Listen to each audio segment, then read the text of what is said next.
get into some of the entertainment reports. We'll start with a very serious one, obviously. The Pima County Sheriff's Department, with assistance from the FBI, detained an individual for questioning a connection with the abduction of Today Show anchor Savannah Guthrie's mother, Nancy Guthrie. The individual was detained in a location south of Tucson, and law enforcement searched a location associated with that individual.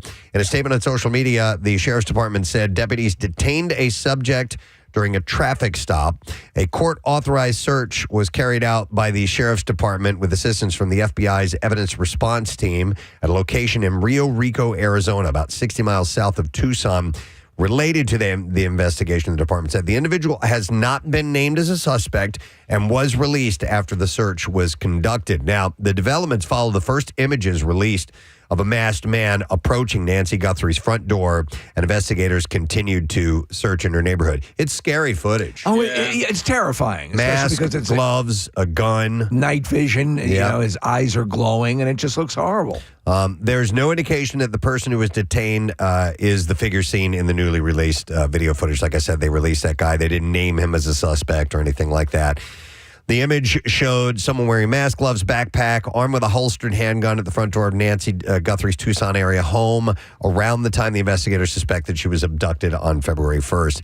The Guthrie family was shown the images before the public release, law enforcement said, and Savannah posted the images to her Instagram account with a message saying, "We believe she is still alive. Bring her home." In a second Instagram post on Tuesday, she wrote, "Someone out there recognizes this person. We believe she is still out there. Bring her home." Nancy was taken from her home on Sunday, February 1st, and a Monday ransom deadline by persons claiming to be Guthrie's abductors passed as the search for her continues. The latest development of the case came a day after Savannah had made an impassioned plea to the public to help solve her mother's disappearance. So there was also a story that was floating around. It was reported by TMZ and a couple of other sources. They've been watching the crypto activity to see if money had been deposited. They were saying some money had been deposited. So whether that means that they're following through with their promise to pay. You mean by the family? Money was deposited? So, 11 TMZ, and the other collective and some other agents, quote unquote, have been monitoring this site, and they said they saw a payment. But I haven't seen anything else this morning confirming that. No, I saw nothing of that. So we'll look for some reputable sources to have more information. We'll see. Alyssa Farah Griffin was noticeably absent from The View yesterday, and Whoopi Goldberg quickly explained why. She said she's at the hospital right now.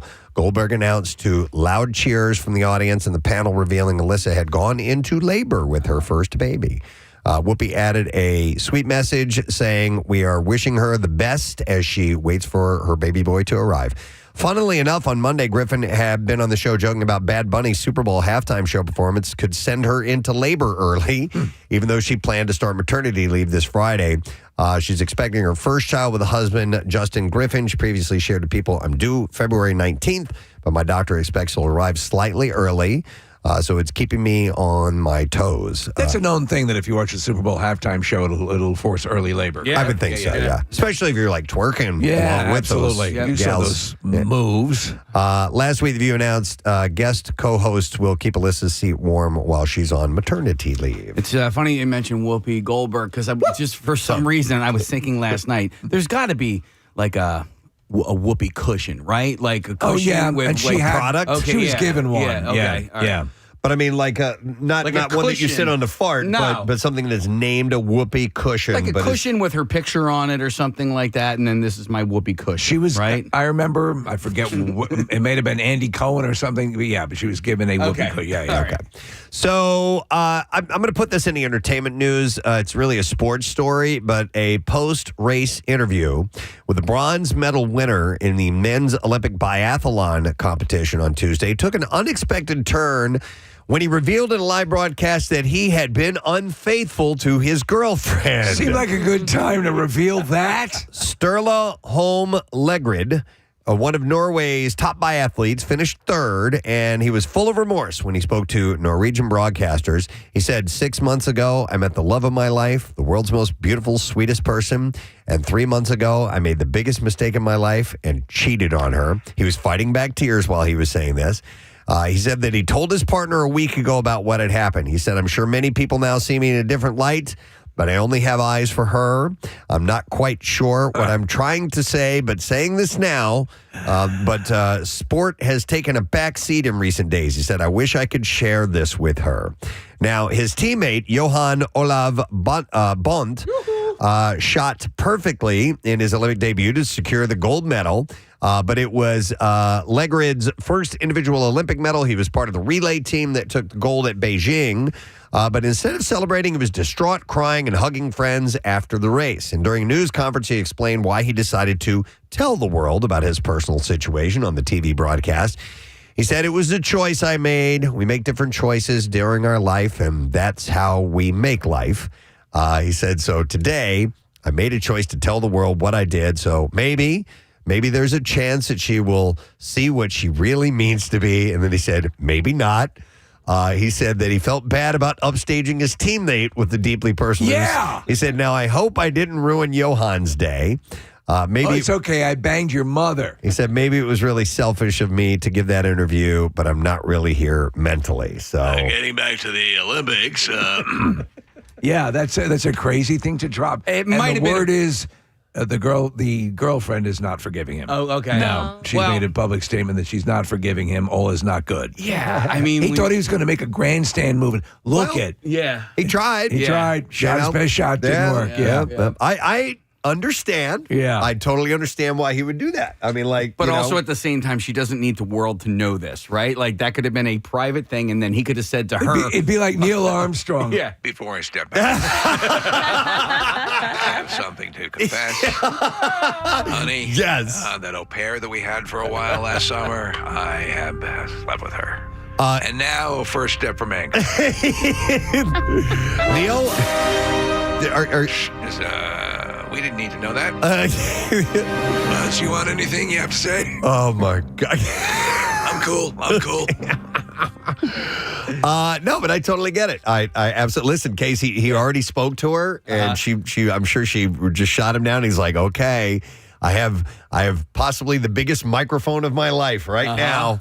I need to take advantage of this. I mean, yeah. The one thing is that it's true. You're kind of co-opting your teammates' moment in the sun. You're eclipsing that with this story. It is, but it's also bringing so much attention to them. It would just be a headline in a news report, and now we're talking about them. Yeah, but I don't think that was his motivation. No. I think his motivation No. is I effed up. If you saw him, he was devastated. Sure. no, he wanted to be able to share this with her. Yeah. And he's not. And so that's why he's so forlorn right now. And yeah. All right. Well, I got a couple other things to mention. Congratulations to Ansel Elgort, who is now a dad. Hey! He confirmed the happy news himself, posting a sweet video of him singing his song Canopy to his baby. The Fault in Our Stars actor later posted a photo of him and his son where they wrote about how fatherhood is exhausting, but his baby expressing everything he feels has freed him to do the same. I love his song Chickpea, and he explains about chickpeas, Casey. How it's different than it's the same thing as a garbanzo bean. Yeah. Ansel noted that he wants to keep things sacred just for them right now, but wanted to share this with all of us, and it's the happiest thing that he has ever experienced. Is that the guy from According Baby to- Driver? Yes. Yeah. Somehow he's a Sixers fan. Like he's a big Philadelphia sports fan. Oh, yeah? Yeah. Okay. He's not from the area at all? No. No connection? Yeah. Wonder what the origin of that is. Eva Mendes, even she can get jealous, kind of. The actress commented under entertainment outlet Just Jared's Instagram post about Ryan Gosling's new movie, Project Hail Mary. And she joked that the rock-shaped alien that his character finds while in space in the movie is the only co-star of Ryan's that she's ever been jealous of. She also went on to joke that Ryan and the alien spent way too much time together. She said they even got each other rings. So you he guys- must have had fun with that. You guys have both read the book, and you've seen at least fleeting glimpses of what the thing is depicted as in the movie. Is it kind of in the ballpark of what you were imagining? It's not what I imagined. Okay, all right. But I'm hoping they do it justice. The book is so brilliant, and I hold on to hope that, The Martian, which was by the same author, turned out to be one of my favorite movies. Yeah. And that book is brilliant, too. So hopefully they can, take this and run with it. But I'm very much looking forward to seeing I it. feel like he's a little bit smaller than how I envisioned him. Rocky? Yeah. Yeah, maybe. But just I don't know. I got to see Can I it. come in the spaceship? I need to see it. It's cold out here in space. My eyelids are freezing. In order to get a real vibe on it. But yeah, beep, beep, beep, beep, toot, toot. Yeah, the alien's name is Rocky. You eventually find out. Spoiler alert. The reality is this book is so good, and it is so it's just got so much in it that I think I would have preferred for it to be a limited series. Yeah, I agree. Yeah, because the science is very, very detailed. Yeah. And, but they do a great job of making it easy for laymen to get it. And they did a good job with imparting a lot of that in The Martian. Agreed. So, yeah. All right.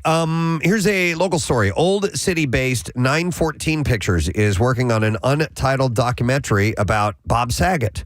The announcement comes on the heels of the studio's successful project centering celebrities with local ties, including Disney Plus's Taylor Swift, The End of an Era, and the Kelsey documentary on Prime Video. Both were directed by the studio owners Don Argett and Sheena M. Joyce. I went to high school with Sheena. Oh, no way. Yeah. Well, she is directing this. Yeah. Wow. Wow. Which is cool. I should reach out to her. reach out. Yeah. Because obviously Bob Saget, near and dear to everyone, but also us. Yeah. We had spoken to him just days before he passed. Yeah. We have tons of video of him telling all of those great Philly stories. Yeah. Hey, remember when he was here for a segment? We were like, you want to stick around? And he was like, yeah, sure. Yeah. And he was here for like 2.5 hours. Yeah, if they'd like to have that, we would gladly share it with him because they were given access to the rare home videos and never before seen footage of him. So we can add to that if they would like it. The documentary will ultimately help viewers understand how and why Saget's comedy turned so dark and raunchy before his untimely death in 2022. But he had been doing that for years. Yeah. People that just didn't realize, they assumed he was the dad on Full House. He also hosted, of course, America's Funniest Home Videos for 8 seasons and had, Full House and all his success. But he was born in Mount Airy. He moved to Virginia and then back to the area when he was a teenager, graduated from Abington Senior High School, went on to attend Temple where he studied film. While he was there, he practiced his stand-up at Stephen Starr's Queen Village Club. He also won a student Oscar in 1978 for his 11-minute documentary called Through Adam's Eyes, the story of an 11-year-old boy who underwent grueling facial surgery. After Temple, he moved to the West Coast and attended the University of Southern California's film school, but dropped out and started doing stand-up, and then boom, career took off after that. So, yeah, man, let's find out what the story is with that documentary. I really, really want to see that. The Mummy 4 is getting closer to reality. The movie is now set to hit theaters May 19, 2028. Brendan Fraser and Rachel Weisz are officially returning to the franchise for a 4th film. Plot details for the movie are for now being kept secret. The pair first starred together in that 1999 film and the 2001 sequel, and she skipped out on the third in 2008. Yeah, she was who replaced her? I don't remember. From Coyote Ugly, and from American History of Violence in America. I'm having a brain fart. Oh, yes. Maria Bello. Yes, Maria Bello. With the Villanova, yeah. Yeah. So we'll see how this one turns out. I really enjoyed the first one. Yeah. Second one was okay. Third one was all those terracotta warriors, and it was in China, and it was a little... Yeah. It's weird to say about a mummy movie that it seemed a little hard to believe. That one was hard to believe. Yeah. Even the ones that where you have to suspend all disbelief, they can get stupid sometimes. Exactly. And I know it's weird to say that, but it is. I only saw one, but the roller coaster at Universal was one of the best roller coasters my God. down there. That was a really good one, right? I love that ride. That ride gets short shrift, and I think that's a hell of a ride. I agree. Nick Jonas is set to star in the action thriller Body Man. The film will be directed by Gary Fleeter, with production set to begin in June. Body Man tells the story of a deadly power struggle after a billionaire transfers control of his private military business to his bodyguard, played by Jonas.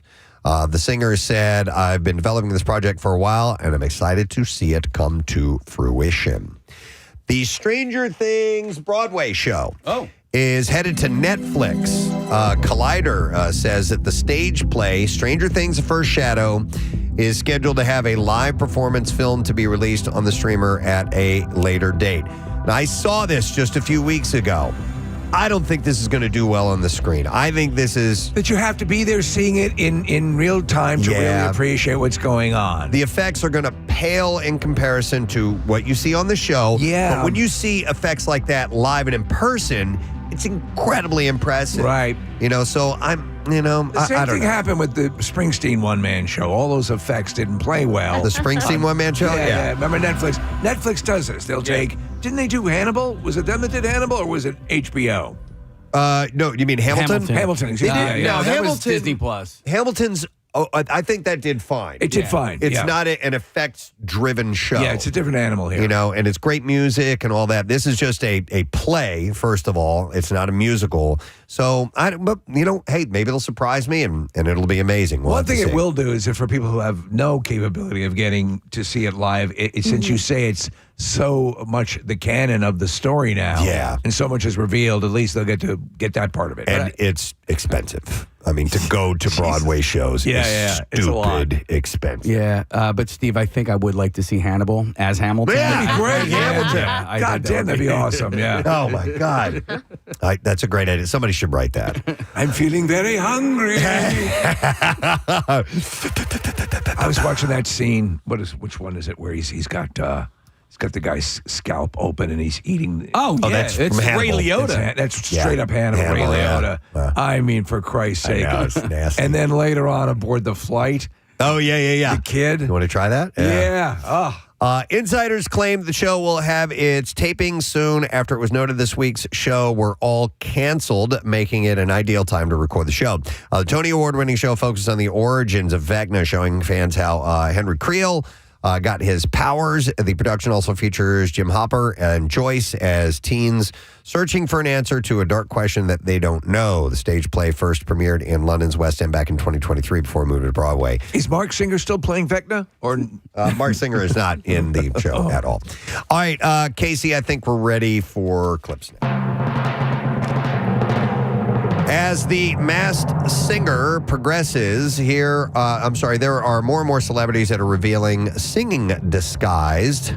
And here Teddy Mellencamp details what it's like coming out of that costume. I mean, I think I was so excited and it was so fun and it was such an experience because you don't even feel like it's you because you're masked. That when you take it off and you see everybody and you feel the love surrounding you, it really was an emotional moment. Shut up, dummy. The new episode of Masked Singer airs tonight, 8 p.m. on Fox. she's gone through a lot. John Mellencamp's daughter. Yeah, she's had a cancer battle. Yeah. It's been really bad. Dude, I saw a video of him the other day. So John Mellencamp is going to tour again. And he put out a video of him exercise and getting ready. He's on the treadmill. Yeah. He's smoking a cigarette. Oh, I love him. The dude smokes packs a day. He's had heart attacks. He had all kinds of stuff happen. He's had multiple heart attacks. He had heart attacks he never knew he had. Yes. His heart attack had a heart attack. Yeah. And he's sitting there on a treadmill, and he's being serious. Yeah. He's smoking. He's like, gotta get in shape. All right, how old is he? man. How old is he? He's got to be in his 70s. Yeah, he's got to be in his early 70s. Yeah, here's the video. Yeah. We'll watch it right now. He's just puffing away. It's classic. All right, another clip. Detective Alex Cross hunts a sadistic killer while navigating his own personal grief in Cross. And here Matthew Lillard dives into how the show honors the Alex Cross novels while still branching into new territories. It's pulled the exciting elements of his book and what he's written. We get to pull into our own brand new story, honoring sort of the tropes and the things you love about those Patterson books and creating our own version. I don't give a I'm excited. I loved the first season of Cross. It's excellent. I liked it a lot. I wasn't as crazy about it as you were. But I read the books. Yeah, so that helps. I'm into it. The first 3 episodes, Cross Season 2, streamed today on Prime Video. So looking forward to that. All right, and there is your entertainment report this morning. We will take a break. We got stuff to do. We're going to go on Fox Good Day. It's a Wednesday thing that we do this morning. And we're going to have a live check-in with the Olympic Games. And we're going to talk to Siobhan McGirl, who is in Italy, and we spoke to her during the opening ceremony, so now things are underway. We'll see what's going on there, and we got a bunch of other things to get to this morning, including Valentines Day party. You know what? I'm going to stop the music. What? Valentine's Day. Right. Let's do it right now. I haven't done a really early morning giveaway in a little while, so if you are interested in hanging with us tomorrow night, call only if you can be with us tomorrow night. You're at least 21 years of age, ladies only. You can bring a friend. We'll take caller number 12, 610-660-9333. We got a ton of prizes to give away with our Valentine's Day bingo events happening. You You'll also get free drink, free buffet, $25 of slot play at Parks Casino, and you'll also be joining the Preston and Steve sorority, Zeta Eta Pi. It's really going to be a great evening. The prizes, again, blow my mind. So, you got to be a part of it. Yeah, so call right now, and let's get you on, and we will hang tomorrow night at Parks. We'll be back in just a moment. Stay put. One of my relatives deep fries things and then puts them in the air fryer to make them, quote, less oily. Wait. That is absolutely ridiculous. Then they go on and say, and then there's my aunt who buys takeaway fried chicken, fries it again at home just before serving it to her guests. She says the outside is too dry and not oily enough. Oh, my God. Okay. So she refries fried chicken. Did everyone have a heart attack? Oh my Is everybody God. good? Oh, that is the best.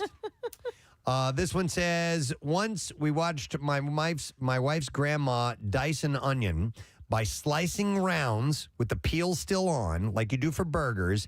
She would peel each slice one by one and then finally chop it all with a steak knife. Huh. So that's way off. I watch people dicing onions. I need help. And I sip. Oh, Casey, I'll give you the full Please do. tutorial. It is so easy I to do not know how to cut an onion. Really? Not properly. There's a process. Well, Okay. Can you give us a quick verbal tutorial? I would. Okay, so you cut off the base, the bulb end, and then you cut off the top. You turn it sideways, lie it on one of the flat ends. You cut it in half. You take the outside layer off. Then you flip it back over on the flat edge like this. where it's like round and... No, on the flat side. On the Okay, flat edge where it lies yeah. now. And then, Casey, so here's the onion. It's like an arc this way, okay? Correct. Then you slice it 3 times this way. Okay. And you slice it 3 times this way. And then you go boom, boom, boom, boom, boom, and it's all chopped up. Are you a fan of chopping devices? No. A lot of chefs say no to those, right? No, you don't need... It takes up room in the kitchen, and all you need is a knife.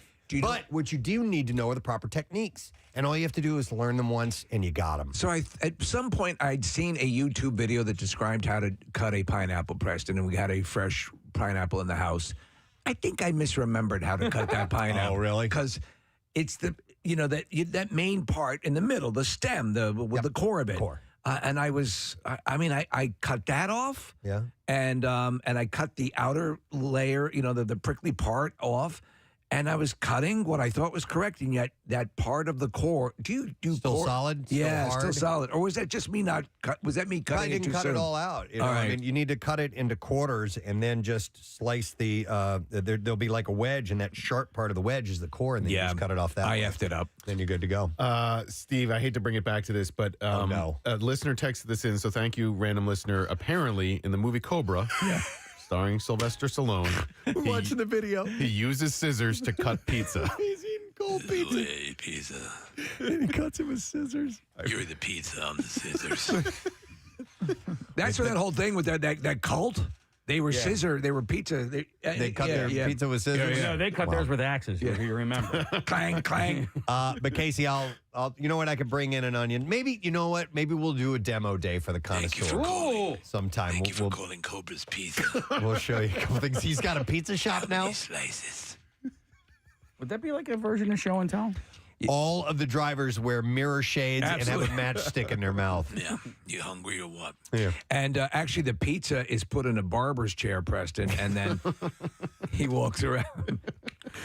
All right, here's some other things that people do, interesting ways they cook things at their home, questionable ways.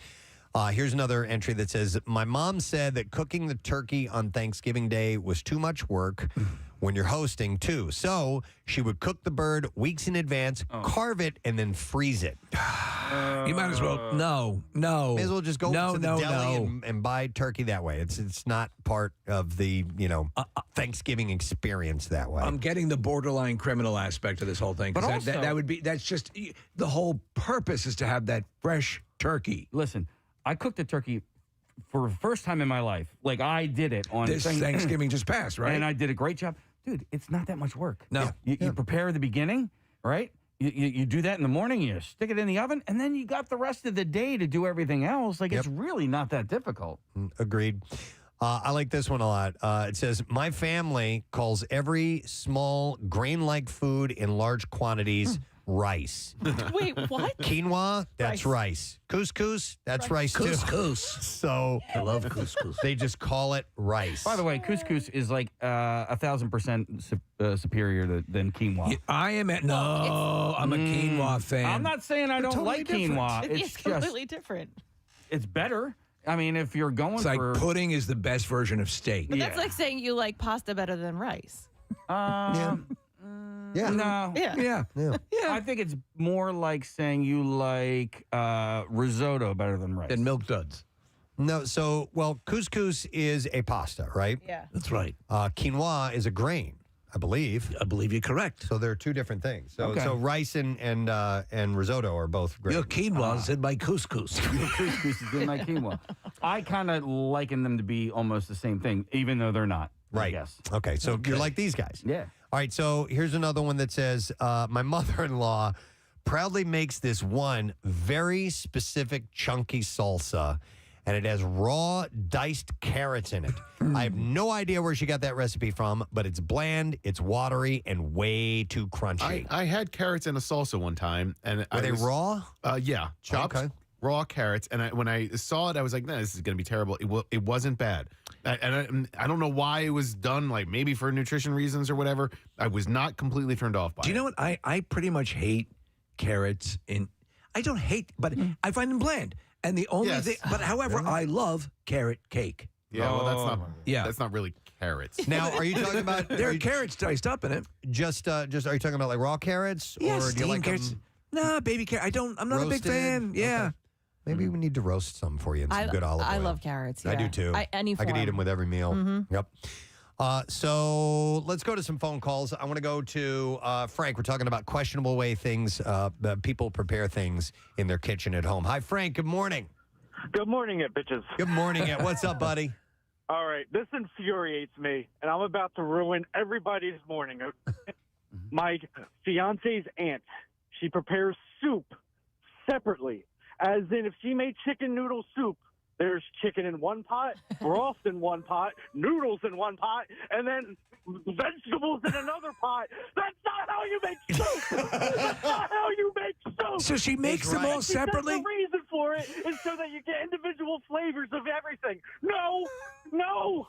Frank, I feel your passion. Absolutely, because the big thing about soup is all those ingredients together blend, and they spend time together. Yeah. The longer you let soup sit like that, the better it tastes. That's insane. That's crazy, Frank. Have you ever confronted her on this? Yes.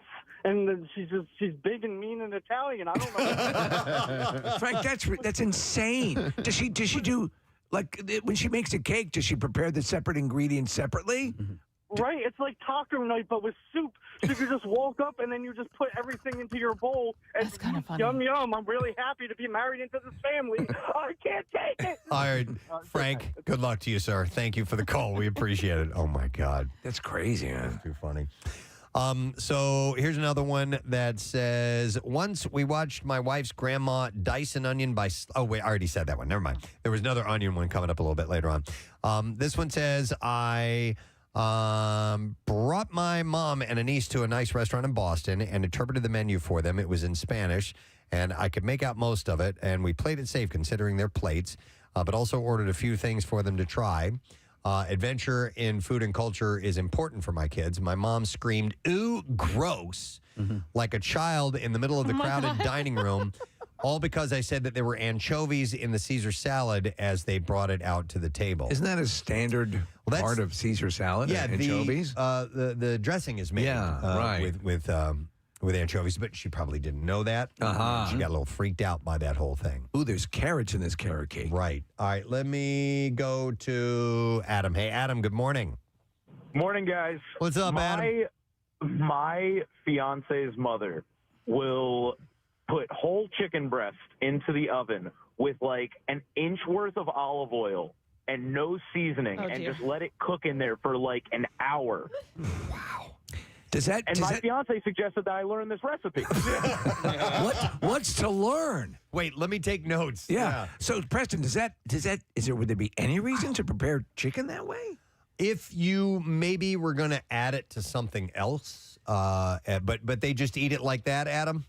It's the weirdest thing that I've ever seen. They pull it out of the oven, they cut it up, and they're like, "Oh yeah, it looks great." I'm looking at them like, did she forget to put like salt, pepper, like any kind of seasoning on this thing? I came home from work one night, and it was just sitting there on the counter. I'm like, yes. Are they treating it like Preston, like focaccia bread, where you're dipping it in? Everybody just takes a piece and then they dips it in the olive oil. Oh man, that's super duper bland. Thanks, Adam. I appreciate it. Yeah, you would do that if you're going to add it to something else, maybe. But even then, you at least want to give it a little bit of salt and pepper, Something in there.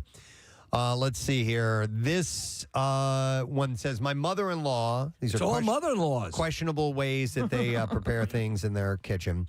My mother-in-law cuts every single vegetable up with a paring knife. Now, a paring knife is really small. Yes. She said it's horrible watching her struggle to cut large items like potatoes and onions. But she just sits there and insists that a small knife makes it go faster. Yes. But then again, he says she also boils chicken in water in the microwave and eats it too. Boy, that's about as bland as you can get too. So smaller tools will make the job go quicker. So like a really tiny lawnmower. Right. Yeah. Exactly. Try that. Yeah. It'll speed things up. I'm gonna cut my time in half. No. You need a nice big knife. No, I'm going to dig out this pool with a spoon for some things. And by the way, always sharpen your knives. I think the rule is a dull knife cuts people. A sharp knife doesn't, because a dull knife won't. You can move. Jump. Yeah. It'll skip around and not cut cleanly, and you can cut yourself. What are your kitchen knives of choice? Are you using the Guy Fieri? Yeah. We have the Guy Fieri. They're pretty amazing. Yeah, we got what's called the Battle Station from Guy, and we've had it for, I don't know, 8 or 9 years or something like that. Yeah, they're really good knives. We just got those colored ceramic knives. How are they? I love them. Because I see them advertised on QVC occasionally, and the guy who appears to be a chef seems to really love them. Yep. Very sharp? Yeah. Okay. One last quick question. Do you have to sharpen those ever? I don't think so, right? No, you're asking this guy over here. I don't. I've never dabbled in ceramic knives, so right? I'm not really sure if they need to be sharpened or not. Here's another one. It says, my stepfather's an absolute toddler about food. A literal 60-year-old man who still throws tantrums when my mom doesn't make him what he wants for dinner. One of his normal practices is to eat slices of white American cheese straight from the packages. Sometimes he just takes slices out of the package and stuffs them in his mouth. And I think these are the individually wrapped ones. Yes. Because he goes on to say he spent all of last summer insisting that every pack of cheese that my mom got was bad, but they were all totally fine. Our conclusion, we think that for the first time in his life, he actually smelled the cheese before inhaling it. So if it wasn't wrapped tightly in that package, because those, like the Kraft ones, like they barely have any scent to them at all. And you get a real cheese, it's going to have a really strong scent to it. All right, Tony has a crazy way of making soup. We're going to go to Tony. Good morning, Tony. Good morning. How are you? Great. What's up? All right. So someone else was talking about making soup separately. Yes. I have a texture thing, so I like the taste of the soup greens, like celery and onions and things like that, but I can't stand the texture. So I boil them in the broth, and then I strain them out, and then I kind of pulverize them into their own soup, and then I add it back into the broth, and then I boil the noodles, and then I add the chicken. Okay. So you don't like texture of vegetables, so you just kind of puree them and make them into a liquid. Yes. Yeah. Okay. You're still going to get the flavor. That's interesting. That's probably a Bill Weston way, right? Yeah. Yeah. So you know what? In fact, here's this same one. It says, my dad hates the texture and taste of most vegetables. He passed this down to my brother and me. So my mom always made us this awesome salsa that was completely pureed. Yeah. I was very confused by chunky salsa when I was old enough to notice it at other people's homes. I didn't know people didn't like the texture. Well, I guess, Rochelle. Texture's a big thing. The reason she doesn't like mushrooms is the texture of them. Me too. She can handle the flavor. She can get mushroom flavored stuff, but if she gets the pieces. It's like I've been on that roller coaster with avocados. So I like avocados I initially liked. And then I did not like them. I did not the texture, and now I kind of like the taste, so I can handle. I think I'm coming back as the pendulum swings. But man, there was a period like I couldn't stand the feel of it in my mouth. What about Kathy, mushrooms? No dice for you? No, I can't do mushrooms. But I'm okay with the avocado. Like I don't. I know. That's kind of slimy too. It's a little different. It's a little different. Yeah, the It's mushroom offensive. is yeah, I don't know. Avocado is so almost slimy. creamy in nature. Yes, and I'm okay with creamy. I'm okay with Yeah, say it clearly and into the I'm microphone. okay with creaming. What about mushroom flavor in general? You don't like it either, or I don't know that I would hate it. I don't. What would be mushroom flavored? Do you like sauteed mushrooms on like a hamburger? Oh yeah, I do. That's awesome. Absolutely. So like a cream of mushroom soup. You know, I mean, there are little but there pieces, are chunks in there. Yeah, no, I can't. but they're do very, it. very. What about split pea soup? Thank you very much, Marissa. So the last time we spoke to our guests, they were at the opening ceremonies of the 2026 Olympic Games in Italy, and now the games have been underway, and we got medals and local stories and things like that to talk about. So we would like to welcome from NBC 10 all the way from Italy. We got to find out where in Italy. Where exactly? He's bopping around all over the place. Please give it up for Siobhan McGirl this morning. Siobhan, how you doing? Ciao. Hey, guys. Hey. We are outside the fan zone in Milan right now. The fan zone in Milan. Yeah, guys, so much has happened since we last talked to you. The opening ceremony was going to happen that night. Well, now the opening ceremony is coming on, and Team USA, 7 medals right now. Yeah, it's pretty amazing. You know what we've been hearing a lot is from the people that we talk to and just other people in general that are there is how expansive the actual perimeters of the Olympic competition area are. Like hours of travel between some of these locations. Are you finding that as well? Oh, yes. Even just here in Milan, the venues are pretty spread out. So we use Metro for everything. So we'll hop on the Metro and it's like an hour ride to a venue. But it works really well. We did take a trip out to Cortina over the weekend. We had a day off and we were like, hey, well, since we don't have to be live at any shows, let's go see what it's like and test out the transportation. It was a little tough. It took about 7 hours one way. 7 hours? So that's crazy. That it's. But I mean, but I guess it has so to. worth It's the it. nature of it. It's so worth it. Yeah. If you're going to travel in Italy. Yeah, it was gorgeous. And we got to catch up with one of our local families who was there cheering on Matthew Greiner in luge, who made his Olympic debut. There's nothing like talking to the parents, guys, when they get to be there on the ground to see their kid compete in the Olympics.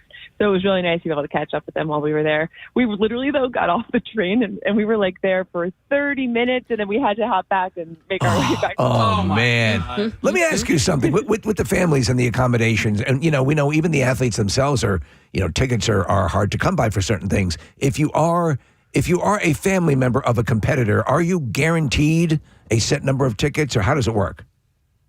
You know, I don't think so. I have to ask these families that, but I do know that with this luge family we've been following, Matthew Greiner, his dad bought tickets way in advance. And when he actually qualified, he was so happy he called his parents and were like, you don't have to sell your tickets. So that tells me that they're on it and they're buying these tickets in advance. You know, it's interesting is there's so many, obviously with any Olympics, this one in particular seems there's controversies, there's injuries, the Lindsey Vonn thing. Yeah. And then you had, there were 2 South Korean athletes that were kicked out for using a substance, I guess, what are the equipment of Hans Damson and Lee Ijun of South Korea, deemed to have contained fluorinated wax. So there's been a couple of athletes already thrown out for cheating. Do you get any sense of that while you're there? Obviously, you're covering it, but you can't possibly absorb all of that's going on around you. Yeah, the Lindsey Vonn story was huge. We were actually on our way up to Cortina when it happened. And, I mean, you know, everyone's been following her comeback story and cheering her on. So that was devastating to see. The crowd in Cortina was stunned. They fell silent. And then as she was there, lifted off, cheering for her. And, you know, she said after that the takeaway is that she hopes that people dare greatly. And so a lot of people following that story. And that one was definitely a huge talker no matter where you are right now in Northern Italy for these Olympics. Has there been some chatter? Because we saw this great story this morning of the Norwegian biathlon participant who admitted after he wins a medal, he won a bronze medal, but he admitted that he cheated on his girlfriend just a few months ago, and he had said this during his his official interview. Did you get word of that one, Siobhan? Yeah, I mean, naturally, that's a talker, right? Yeah. I mean, and that's got it. People are buying in on that one. Well, the other athletes have to talk about that stuff too. I mean, when that's going on, you know? Yeah, the athlete who we talked to most recently was Andrew Heo, and he just got off the ice. So we weren't talking to him about that, but he's our Bucks County guy, guys. Yeah. And he's from Warrington. He's a short track speed skater, and he was able to get on the ice yesterday in the mixed relay event. It didn't go exactly how Team USA wanted. One of the skaters on Andrew's team had a crash during the semifinal, so they didn't advance to the final, but he said he felt so good. He performed really well. He has 2 more events. And guys, the really cool thing about these games, a family's here, and they weren't in 2022, right? Because of all those COVID restrictions. That's right. Yeah. Yeah, Andrew told me that it gave him goosebumps. He looked up and his sister-in-law surprised him and made a big flag with his face on it. So he was able to look up and see that, and he can't describe the feeling. So that's been a really cool thing that we've been following too, is just what it means with these athletes to have their families. It's kind of weird because some of these stories kind of get, and you guys are doing a great job bringing these local stories and these family stories to the forefront. But the truth of the matter is, a lot of times they're eclipsed by stories like the one we were just mentioning. So you may want to advise them, if they can, admit to cheating scandals when they're being interviewed. They'll get a lot more press. A little bit more buzz. A little more buzz. What moment in particular? So one in particular so far that stands out like, holy hell, that was really pretty amazing. Oh, there's so many guys. It was so great to see Andrew's family. I think that's probably one of my favorite moments so far. Just to see the pride. I think nothing beats that, Also, there's a lot of camaraderie just between the fans. Like I told you guys, I'm standing outside the fan zone, and they have all these really cool things set up where people can try curling and hockey, and then you start talking to people from other countries and talking about what it's like to be here, and they've been to this many Olympics, and they're trading pins, and that's really cool, just to see everyone together, Yeah. Siobhan, with you covering stories like this and talking to athletes and their families and fans, does that leave any time for you to be able to watch and take in some of the games? My first event that I got to see in person was short track yesterday, and that was actually the first time I've ever seen an Olympic event in person, was that short track event. Because, so many times we're down in a press room, we're following the feeds, and we're in an area where the athletes will come through after. But I was able to run up and actually see this. Goosebumps all over. I had tears in my eyes. It's just, the atmosphere is electric. It was so cool to see. Yeah. Let me ask about the speed in person as opposed to what you're seeing on the television. Good point. Yeah, because I was watching long track stuff, and I think it's really hard to fathom how fast they're actually going when you're watching it on television. Well, when it hit me how fast they're going is when we try to get video of them. Yeah. Because it is very challenging. They breeze right by you. When we went out to do some of these Olympic preview stories, we were in Utah, and it's home to the fastest ice on earth with all of these speed skaters. And it was so hard to get video of them because they go by so fast. TV doesn't do it justice when you're just watching from your living room. You're like, oh, that's not that fast. No. It's fast. Yeah. So, Siobhan, what are the events in Milan versus the events in Cortina? So what are some of the ones that you're in proximity to as opposed to the ones that are that 7-hour trip away?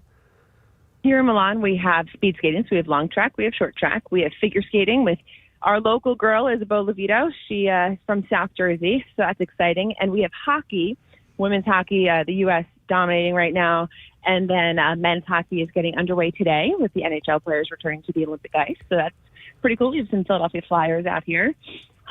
Cortina, we have curling, we have the sliding sports, luge, bobsled, skeleton, and then all the other locations we have the events like skiing and stuff like that. There was an interesting thing that popped up with the figure skating, and they were making a big thing about it. A couple figure skating, there was a wardrobe malfunction, and I didn't realize that if any part of the costuming that they're wearing falls off and hits the ice, that's a point deduction. Oh, no kidding. So she held on. She was able to grab the piece before it hit the ice and save the point. Wow. But I was like, how do you? Yeah, I mean, keep that from happening. Yeah, I know. Yeah. Did you see anything about this, So many Rob? things you don't. Yeah, so many things you don't think about that these athletes have to go through.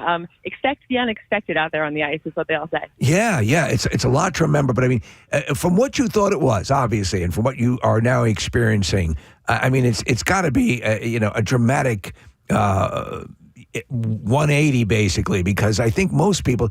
You can describe events like this, but when you're actually on the ground, you said you were crying, welling up with this stuff. When you're in proximity and you're at the freaking Olympics, do you have to catch your breath every now and then?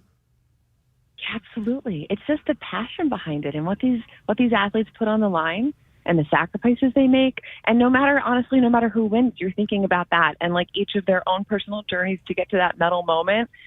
It's remarkable. It's so cool. And then just everyone has that energy around you, so it's contagious, Excellent. Well, Siobhan, thanks for checking in. We appreciate it. We'll be following along, especially getting the stories of the people that have local connections and finding out how they're doing, because this is, for some of them, this is the biggest moment in their lives. Yeah. Period. Yeah. Yeah, absolutely. Thanks, guys. We have their stories every day, 6 a.m. on NBC 10 and 11 p.m. I'm live from Milan. Awesome. All right. Thank you, Siobhan. Stay safe, and we'll talk to you soon. You got it. Siobhan McGirl on location in Milan at the Olympic Games. Someday I'll try to get to one of those. I've never really do think about, planning on doing a trip like that. But it would be pretty impressive. In general, I think something that it draws massive crowds, I'm going the other way. Yeah, right. But the only way to attend the Olympics is with massive crowds. Yeah. Mm-hmm. So, but I mean, in Italy, as gorgeous as it looks,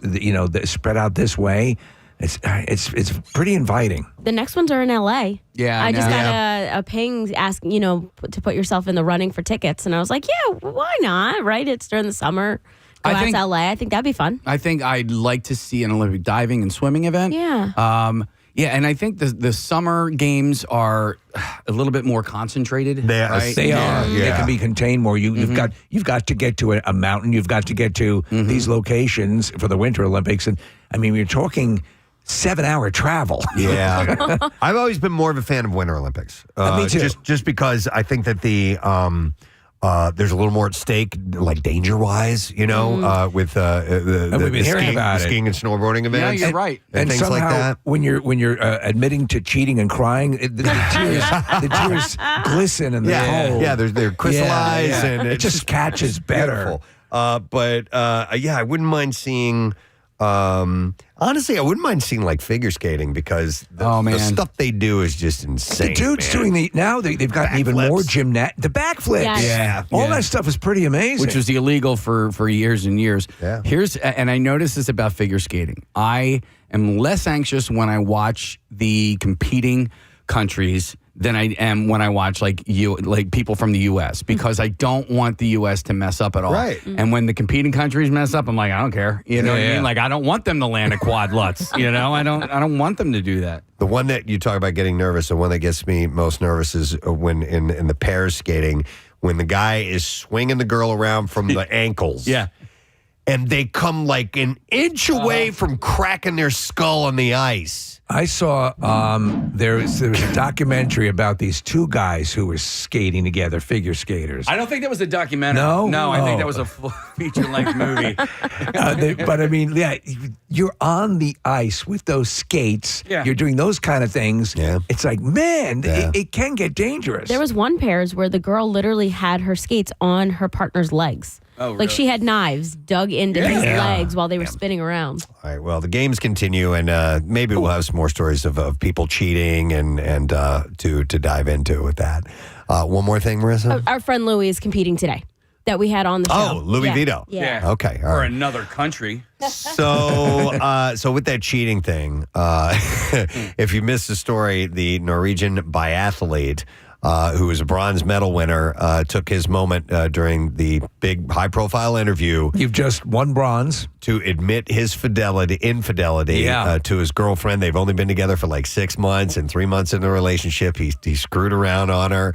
I don't know if she busted him or whatever, but he pleaded to her in person. He told her about it, and she was saying no dice. And then a couple months later, he wins his medal and goes on to say that he wishes she could be a part of it, and he admitted it was the greatest mistake he's ever made. I'm hard pressed to think of any other story like that is told on a big stage. I effed up. You know what I mean? Yeah. He's making the grand play. Yeah, but I'm just wondering in history, I can't remember anybody doing it quite like that. Well, as we said earlier, Neil Armstrong admitting to cheating. Yeah. Well, yes, that was the biggest. grandest thing. Before I take this step, I want to admit to cheating on my wife, and here we go. That was the biggest ever. Yeah, but I can't think of one. No, an infidelity like that? Like, I mean, somebody completely out of the blue? On stage accepting an award of some type, or, has... That's a good question. Wait, didn't Abraham Lincoln admit to something during the Gettysburg Address? By the way, at the sight of this, I must admit, Mary Todd, I screwed around. Well, you got a face like a smashed ass. I mean, listen, I understand it, but like, dude, you just announced on the world stage, right? Like, maybe you might have had an opportunity to win her back, right? In the privacy of your own home or a phone conversation. This is, the greatest physical accomplishment of my entire life, but it wasn't the same without you. I need you here. There was something missing, when I was stood up on that podium. And I'm so sorry, but instead he goes, "Hey, world." Yeah. No, I disagree. I think it's a bolder move. I think really? I think it's yeah. She didn't want this news out there. Yeah, but maybe she also wasn't taking his calls or anything. That's something to think about use the too. Olympics. Yeah, Marissa, that's the only way. How would this resonate? So this on from the female perspective. He's trying. I'm going to go big. I've got no other option. I've tried before. Let me see if this will work. Would this have any traction with you? So it's a if shame. you were the woman who was cheated on. I don't know. It's a shame. It's the only ones I can think of are like politicians. Wasn't it Anthony Weiner who was on stage and his wife? There was one politician and the wife was like behind him while he was making an apology. That was when McGreevy. Maybe it was that far back. It was Jim McGreevy. Jim McGreevy, okay. Yeah, right. And then that one like blew me away that she stood there while he apologized and was kind of forced to. And then I think Anthony Weiner did it and she was nowhere around. Right. And so it's really hard because you want to think, do I take the apology and like this is very bold of him, or do now I stand here and now everybody knows it, just like Casey's kind of saying, it's now the world knows it, and now everyone can make their own opinions. Somebody texted in Kobe Bryant. Yeah, and he bought the huge diamond ring for Vanessa. Yeah, you can buy your way out sometimes. Was that not? There was a possible sexual assault, right? We're talking about the woman in the hotel, right? Weren't there two different things? Yeah, I think so. It's been so long. That was a big ring. Yeah. I thought it was a big ring, dude. It was like an 8-carat monster. It's like Tiger Woods. Yes. Yeah, and like running after him with the golf clubs. I've never been in a situation where I've had to I've never cheated on anyone that way. So I never had to do that mea culpa. So you never, from an Olympic podium, had to say, I know. Somebody also texted in. They said, they're speaking about themselves. They said, I called into your show in 2013 and admitted to things, and so many people heard it and recognized my voice. I still live with that every day. Wow. Okay. Sorry. So I guess I don't remember. Call up. I guess we've had people call in and admit things like that before. Since the beginning of this show, Preston, how many times have I requested a voice masker for just such an occurrence? Yeah. Right, so that people can call up and not be recognized, but they apparently can't do it. So Craig Lagans texted, he said Matt Damon on Oprah's show claimed that he was single at that time, but he was dating Minnie Driver. Well, is that like a little different? Like there's a famous video of Ellen forcing Mariah Carey to take a shot to prove that she wasn't pregnant. Oh. And she was pregnant, but she wasn't ready to announce it to the world. Right. So like they weren't ready to announce their thing to the world. Those are hands you can't force that. Yeah. That you just don't do that. Here's somebody texted and said there was an MMA fighter that admitted to his balls being hot after he won. What the hell does that mean?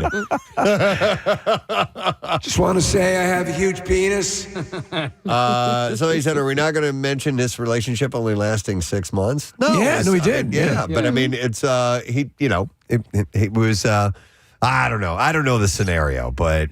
It wasn't like he'd been with her for years. But apparently this woman is, at least by his reckoning, staggering.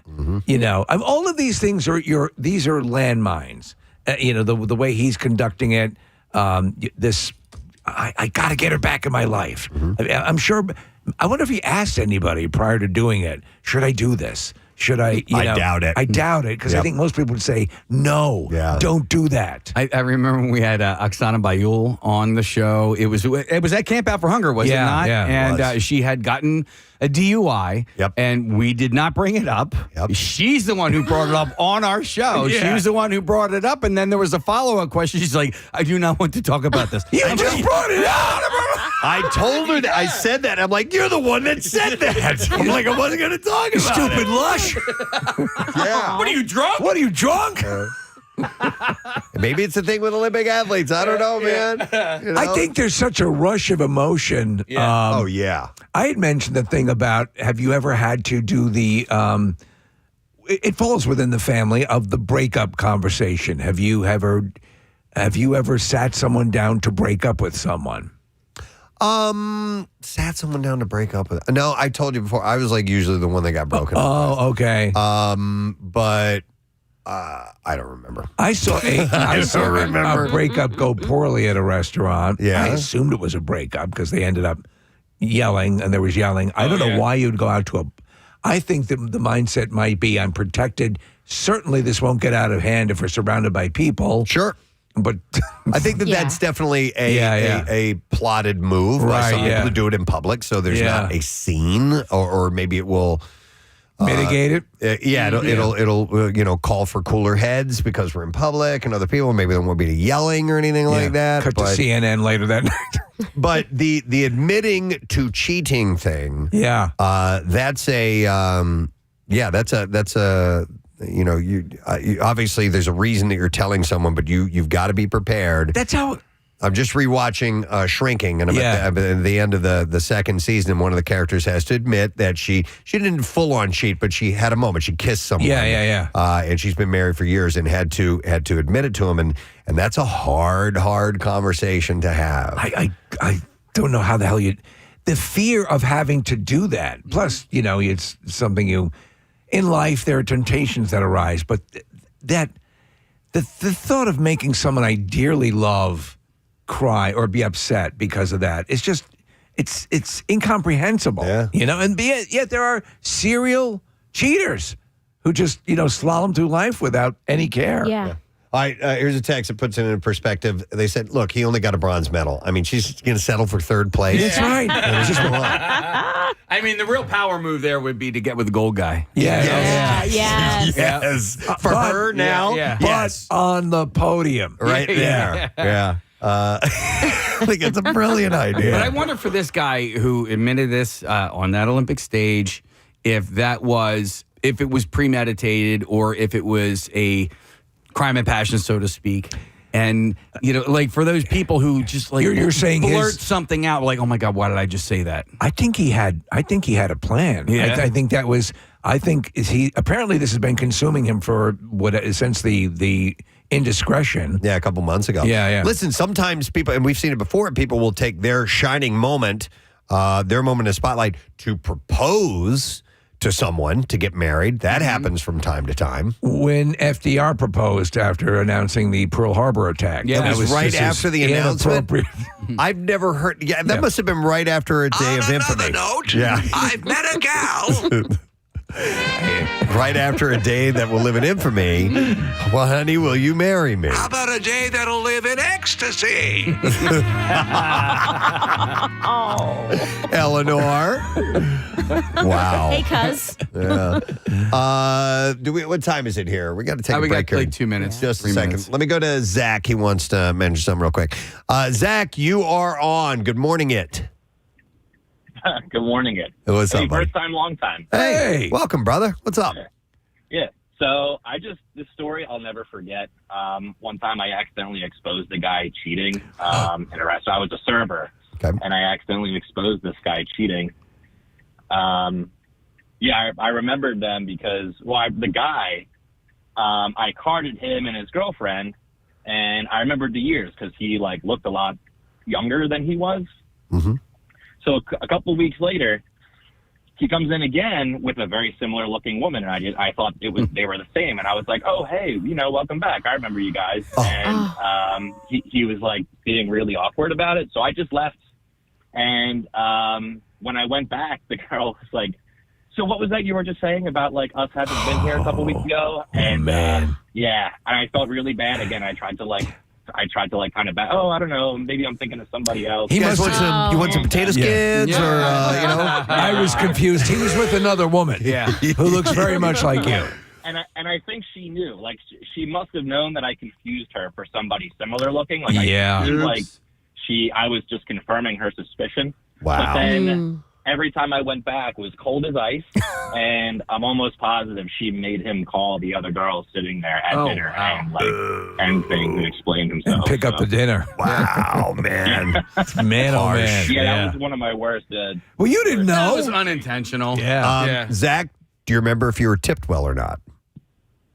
I'm pretty sure the lady paid actually. Wow. Big of her. All right. Thanks, Zach. Appreciate it, brother. It's not similar, but I have a friend of mine who is he's divorced and so he's dating. Yeah. And he has a favorite restaurant that he likes to go to, and he had gone to this restaurant with different women at different times.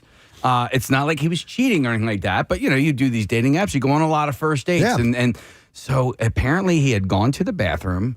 And either the server or the manager went to the girl and basically said, you got to get out of here, man. Like I thought the same thing. I think it was the server. I think the server was trying to do this girl a solid, but it's like, dude, you got to mind your own freaking business at this point. Well, did you bring your first date punch card? Yeah. All right. Well, anyhow, we'll see if there's more to this. If there's another follow-up, because she apparently did not accept his apology. No. But we'll follow along with the Olympic Games. And thank you, by the way, to Siobhan McGirl for checking in from NBC 10. We're going to take a break. We're going to come back in a moment. We have the Bizarre File on the way in just a moment, and we'll go on TV, too. So stay put. We'll be right back. I'm okay with that. Yeah, I'm fine with that. Casey's not good on my wife despises it, and I love it. Yeah, the only one I've ever had is like a canned split pea soup. If I had it homemade, you got to have free range. Speaking of canned, hang on a second. Here was a one that said, my mother has entire cookbooks dedicated to cooking in the microwave, and she thinks that there are only two ways to cook vegetables. One, place frozen vegetables onto a dish, add water and margarine, microwave until mush. 2, dump canned vegetables and liquid from a can into a pot, add margarine, heat, and microwave until slightly warm. I only realized that I actually liked vegetables for the first time I tasted fresh green beans that had been lightly sauteed with olive oil, garlic, and salt. So some people, if you grow up on the canned or frozen stuff, you don't know the majesty, the wonderfulness. That would have held true with a couple of, like pineapples. Again, I only had canned pineapples when I had fresh. Like, well, a whole new world. Right.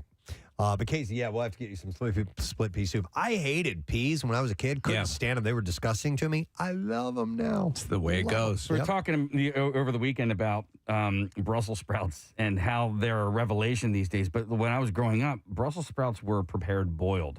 And so that was like terrible to me. It would blow out your O-ring like nobody's business. I wouldn't even give it that chance. I hated them so much they never made it into my body. I love them baked. Like now? Yeah. Yeah. All right. How about this one? When I eat at my in-laws, here's the in-laws again. It's always stressful. They're wild about portion control. My mother-in-law always cooks one potato per person, and they're baby potatoes, like the size of a golf ball. So, like, you can't have extras. She said during Thanksgiving, she'll hover around and snatch your plate away the second you're finished. Don't even think about seconds. Remember, one potato per person. What's that about? I guess they don't describe whether or not they're very thin. That's weird. How about I made Christmas dinner once, and my sister deemed the ham trash because I didn't take the bone out. Apparently, Gordon Ramsay wouldn't have done that.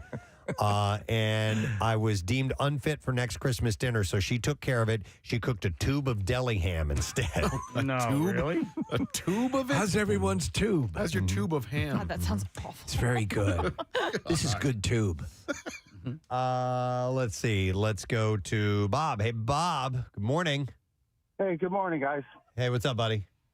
When I first got with my girlfriend when we were kids, about 18, 19 years old, come home from work, and her mother, she's like, oh, we're going to have spaghetti the poor way. A bunch of soggy-ass noodles with tomato soup poured over top. Tomato soup? Soggy-ass noodles with tomato soup poured over them?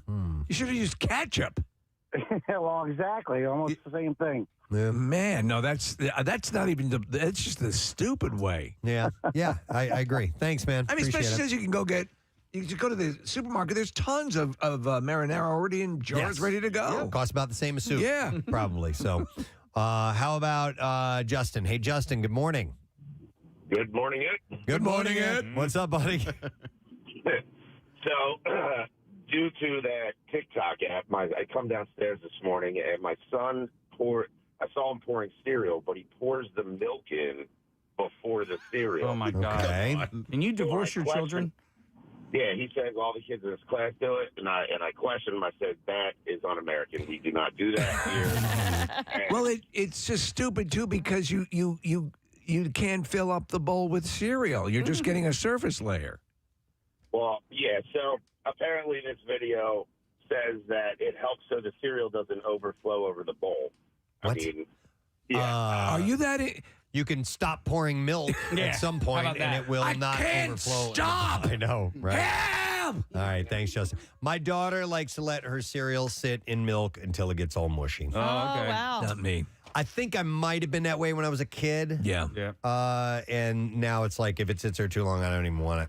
You know what? I've found my ability to buzzsaw through, especially cereal that I like Frosted Mini Wheats or the Kanashi. What are the Kashi? Yeah. Oh, their stuff is. I can go through like half a box.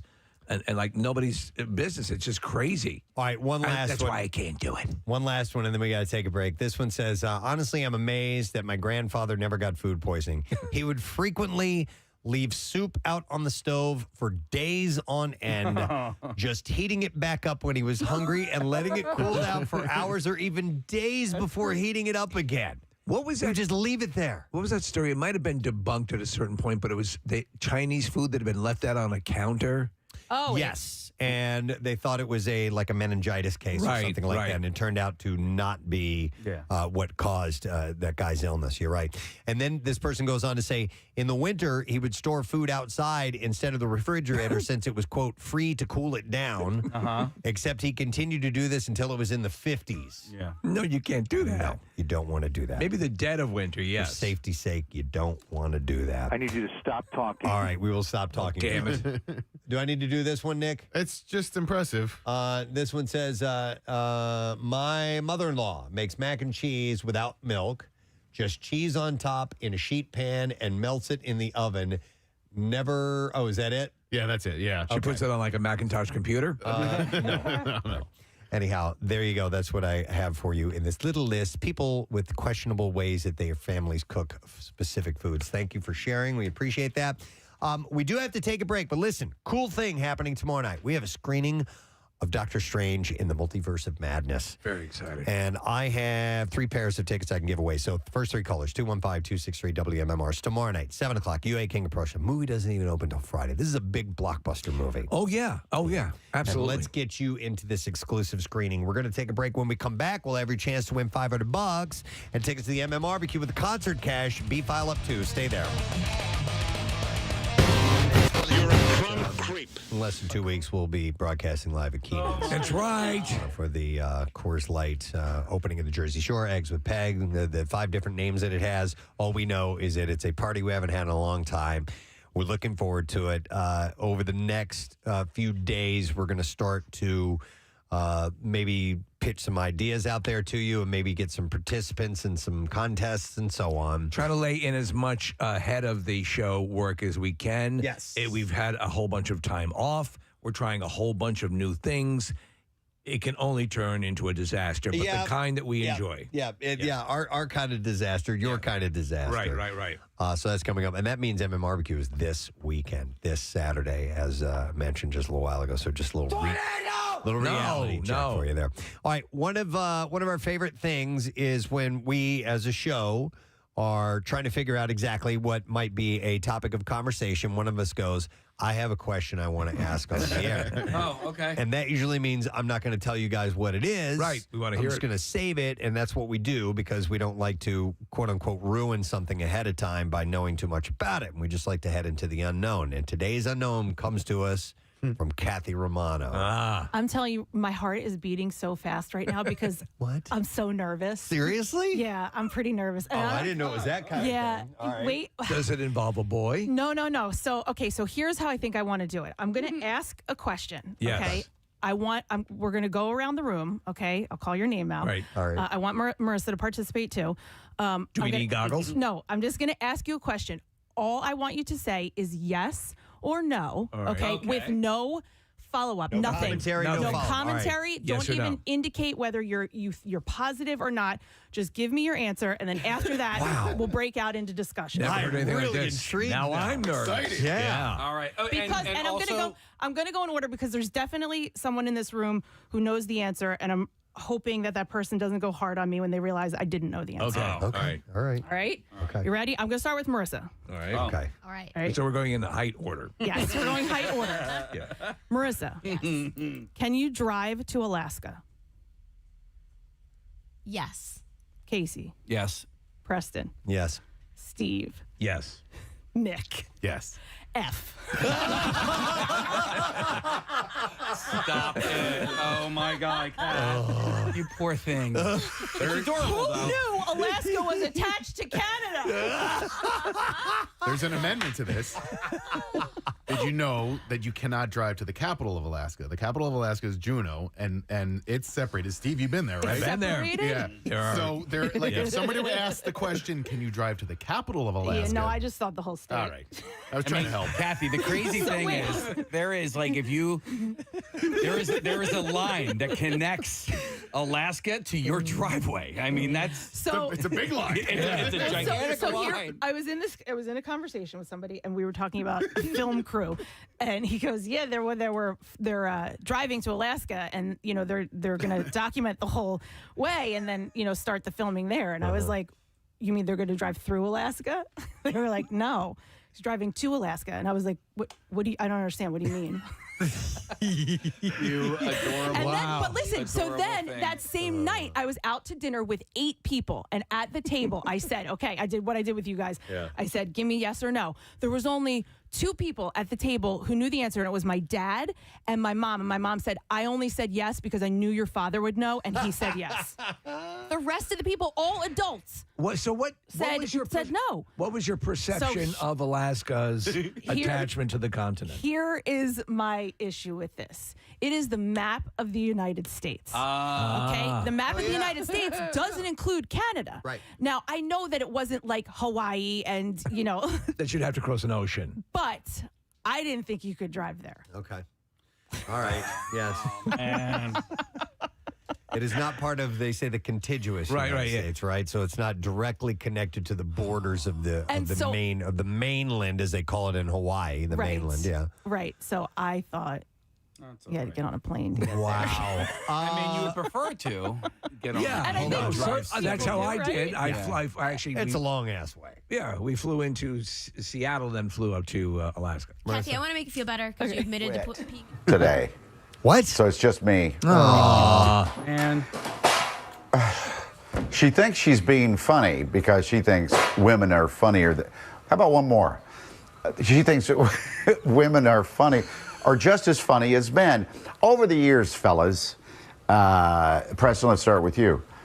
I find that women and men are the same. They both are funny. What do you think? Yeah, I mean, this debate, as you were saying, or opinion about whether men are funnier than women or women are funnier than men or whatever it is, I've always find it's kind of silly. There's plenty of funny people in general, and it just depends on whether or not they're giving the material that you identify with, that you have some kind of connection with. So, yeah, I've never really. And of course, yes. Penis jokes. Yes. Women fart. Yeah. And let me tell you something.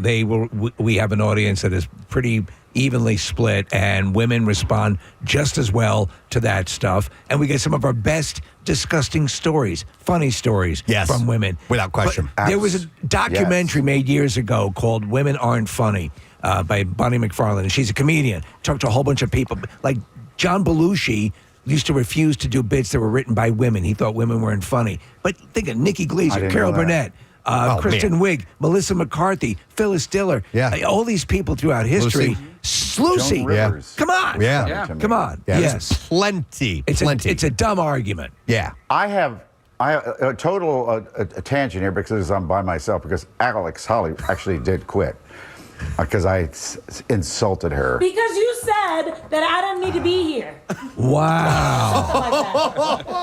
Oh, damn. It's like a fungus. You think you've gotten rid of it, and it comes right on back. There like is toe fungus. Yeah, there's Like an toenail. ointment you can put on Alex if you want. Yeah. This bit is not Dip the same Alex without in her. an ointment. Yeah, you know we are missing Alex though. Thank you, Casey boy. Yeah, we're missing Alex's input.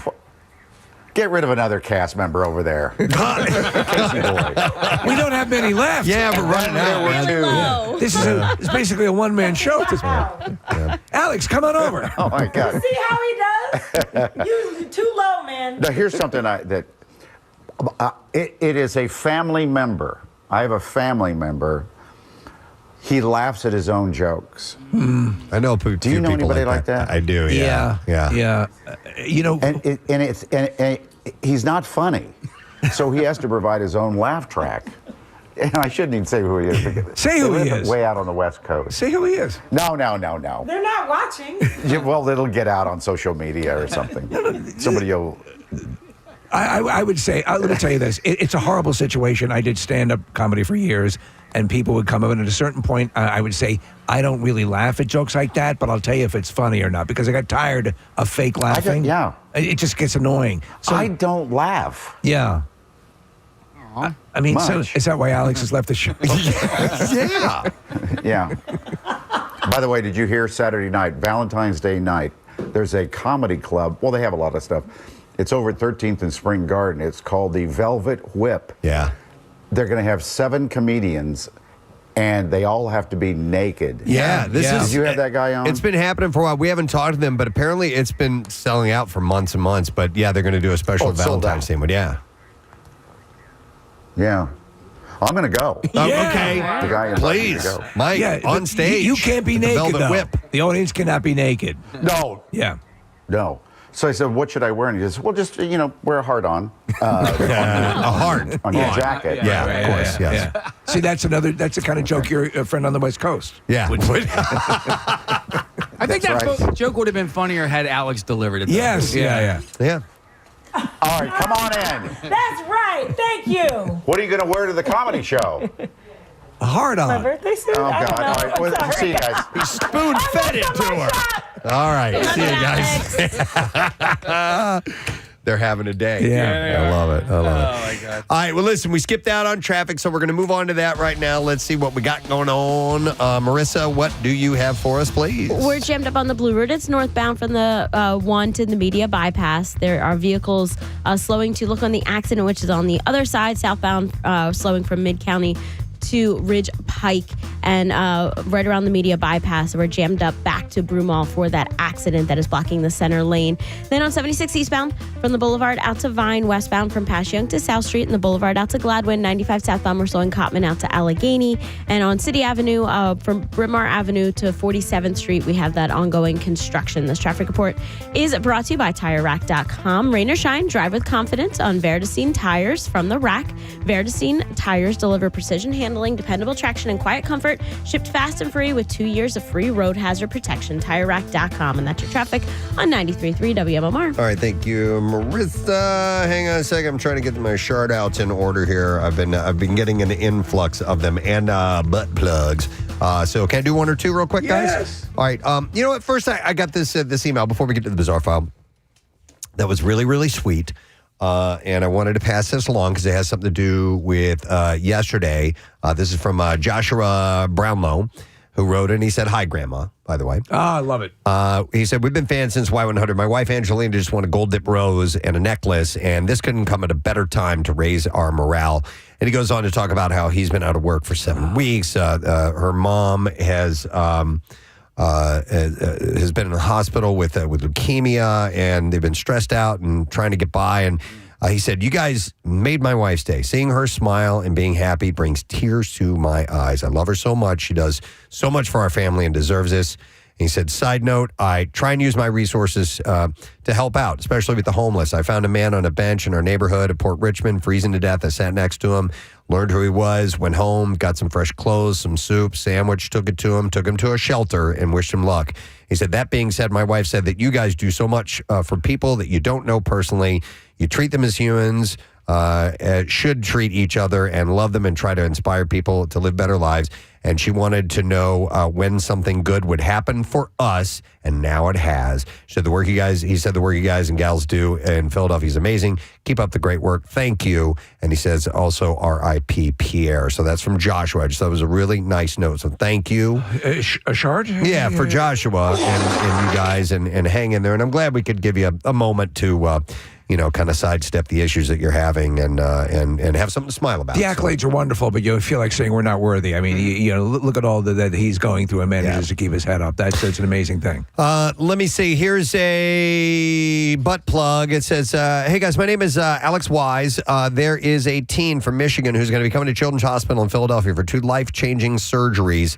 My friend's daughter, Aspen, was born with multiple issues with her spine. Aspen and her mom, Nicole, are going to be coming in town. The first surgery will be in early March. Aspen has tethered spinal cord syndrome, arachnoid and epidural spinal cysts, kyphosis and scoliosis. All of this is also complicated by Ehlers-Danlos syndrome, a condition which greatly affects the stability in your spine. She's already had 2 extensive spinal surgeries to correct these conditions with no success.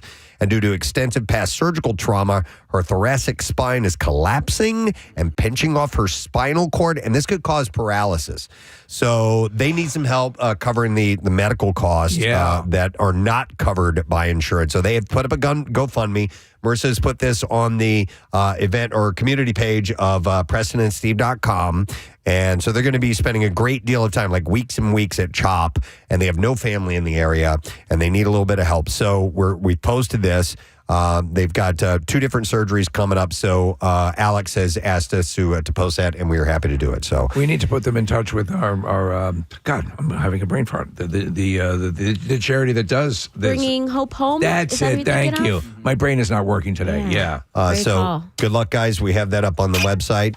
Thank you for the plug. And then this one is from Megan. She says, please send a shout out for my 10-year-old daughter, Lexi. She's a fart fanatic. And that's all she wrote. So here we go. All right. You want to do a big one, Case? You want to do one? I can do a big one. All right. Yeah.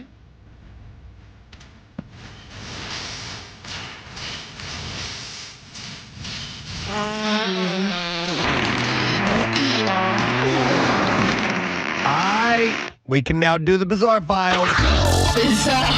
WMMR presents Preston and Steve's Bizarre File. Brought to you by Screwball Peanut Butter Whiskey. They want you to screw the usual and register your nuttiest sled for the Preston and Steve Cardboard Classic. It's a chance to win $1,000 cash, and go to WMMR.com for details. And don't forget that it's coming up March 6th. It'll be here before you know it. A daycare teacher in Illinois is accused of giving several toddlers laxatives after telling the children that they were candy. Oh, you can't. Oh, that's just loathsome. Giselle Juarez has been charged with 3 counts each of attempted aggravated battery causing bodily harm to a victim under the age of 13 and endangering the life and health of a child, both which are misdemeanors. I was kind of surprised to find out those are misdemeanors. You're poisoning them. Police said that on Tuesday it was the department was contacted by multiple parents that their children attending the Learning Experience Daycare in St. Charles had been given a chewable laxative by one of the daycare teachers. Officers responded to investigate and confirm the incidents had occurred. Each child was 2 years old or younger. Come on. Juarez was identified as the suspect, and after police consulted with the state's attorney's office, the charges were brought against her. She turned herself in and was released from custody. You should only do stuff like that at the office. One of the affected children's parents said, my child was still suffering from constipation, which the doctor said it was going to be a side effect of the laxative coming off of laxatives. Her child's just 17 months old. The parent reportedly added that her child has been suffering from diarrhea for 2 months. And doctors' visits and switching the toddler's formula did not fix the problem. She thought it could have been a virus, and that was negative. We found out from the director that she had fired the employee because she allegedly was giving them laxatives and saying that it was candy so that they could get sent home because she was overwhelmed, and that's why she was doing So it. how does that end up a misdemeanor? I don't know, but that's she needed time, and so she had the kids pooping their brains out. This was pretty wild to see. A small plane made an emergency landing in the middle of a Georgia highway, crashing into 3 SUVs and leaving 2 motorists injured. The pilot landed the single-engine plane in the middle of Highway 369 in northeast Georgia after the aircraft experienced a mechanical failure. Police Captain Kevin Holbrook said, and one of the plane's fuel tanks crashed through the rear of an SUV and injured a motorist. Holbrook said nothing but luck prevented the crash from becoming a mass casualty event. He said there's a large commercial area with a number of restaurants just within feet of the road. We're very, very fortunate that we didn't have a mass casualty situation. Video of the emergency landing shows the plane hit the ground in the middle of the roadway, twisted high speed into traffic. Photos shared by police show the single-engine plane stopped right between Pizza Hut and the Golden Corral. That's right, Land. The FAA said we're on the scene to investigate. 2 motorists were taken to the hospital. The pilot and co-pilot on board the plane were uninjured. The plane was departing from Gainesville Regional Airport, which is only about a mile away from where it landed. The pilot made the emergency landing after determining the plane would not be able to return to the airport. But fortunately, nobody was killed in that. Golden Corral have an understanding with the FAA that they can serve as an airport. Yeah. Ryan, you know this. Ryan's giving me thumbs up. Yeah, it's kind of like a golf course. Sometimes you got to find a Golden Corral nearby, right? Yeah, oh yeah, that's usually how it goes. Sorry, thanks, Ryan. A woman's encounter with a moose outside of her Canadian home could have resulted in an outcome far worse than a short hospital stint if her son had not been there to help. Why don't you forget the moose? Of course. For a moment. Sean Tufnell was making his lunch for work while his mom, Angie, walked out to start the car. He said that she didn't notice an underweight bull moose that had taken refuge under the cold and fallen asleep beside the home's dryer vent on a day when temperatures had dropped way below zero. Yeah. Once she noticed the animal, he said that she tried running away, but the startled moose ran after her. Tufnell said that he heard his mom saying something and could tell by the tone that it wasn't very good. A struggle between him and the moose ensued, and Tufnell said that he was hit in the stomach multiple times and slammed into the door frame. Jeez. He said, I was screaming for my mom's boyfriend to wake up and bring me a gun. For the moose. Over and over again. Once he had the gun, Tufnell said he fired 5 shots trying to blind the moose so they couldn't go after his mom. He said after he fired 15 more times before the animal fell. He said, finally, I got it through the brain and it dropped. After helping his mom get up from the pavement, he reloaded 2 or 3 more 10-shot clips, he said, to make sure the moose wasn't going to get up and hurt anyone else, and I put it out of its misery. I'm going to kick your ass. All told, Tufnell said that from the time he began shooting until he finished, it only took about 90 seconds, but he shot 40 times. Whoa. 40 times. Steve, this reminds me of Me, Myself, and Irene. I know, with the cow. With the cow. He said, wasn't much suffering or anything worse than what we went through. Tufnell walked away from the encounter with a bruise, and he said he suspected one of his ribs is either broken or cracked. As for Angie, her injuries included minor cuts from falling on the gravel, bruises on her ribs, forehead, and ankle, where the moose stepped, as well as a 3-inch cut on the inside of her right calf. He said, we had to do, I think, 8 internal stitches and then up to about 20 on the outside to stitch that up. Lucky she's not dead, though. Trip to the hospital. Absolutely. He said that Angie is also dealing with the mental toll of the encounter. He said, my mom's pretty traumatized by being chased down by the moose.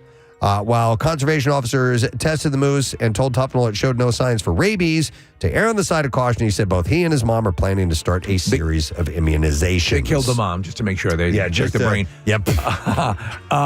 It's a good word of advice when things get cold and after your car's been running, lift up the hood. Sometimes a moose will crawl into the engine just to stay warm. All right, and then we'll do one more story and we will wrap it up. Out of St. Louis, and this is another one of these.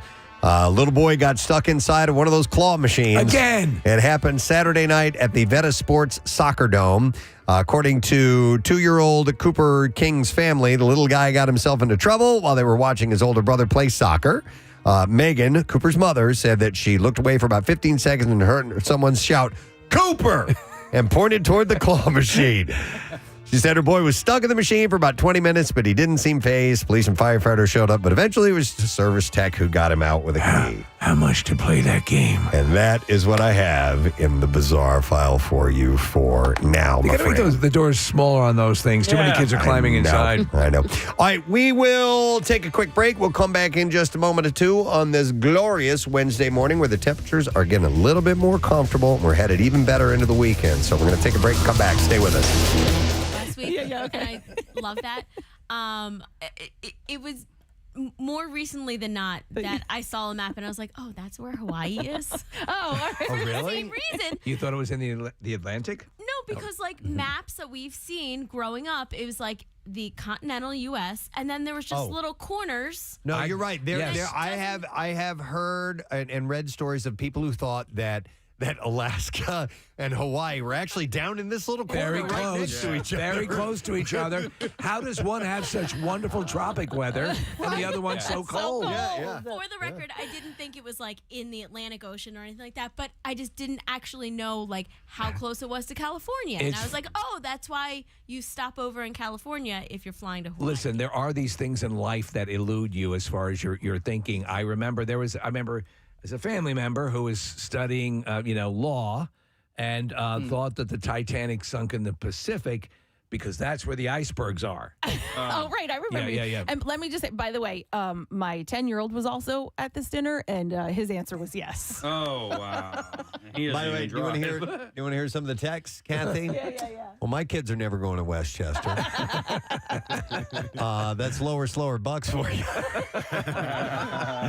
Somebody says, Jesus Christ, you guys drive me insane, Preston. You need to learn how to pronounce contiguous. Did I say that incorrectly? Contiguous. Contiguous. RG. Not a hard G. So we're all stupid here. Yeah, we're all idiots. And it's awesome because, most people have, thousands of people listening to everything that you say so that they can correct you on everything. That's all right. Yeah. This one said, it's okay, Kathy. I thought so too until about a few months ago. I'll bet you there are many people actually listening right now as well for one reason or another that weren't aware that, yes, you can indeed drive to Alaska if you need. By the way, you may think you don't have something like this in your intellectual arsenal. I guarantee you do. You sure do. I told you guys, man, when we were playing this game one time with some friends of mine, it was just a driving game. It was in my fellow band members. We were driving for a few hours to play a gig and play this game where you say a state. Whatever that state letter it ends with, you lead the next state with the start, and then we ran out of states, so we started doing countries, and I swore. Oh no. That euthanasia was a country. I remember that. It is part of Asia. It's the younger part. And I dug in, man. I did not give up. Yes, it is. I saw it on a National Geographic. It's special. where the teenagers live. It's where Asian teenagers where the youth live. in Asia live. Are you stupid? It's in the name. Where do you think they go? Youth in Asia. I need to apologize to my buddy Greg. Because I just really drove that home as if I had it as fact. Listen, if you were to design a part of Asia where the younger people would go, what would you call it? Youth in Asia. In Asia, of course. Hang on, let me go to Ryan. Hey, Ryan. Good morning. Hey, good morning, Baby Wheel. Baby Wheel. Spin it, baby. What's up, Ryan? So, kind of going off of what Marissa said. My wife, for the longest time, didn't know where Hawaii was. She thought it was right next to Texas because of how it fits on the map. Yeah, sure. Yeah. Yep. So I totally understand. And I had to explain to her it's in the South Pacific and how far away it is. And that's where we went on our honeymoon. But okay. Oh, my God. So that's funny. That is pretty funny. Hey, by the way, I read something this morning and I tossed the story away because I didn't think it would be worth bringing up. I didn't know we were going to be talking about geography this morning. But apparently there was something that surfaced on TikTok that got some people in a bit of a tizzy. And it was about the fact that the state of Maine has more coastline than California. Oh. And the reason being is it's how coastline is defined. And it's like, it's general. I have to bring up the story, but the way it's reckoned. I think I saw the same story, Preston, and it's not. Makes sense. It's exactly the way they interpret it both sides. So the reason being is because when you look at the map of California, as you trace the coastline, you can see that there's more of it than Maine. But what you have to include are the coast of all the islands that are part of the state as well. That's all considered coastline, Which they do. and intercoastal waterways and things like that. So when you add all that up, Maine ends up having more coastline than California. So there are some things that are weird like that. But then again, it's a little different than driving to Alaska because you can clearly see that there's a way to get there. If you look at a map of the It's world, called you look Canada. at a map of North America altogether. I'm trying to think of like what the last argument that I had was where I dug in deep, even though I was wrong, and like trying to determine, just being that stubborn and not willing to give up on something. Well, it happens to everybody, and I know that I've done it. Yeah. All right. Let me go to these calls. I have Courtney on the line. Hey, Courtney. Good morning. Good morning. Hey.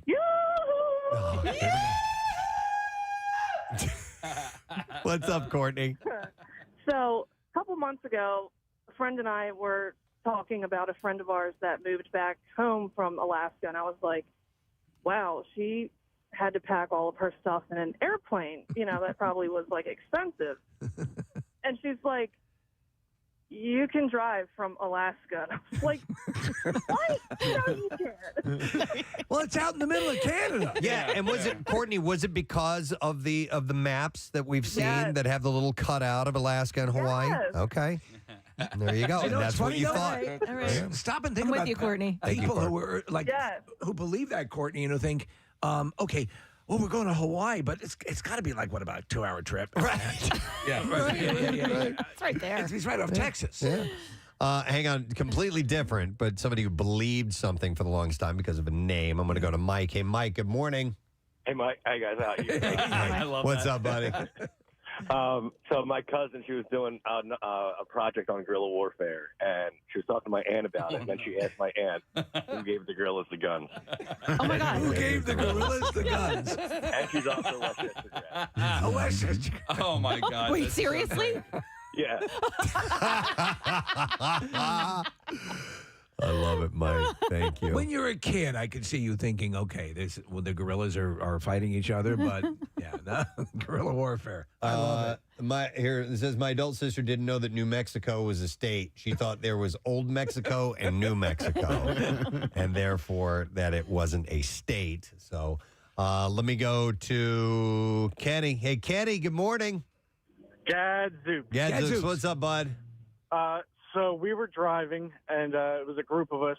There was 6 of us in a car, so it was 3 against 3. And I was team wrong that New England was a state. I was like, of course New England's a state. There's the Patriots. They have their own chowder. New England state, yes. Yeah, and it literally came down to, okay, we're going to name all the states. And we're like, and we're at 51. Okay. My bad. Oh, that's funny. That's hilarious. But you can see that, you make assumptions and it happens. Yeah. Hang on. Somebody who actually has driven to Alaska from Philadelphia. We're going to Sierra. Hi, Sierra. Good morning. Hey, how are you? Hey, good. What's up, Sierra? So back in 2010 or 11, I guess it was, my now husband and I, we actually drove to Alaska. We were going to move there for about a year. Wow. We drove there from Philly, and everyone that we talked to, we were in college at the time at Temple, and all of our friends were like, that's funny. Like, you can't do that. Temple too, Kathy, not just Westchester. You don't feel so bad. All college-educated people had no idea. Wow. I don't remember anybody that thought we could actually do it. Sierra, how long did that take? 7 days. We drove in the wintertime, and so we had to stop at night because everything would shut down, like gas stations and everything, because the roads we took were mostly used by 18-wheelers. Yeah. Because no one's driving up there. And so because the roads would ice over, it was really dangerous. So we kind of had to plan our stops every night. No, that's amazing. I mean, yeah, you're in areas that, and with it, as you said, are only used by interstate and inter-country truckers. So, yeah, it's actually called the Alaskan Highway. Yeah, wow. That's and pretty it's wild. The only major road that runs What did you through drive? a lot of parts. Were you in a car or did you drive an RV or something? An F-150. Okay. There you go. All right. Blue truck. You have the right vehicle. Yeah. Man, oh Yep. man. Yeah. And how come you guys ended up not moving there? Because of us. It was just yeah. Oh, you know my name, right? Pierre? You know my name, correct? Yes, Pierre Robert. Yes. I know you. I listen to you every day. No. That's the name of the song. I don't know the name of the song. No, I have no clue the name of the song. I'm sorry. No, that's the name of the. I wasn't asking you if you knew me. I was asking you if you knew the name of the song. The song? No, I don't know. It's from the Casino Royale. No, it's called You Know My Name. Who's on third? It's called You Know My Name. I know your name. I don't know the name of the song, though. The song is called You... Never mind. What is your name? My name's Chris. Chris, all right, Chris. Have a great day, and thank you for the call. Thank you. And the song is called You Know My Name. You know my... Oh, that's the name of the song. Now we're cooking with gas. That's right. Have a great day, buddy. Thank you. Bye-bye. Oh, one of my favorite moments ever, and I miss Pierre so much. It was just the absolute best. We had a number of people texting in. We had already planned on playing that ahead of time, but I think that's required programming that anytime that song gets played, that clip has to come out as well. And that's Pierre at his authentic best. And I have a question about that in a moment. Let's take a look at traffic, and I'm going to throw this out there. Marissa, what you got going on for us this morning? We have the Blue Route slowing down northbound from 95 out to the Media Bypass. There's an accident on the other side, on the southbound side at Media Bypass exit, where the right shoulder is now blocked, jammed back to Westchester. Also some slowing southbound from the McKinney Toll Plaza out to Ridge.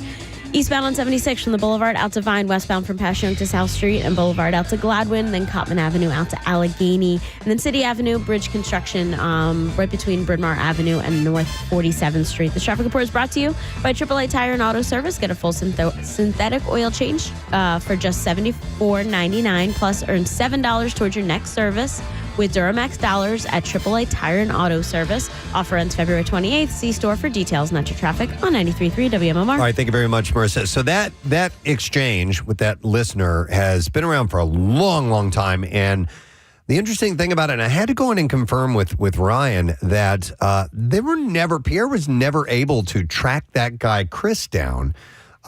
Which is surprising because he says over and over, I know your name. I listen to you every day, man. Yeah. And I'm surprised that there was never a successful, hooking up with that guy. No, I mean, Pierre had put it out time and time again every time we play the clip, and you'd say, I never found that guy, and we would poise it out there as kind of a, hey, if you're still there, give us a call now, and nothing. Never heard from many Chris. is the time you've reached out to people who've been in touch and we're able to get a hold of them, But so this one, and no clip more prominent than this one. Yeah. We play it all the time. One of my favorite things about that clip, though, Pierre played that for Chris Cornell. Yeah. And he was so taken that he years later, he had another interview with him, and he said, by the way, that call that you played me before, my wife swears that the whole thing is staged. And Pierre's like, I can't make that up if I tried. Yeah. It's just unbelievable. That was one of the best moments ever. So, but Chris, if you're out there, man, reach out to us. We'd love to talk to you. Just the best. So, all right. Well, listen, I want to spend some time. It's been a few weeks since we've done this, but there have been breakthroughs in studies and medical advances, and we're headed to the campus of the Just Sayin Institute. The Just Sayin Institute, home of the Marissa Magnata Coitus During Conference Calls Clinic. Wow. Okay.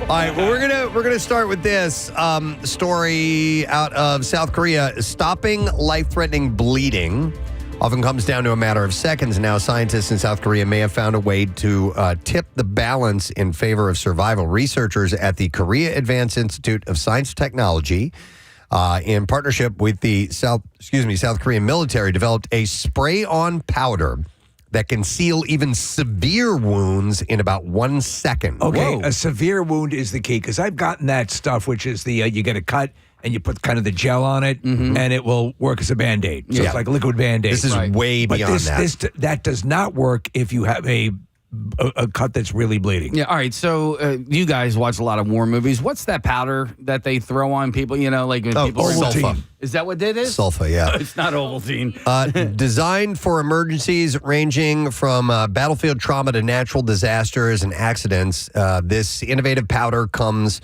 and forms a powerful hydrogel barrier the moment that it touches blood. It's known as AGCL powder, and the new formulation could revolutionize the way that first responders and medics stabilize patients when every second counts.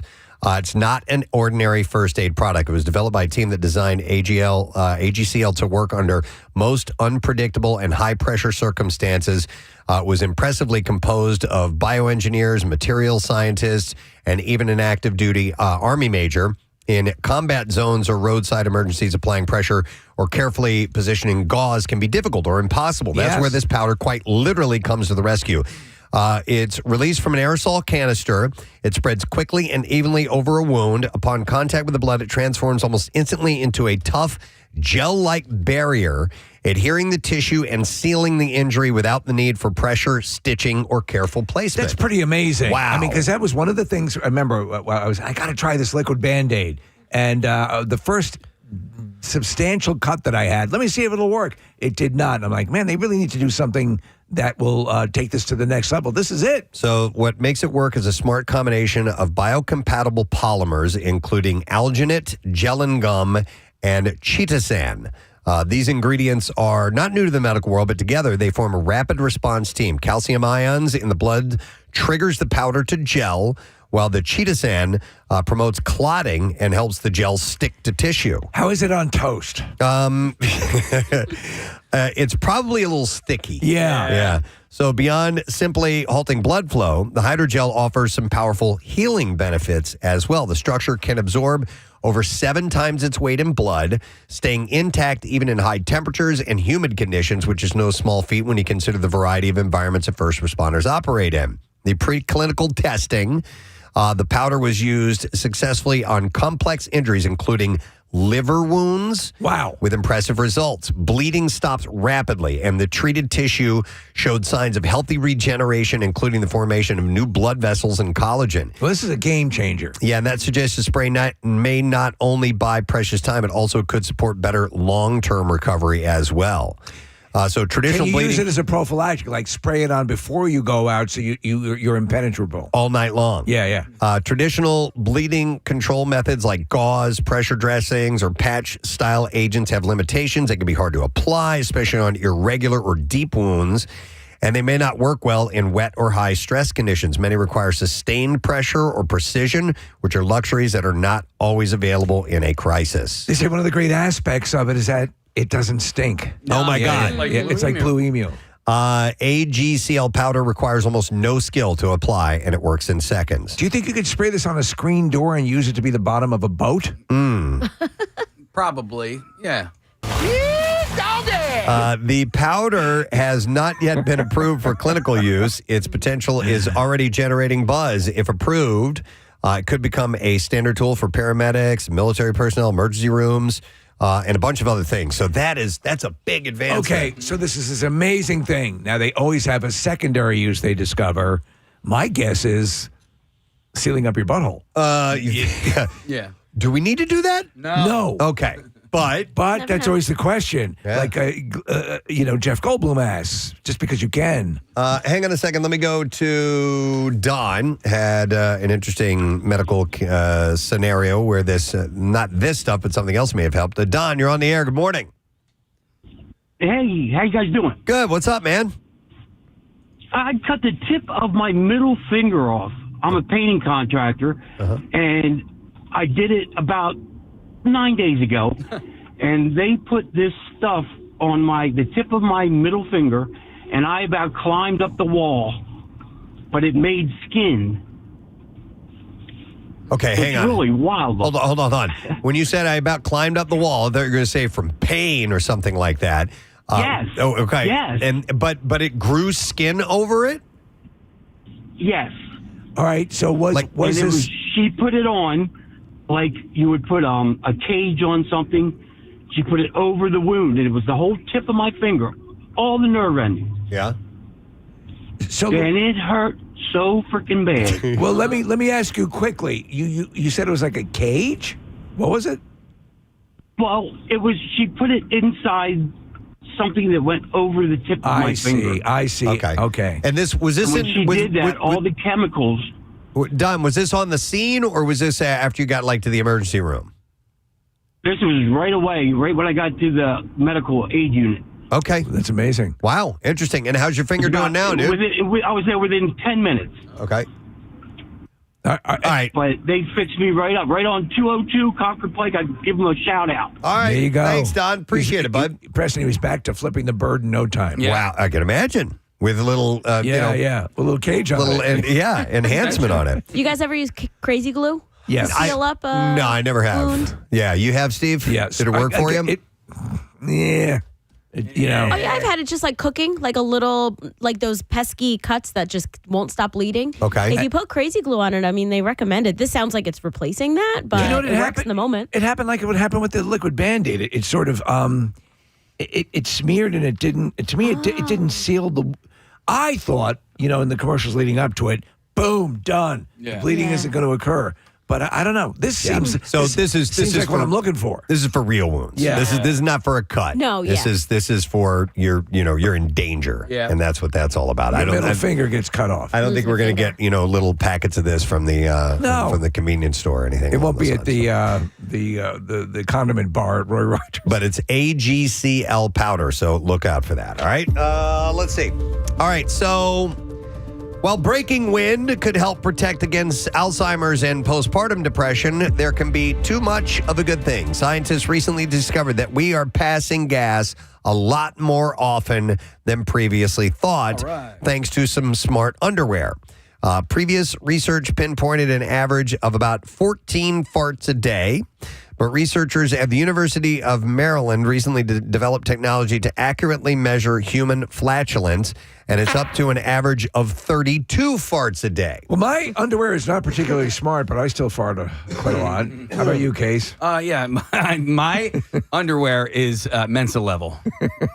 In an effort to better understand excessive gastrointestinal issues and gut microbes, the team created Smart Underwear, a tiny wearable device that snaps discreetly onto underwear.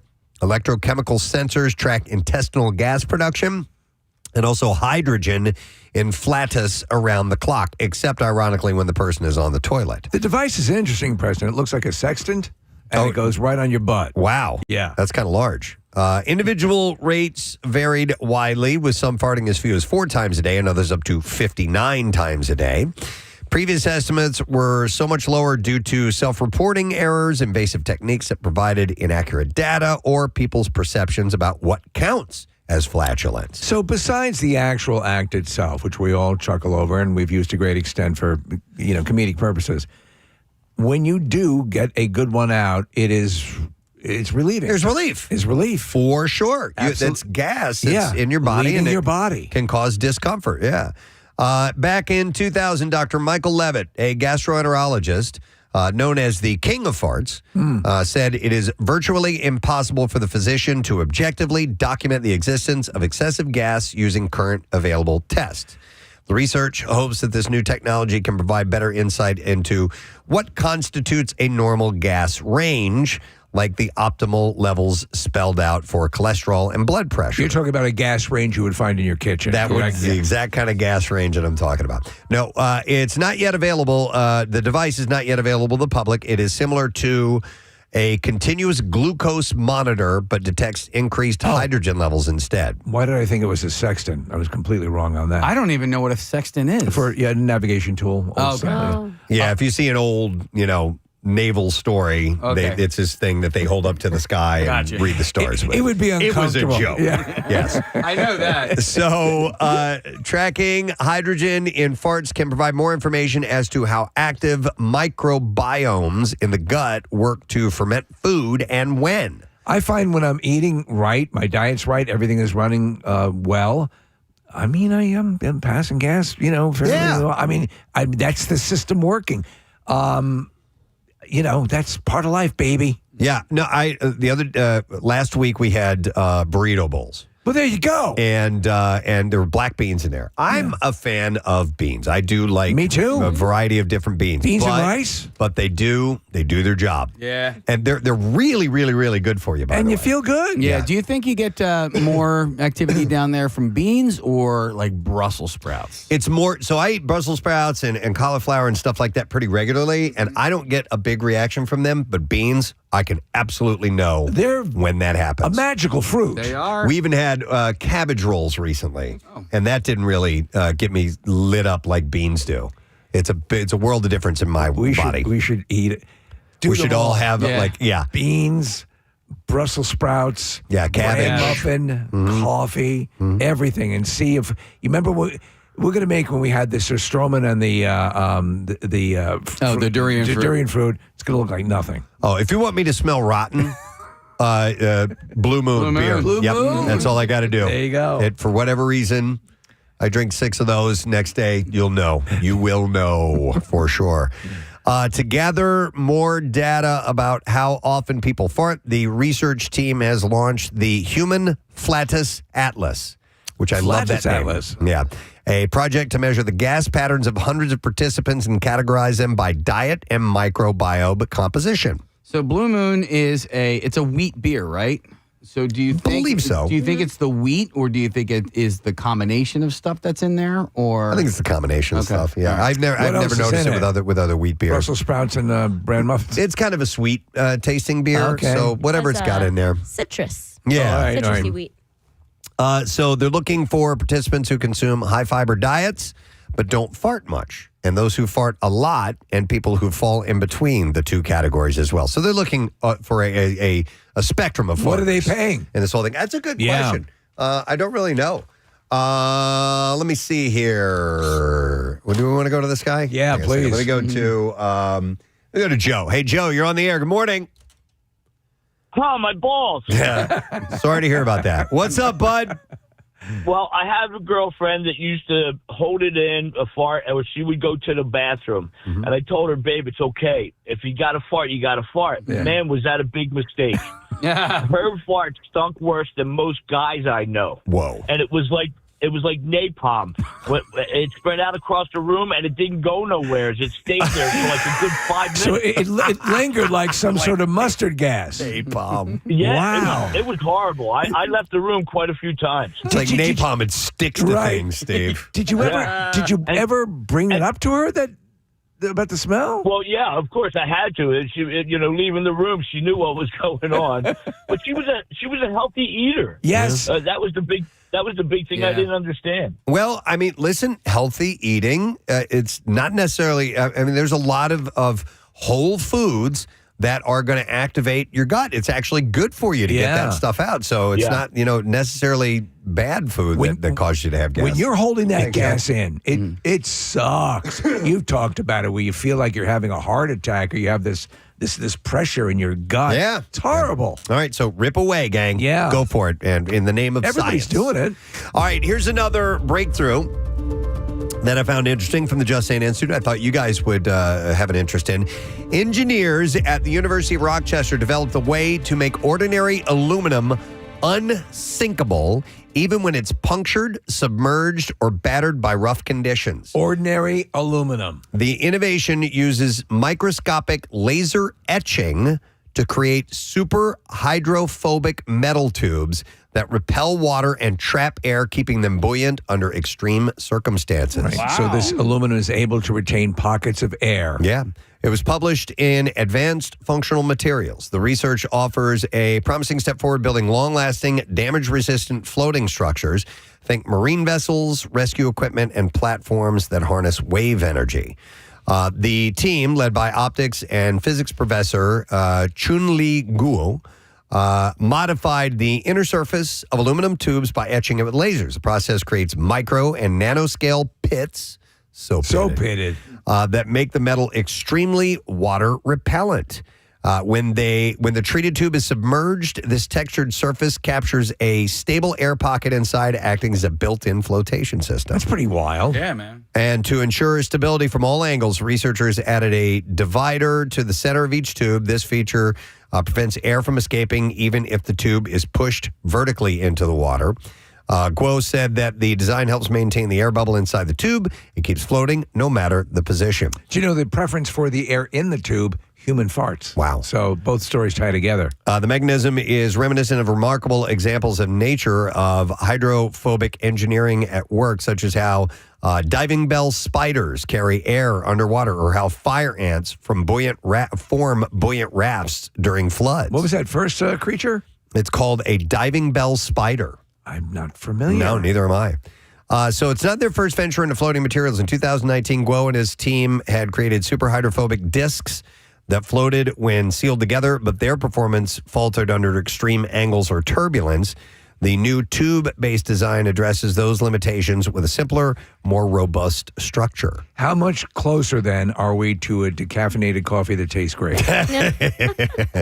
The researchers tested the tubes in varied challenging environments over several weeks and found that buoyancy remained unaffected. Even after punching multiple holes into the metal, the tubes continued to float. They said, we showed that even if you severely damage the tubes with as many holes as you can punch, it still floats. That's aluminum that floats. So there was a, what was it, the name of the company? But Boston... Dynamic? No. They made boats, and we had one. Whaler? The Boston Whaler? Boston Whaler, thanks, Yeah. Case. Again, my brain is not working today for some reason. And we had one of these boats. But the big sale on these boats was you could literally cut them into pieces and all the pieces would float. But this was years ago. I wonder how much this changes, like, boat technology altogether. Well, that's what they're thinking about. So it could be used for unsinkable buoys, modular docks, emergency rescue gear. It could even inform future ship designs to prioritize resilience without sacrificing simplicity. So you could make aluminum foil out of this then, which would mean if you were to lose a sandwich out at sea, it would stay intact floating. And stay nice and dry. I was waiting for this. On top of that. All right, let me see. All right, Steve, since you mentioned coffee, I'll go with this one.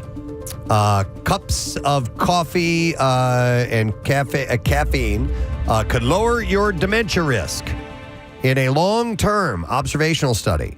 And this is a big one, okay? So nearly 132,000 healthy adults, and they studied a daily consumption of 2 to 3 cups of caffeinated coffee or 1 to 2 cups of tea was associated with lowering dementia risk, slowing cognitive decline, and preserving cognitive function. The findings were published Monday in the Journal of the American Medical Association. Dr. Yu Zhang said, we are not recommending that people who don't drink coffee start drinking. He said, we're just seeing that for people who already drink coffee, the results are really reassuring. Decaffeinated coffee did not yield the same neuroprotective benefits. There we go. In addition to Mass General Birmingham, scientists at Harvard T.H. Chan School of Public Health and the Broad Institute of MIT and Harvard studied the health and caffeinated habits of healthy professionals for 2 research data sets, and they span from 1980 to 2023. Well, that's an extensive survey then. Yeah. The first involved more than 86,000 women whose average age was 46 from the Nurses' Health Study. The second involved more than 45,000 men. Average age was 54 from the Health Professional Follow-Up Study. And to measure intake, participants completed diet questionnaires every 2 to 4 years. And after median follow-up, the period of nearly 37 years, more than 11,000 people have been diagnosed with dementia. By any chance, did this coffee intake help with erectile dysfunction? In every single case. Yeah. Even the women, Steve.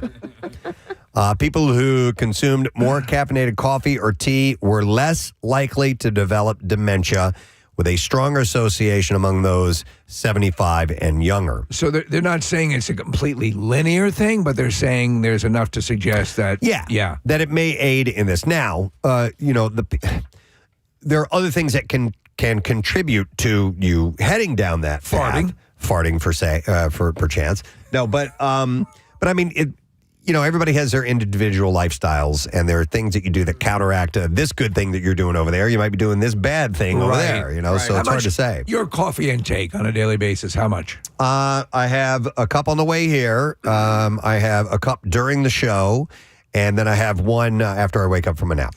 That's okay, it. so... and each one's at least 10 ounces. All right, so after work, I have like a large coffee I'll have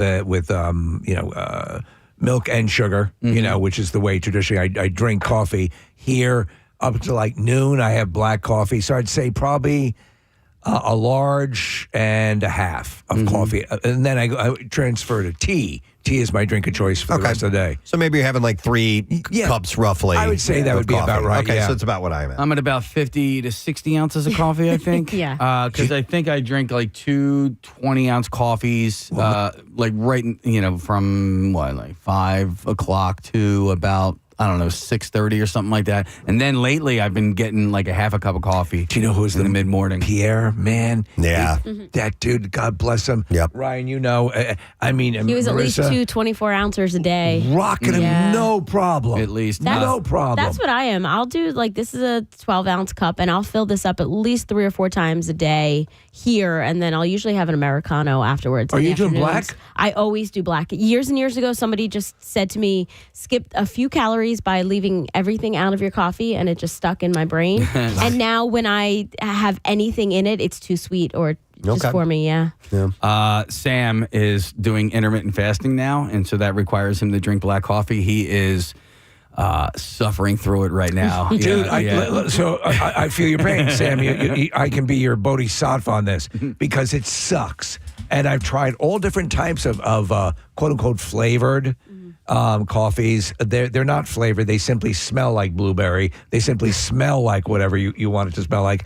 But are you finding my same thing? Oh, it's awful. I would not recommend it for anyone. I'm not even sure it's worth it. I haven't lost any weight yet. I've only been doing it for 1 day, but I was really hoping it would. It was like 30 pounds in that first day. Really hoping it would kick in right away. You're supposed to see a 15-pound weight loss in 1 day after the. Well, good luck, man. Thank you. Black coffee really makes you test out what your flavor profile is, because there's bitter coffee, there's sweeter coffees, there's all sorts. So try some other ones. Yeah, I just don't like it black. I think you're the same way, Preston. Yeah, but I drink a full cup of it every day here. And this is, and sometimes I'll have 2 if I need a little extra. But I just, I've gotten used to it. I don't like it. Yeah. I don't go, that's good. As opposed to a one that has been sweetened and has some cream in it. And I'm like, that's yummy. You know what I mean? So a Dunkin' Americano is just where it's excellent. at. Yeah. All right, let's see. Another story from the Just Sayin Institute. Yeah, I wanted to share this one with you. Hordes of cannibalistic jellyfish are spreading through Venice's famed lagoon and wreaking havoc on local fisheries. Usually found in the western Atlantic, the warty comb jellyfish, also known as the sea walnut, is now thriving in the Adriatic Sea. And there's something interesting about this particular jellyfish, which I will get to. Despite the name and appearance, Nemempasi ledie, this is the Latin name for it, is not a true jellyfish, but it's a comb jelly, which is in a different phylum than true jellyfish. Among other differences, the gelatinous, translucent creatures do not have stingers. The name comb jellies comes from their method of moving through the water using rows of hair-like structures called ciliary combs. Scientists believe these species came from the Adriatic accidentally in the ballast water of cargo ships. And a sometime cannibal, it will actually eat its own young when food is scarce. That's a bad parent. And the bizarre creature, here's the thing, has a temporary anus. That appears only when it needs to expel waste, and then it vanishes again. That's a band name if ever. Temporary anus. I love it. Unfortunately, temporary anus. It is also one of the world's top invasive species and is causing chaos for the Italian city's fragile lagoon ecosystem. Have you ever heard its song? It's kind of lovely. No. The lagoon is almost perfectly suited to its needs, allowing the sea walnuts population to explode in an alarming rate. Listen, if I could only work a temporary anus, I might eat my own kids as well. That's a good trade-off. That's not bad. You're right. No more wiping. Yeah, man. Yeah. Well, which kid don't I like? You always have your favorites. Case, if you had to eat one child to ensure a temporary anus, and you love them all. Yeah, and I do love them. Oh, man.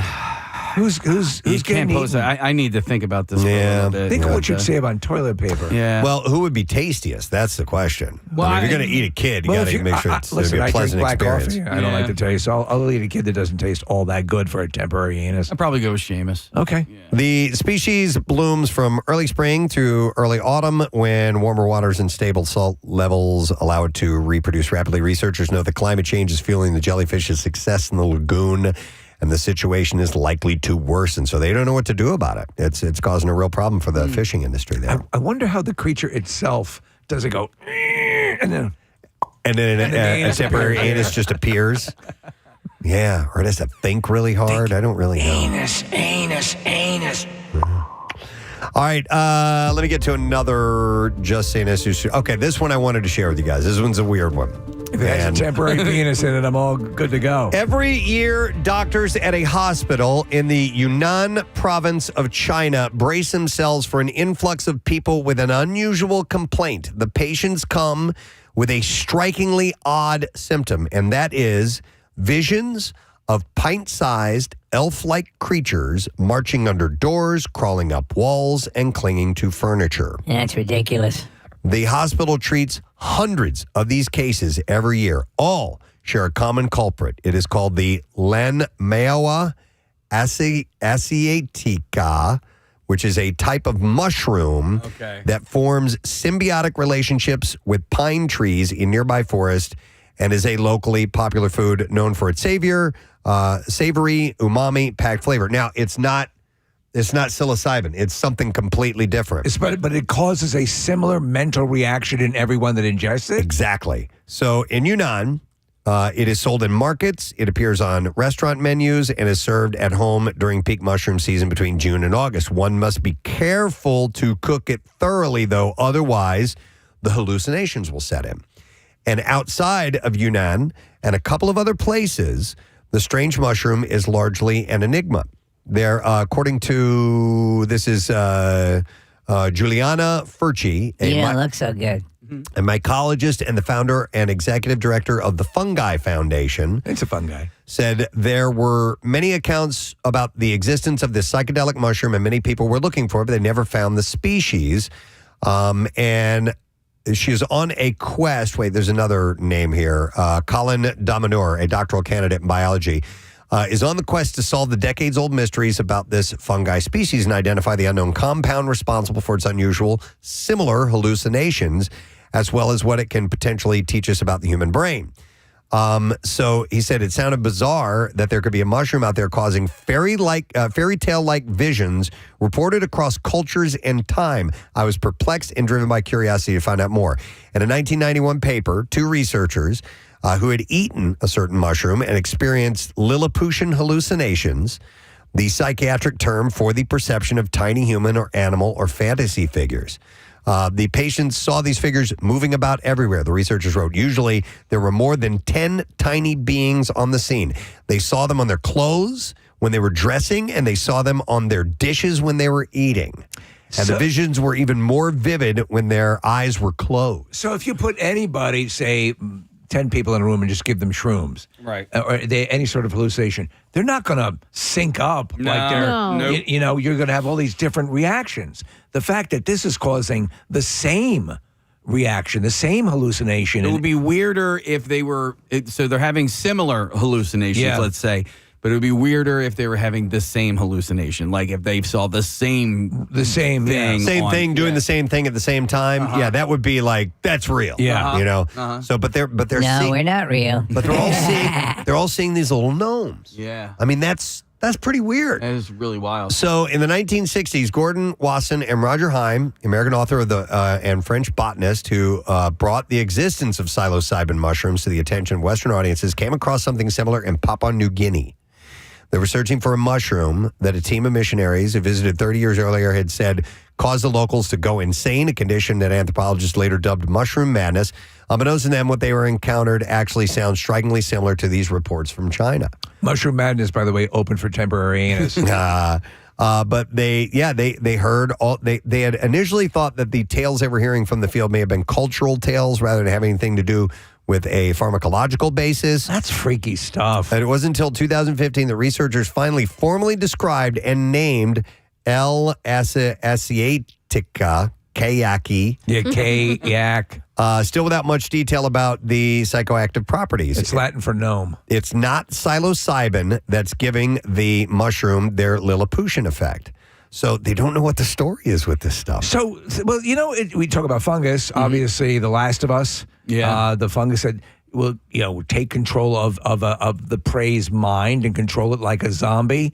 There's the Shyamalan movie, The Happening. Some of that of a plant's ability to emit a pheromone or a scent or something to protect itself is rooted in some sort of science. But this is this is otherworldly. Yeah. And this story goes on and on. I don't have time to go through the whole thing with you guys, but they took some of it back to a lab to sequence their genomes. Chemical extracts from the lab specimens produced behavioral changes in mice similar to those reported in humans. Hey, on behalf of Sam and myself, would this stuff taste good in coffee? The mice Black experienced a period of hyperactivity followed by a long stupor where the rodents did not move much. And they also visited the Philippines. They heard rumors of a mushroom causing similar symptoms there. I kind of want to experience it, but I don't want to experience it. I know. I mean, you kind of want to see. I want to see Are these. They dressed in delightful costumes? Yeah, a little hat. Are there little songs they sing? Yeah. Do they build toys? Do you guys want to do mushroom roulette? Oh my God! Remember, you guys did Ipecac roulette. roulette. Yeah, let's do shroom roulette one morning. Company will love that. Yeah. Yeah, hi. My name is Peepo. So, yeah, they said that the perception of the little people is very reliably and repeatedly reported. What if we take the shrooms and all we see are like 9 or 10 Marissas? Oh, my God. She just multiplies. like the Oompa Loompas in the Tim Burton. So this is something that they're going to be, they're going to be testing and seeing what they can find out. It's like you're about on it. the same network. Yeah. Yeah. Wild, man. Yeah. Cray. Do we have to wrap up now? Yes. I actually have more things. We'll get to another Just Saying Institute soon because, I mean, when you've got, temporary anus and things like that. And mushrooms. How can you not keep going? But a lot of other great things, but we will eventually get to them. But thank you for expanding your mind this morning. And your anus. At the Just Saying Institute. Hey, here's what we'd like to do. We'd like to have a good time with you. Us and the gals are getting together. Zeta Eta Pi Sorority. It's a Valentines Day party. Thank you for being Tomorrow night at Parks Casino. You're invited to go if you're caller number 14, 610-660-9333. At least 21 years of age. Ladies only, by the way. And we invite you with the promise of a free drink and a free buffet and $25 in slot play from Parks Casino. We're playing bingo, and we have a ton of great prizes that we will be giving away. Lots of concert tickets, VIP experiences at Parks Casino. And we'll hang out, have some cocktails. We'll welcome you into the sorority. It's been forever since I played bingo. I'm looking forward to it. And again, you mentioned the concert tickets and prizes. Really good stuff. 610-660-9333. Call now. We're doing it tomorrow night starting at 6 o'clock at 6 to 8 at Parks Casino. We'll be right back. Stay with us. We just decided to take like a year off of school from college and just go up there and snowboard and hang out. And then we came back to college again. You got your fill. All right. Cool. All right. All right. Yeah. Thank You're you. back. Appreciate it, Sierra. So somebody who's actually done it, Kathy. And see, there were a lot of people that didn't know. A whole bunch of them at Temple, apparently. I'm going to go to Nick. Hi, Nick. You're on the air. Good morning. Yo, guys, put a bomb in a possum and feed it to a shark. Yep, right. That's the solution. Yeah. What's up, man? All right. So I went to O'Hara, Casey's alma mater. Thank you, Joe Delco. And senior year theology class, we had to do a project on different things, and this one girl picked euthanasia, which we were learning about. What you guys were just talking about was the mass killing of people. Right. She literally did her senior theology project on youth in Asia, and stood up in the middle of the class and went 10 minutes into her presentation about it. Everybody's laughing and like snickering, and the priest, it was Father Urian, finally goes over to her and goes, "You can sit down now, hon." That's mortifying. People, like, their jaw was on the ground. She's talking about how children are not being fed in Asia and everything, and we're just all looking at her like she was not even close. You're not even in the right ballpark. Oh, no. That would have been me. Yeah. Had you seen the word, though, had you seen the word euthanasia? No, actually, it wouldn't have been me. I actually thought euthanasia was a country. Yeah, that would have been your geography class. Yeah, it would have been my geography. That's the capital. Yeah. Wow. All right. Thank you, Nick. Oh, I feel horrible for people when that happens to you. You realize how dumb that really was. Kath, when did you feel stupid, but probably not because you were in company with other people who did. I actually laughed so hard. I mean, now that I'm telling the entire area, I'm sure plenty of people make me feel stupid. But no, at first I laughed. I was like, oh my, and I went like this, Preston, look, I took my hands and I just went like this, like mind blown. Wow. Here's a text that says, hey guys, my wife is incredibly intelligent. But one time a few years ago, she said in response to something, frogs don't have blood. And I was like, what? He said she thought that they were, like bugs or something, just a sack of goo.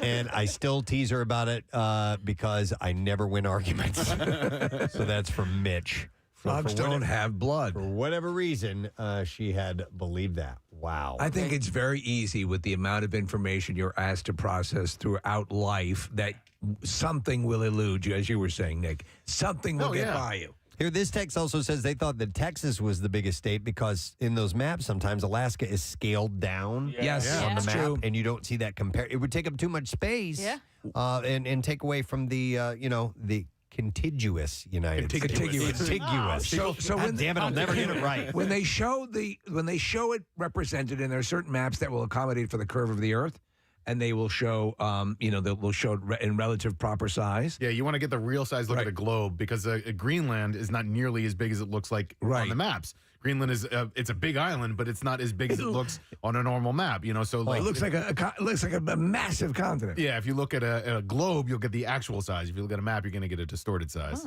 Let me go to. Hang on a second. You can't drive to Greenland, Kathy. Let me. Well, I know now because I was looking at maps all weekend. We go to Joe next. Hi, Joe. You're on the air. Good morning.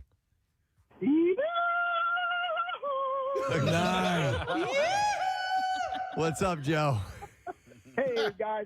Hey, so my story is this. It was back in the early 90s. I was home from Westchester University, Kathy. All right, yes, go Rams. Old Rams in the house. And we were all sitting out on the front porch, my family and I, and my sisters were out there with my parents.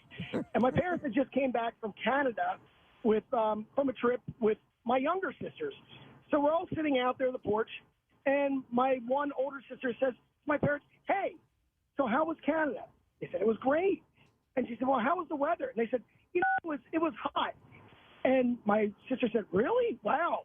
The other older sister chimes in and says, of course it was hot. Everybody knows heat rises. Oh, no. Oh, yeah. No lie. It's like the second story of a house. Yeah, Canada's above the United States. I'm sure heat rises. Yeah, he just goes up that way. Oh, my God. That's so funny. And did you guys laugh, get a kick out of that, or what? We laughed our behinds off, but we've gotten used to my sister saying like crazy outlandish things. Like she had told my one younger sister, "Don't stand next to the microwave; you're going to get radiated." Right. Well, that used to be a lot of people had that concern in the early days. Yeah. In fact, there is. Go ahead. But then with radon being prevalent, she would tell the one younger sister, "Don't go in the basement; you're going to get radon." The younger sister, being so young, thought there was a guy, must have looked like the Michelin Man, who lived in the basement, like Radon Man. Radon.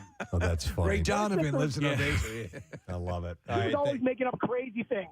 Thanks, Joe. Appreciate it. What is this one, Nick? It's just like a mispronunciation, but it's sort of like O-range or okay. C of E, This one, yeah.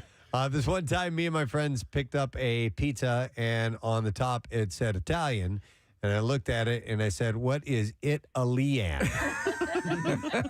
And my buddy goes, "That's Italian, you idiot." That is orange or fragile.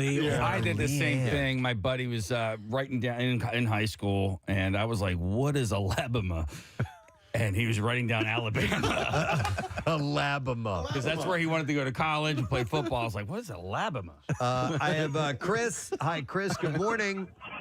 Listen, a-holes, I don't always use ranch dressing. Well done. Good. One of my favorite moments. What's up, Chris? Hey, how you doing? So, if you don't mind, maybe we could play the yes or no game here on my stupidity. Mm-hmm. Okay. Do we know why Pounders are called Pounders, the beer? No. Yes, I do. Assume. I know. Pound them. Yeah. No, because of the. It's a pound. It's a pound. Yeah. It's 16 ounces of liquid. I'm 39 years old, and I just realized that last week. Why'd you think they called them pounders? Because you can pound them. There you go. Now there's 16-ounce beers. And better. Now, I wonder love if Thanks, Chris. is there some sort of lineage between the fact that pounding, we call it pounding a beer because of a pounder? Oh, like the term pounding came from that. the fact that it was a pounder? I don't know. Yeah. You got to pound that down, man. I didn't know. So, I mean, there was a point in my life where I thought like all rivers ran north and south and that, but there's also, speaking north and the south, I thought when you flew to China, yes, that you just kind of flew east and west. And because my buddy Vince, he goes there for business. I was quite a assuming bit. that too. Yeah. I was like, I yeah, didn't you think just about go going over the top. all the way around. So Yeah. I'm thinking, I'm like, well, is it faster to go east or is it faster to go west? And he's like, no, you go over. I was like, oh, you can go. I didn't know you could fly over. You can fly north over into. Yeah, the map can be a strange thing because when we have, and we've flown to Europe together before, and the next thing you know, you're getting close to Greenland, and we're like, aren't we going like way north to get there? And if you look at the map, no, that's the path you take. Right, pretty much, yeah. and so things on a map versus a globe look a little bit different, and that's why you can be thrown off a little bit. By maps that you've seen. They were pointing that out. I was watching this special about the Titanic sinking and the perception of where things were. And the fact was the Titanic was going along a route that was, at that time, was highly trafficked. It was basically like two opposing lanes, one going one direction, the other going with maybe a 50-mile spread. So that was the way they were going through. But when you saw it depicted and where the ships were placed on the map, it seemed, that was spread out incredibly far, but it wasn't. Nick just pulled up a flat map of the world, and Greenland looks gigantic, Nick. Right, and it's called the Mercator projection. I couldn't remember the term earlier, but there was the reason why maps are stretched like that is because of in order to draw them flat so that you can see them in a rectangle. Yep. You have to stretch them up in the north and the south. But yeah, Greenland's not nearly that big. Antarctica's not nearly that big as well. Wow. Here's a funny text that came in, Preston. I want to find it. The Mercator projection was Rick Astley's first band, right? I did not know that. Yes. Wow. Let's see here. Somebody texted in and said, I thought that it was Roman Cokes, not rum and Cokes. Roman Cokes. Get a couple Roman Cokes over here, please. Oh, that's so funny. We have some Greek Cokes. Yeah, roll out of the Roman. Sorry. Let's go to Colin. Hey, Colin, good morning. Hey, Gadzooks, guys. Gadzooks, buddy. What's up? Hey, so my sister-in-law, who just graduated from college, we were all hanging out like a year or two ago, and we were just talking about traveling, and she was going on and about how she had been to another country before, and all of us were like, oh, that's news to us. Where you been? She's like, well, we went to that wedding. Remember Steph's wedding? And we're like, yeah, that was in Colorado. She's like, yeah, the country of Denver. And No. Are you kidding? That's a lie. I swear. And so she was probably like 12 or 13 at the time of the wedding, but she thought because she got on a plane to go there. Oh, okay. So this had lived in her memory as a child, and yet, even though she goes on to graduate college, for some reason, she never really. That's hard to believe. There's some other issues at work here. But wow. Was there any head trauma involved at any point? Did she fall too? It's funny you say that, but that's a totally separate story. Okay. All right. She dissociated Denver. That's from the wow. That's reality of tough, Denver, man. Colorado. That's funny. All right. Thanks, I find Colin. it hard that somebody wouldn't set you right on that. All right. This one I like. All right. So, and they, I have to spell this. They said they thought that prog rock, P-R-O-G, rock, was prog rock, P-R-A-G-U-E, and all the bands were from Prague. It says that I'm 32 and I have 2 master's degrees. All these bands, great bands coming out of Prague. These bands out of Prague, they all like really long songs. It's like the Mersey beat. That are very, meticulous and difficult and have odd time signatures. It's so weird that just in Prague. I love this Czech music. Yeah. God. Let's see. How about Joe? Good morning, Joe. You're on the air. Good morning. Hey, what's up, guys? buddy? So I'm an RN at emergency department, and one of the guys I work with, he's about ready to graduate nursing school. So we were talking about some of the old shows we saw. Sonny and Cher came up, and he never heard of them. I says, "You never heard of Cher? Musician. She was in movies." So he looks up Cher, and he says, "Oh yeah, she was in this movie Burlesque." Burlesque? You mean burlesque? Burlesque. So his new name now is Burlesque. Every time he walks by, "Hey, Burlesque!" Oh, He'll never live it down. He'll never live it down. That's great. Sure, Thank yeah. you, Joe. It's one of my favorite movies, by the way. Burlesque. And then, when you make a statement like that and you realize you're wrong, and it's like, oh, no. And why did I say that out loud? There was, Steve, I think it was Wink Martindale talking about getting a word wrong, and he was on, I think it was Tic Tac Toe. He was the host of that show. Right. And one of the clues, the answer was orangutan. Yes. But he had never seen the word written down before. And the person answered orangutan, and he goes, "No, it's orangutan." No kidding. Or something like that. And he said, Right, yeah. I felt like the biggest moron in the world, but he had never seen the word orangutan. It's because I still will say by default orangutan. Yeah, with even the though G it's on the end, me orangutan. too. Yeah, Yeah. and it's not. It's orangutan. Yep. And then you got to pretend like you were just joking. Yeah. Yeah. Well, listen, Kathy, that's not as you're in company. You have people along with you. Few out there. Yeah. There's apparently an entire class of Temple that believes it as well. 5 points, Delco. Let me go to. There was hang on. that other story, Casey. Watch yourself. I go to Sam. Hi, Sam. Good morning. Hi, good morning. Hey, what's up, Sam? So I have two things. First thing is I just found out recently, by the way, I'm 24 years old. I just found out recently that there's a Virginia and a West Virginia. Understandable, though. You think they'd just be referring that they were actually separate, but that you're in Western Virginia right now. And right. Yeah, is that what you thought? It was one state, but there was a western part of it?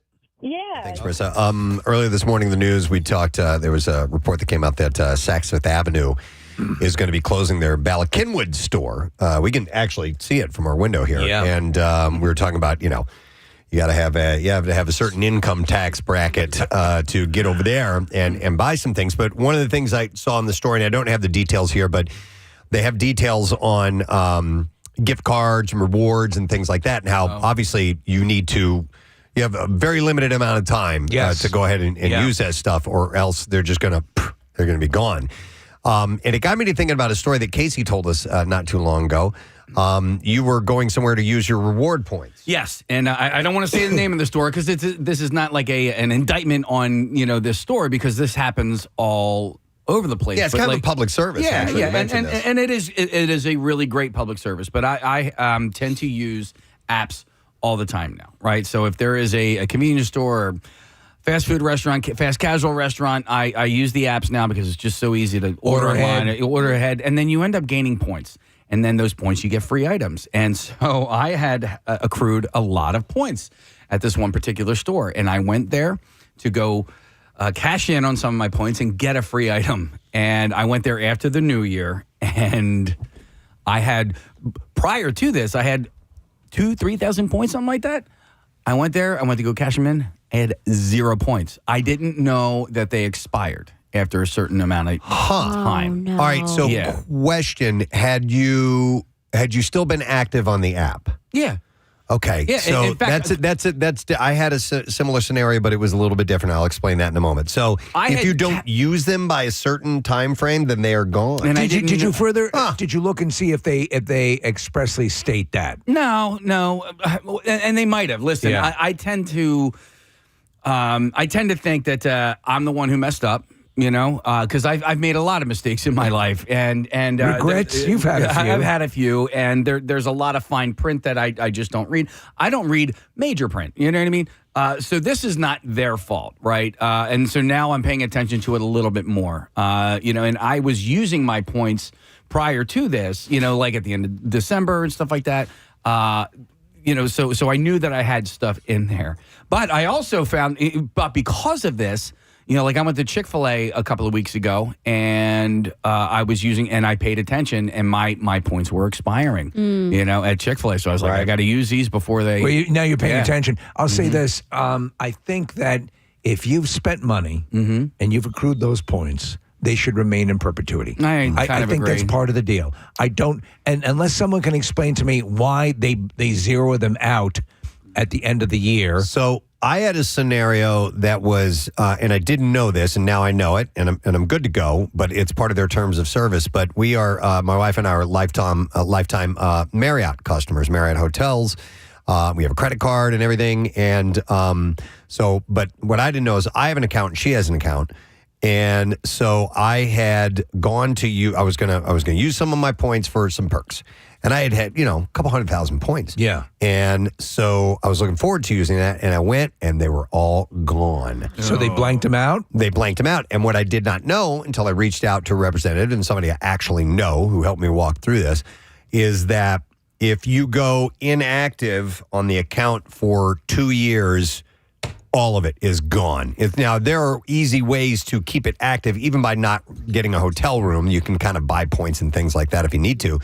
But we had been booking on Rochelle's account all that time. And meanwhile, yours. we've got we're like this close to lifetime gold status. Yeah. Right. Which is phenomenal. But I'm like, what? But these are my points, and I have accrued all this, and I did everything I could, and you can't get them back when they're gone. They're gone. So contrary-wise is a different scenario on one of my credit cards. I'm not a points kind of guy. I figured that there's something like this going on, and I should be because if I'm accruing them. Yeah. So, I've had this one credit card for 25 years, and the points, and I'm like, okay, so it's. What do I have to get? What do I have to buy? What do I have to trade in? What is it good for? I'm like, it's not worth it.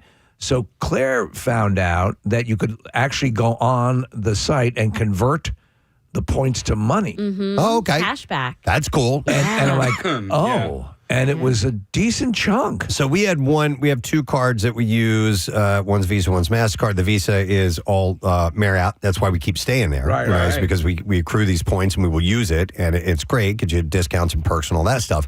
But then the other one is just like, dude, it's like random shopping. It's like just stuff. Yeah. Things. That's a lot of times. And we've accrued. There was a time where we were using that as kind of our primary card. And every couple of years it'd be like, okay, let's go shopping. And we buy stuff we didn't even need because we were getting it essentially for quote unquote free. And we bought tents and things that it was crazy. Oh, you guys camp all the time. Oh, right? Yeah. That's where I got this.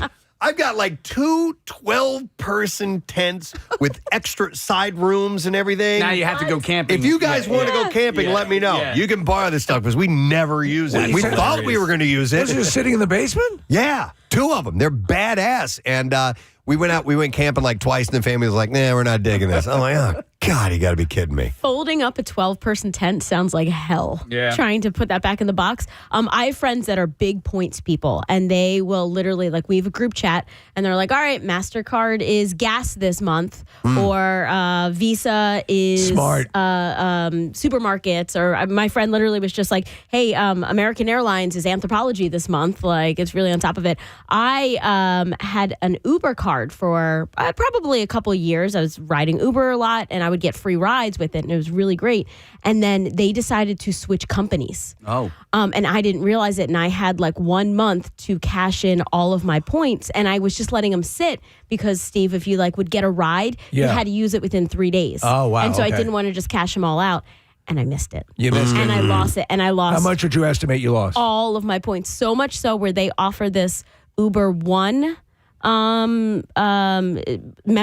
Yeah. And I think I could have gotten it for 3 years. That's how many points I had, and I lost them all. By the way, Casey, Yeah. I know you don't want to name the place, and I'm not going to, but tons of people texting are nailing it that know exactly what you're talking about. Yeah, well, I mean, The same thing happened. And to them. listen, I found out the hard way, and it's okay. I'm going to continue to go to this place because I love this place. Yeah. But I'm that was like me, and I'm sorry to interrupt. That was like me in the Marriott. Once I found out, I'm like, oh, I didn't read. I didn't know, and now I know, and so it's all good. And you're a little embarrassed. There I am, standing at the counter at Madam Yang's Tug Hut. Yeah. And I'm like, I thought I had the points. Oh, I hope you had the cash on you. No. Oh no, you just had to I had leave. to do it myself.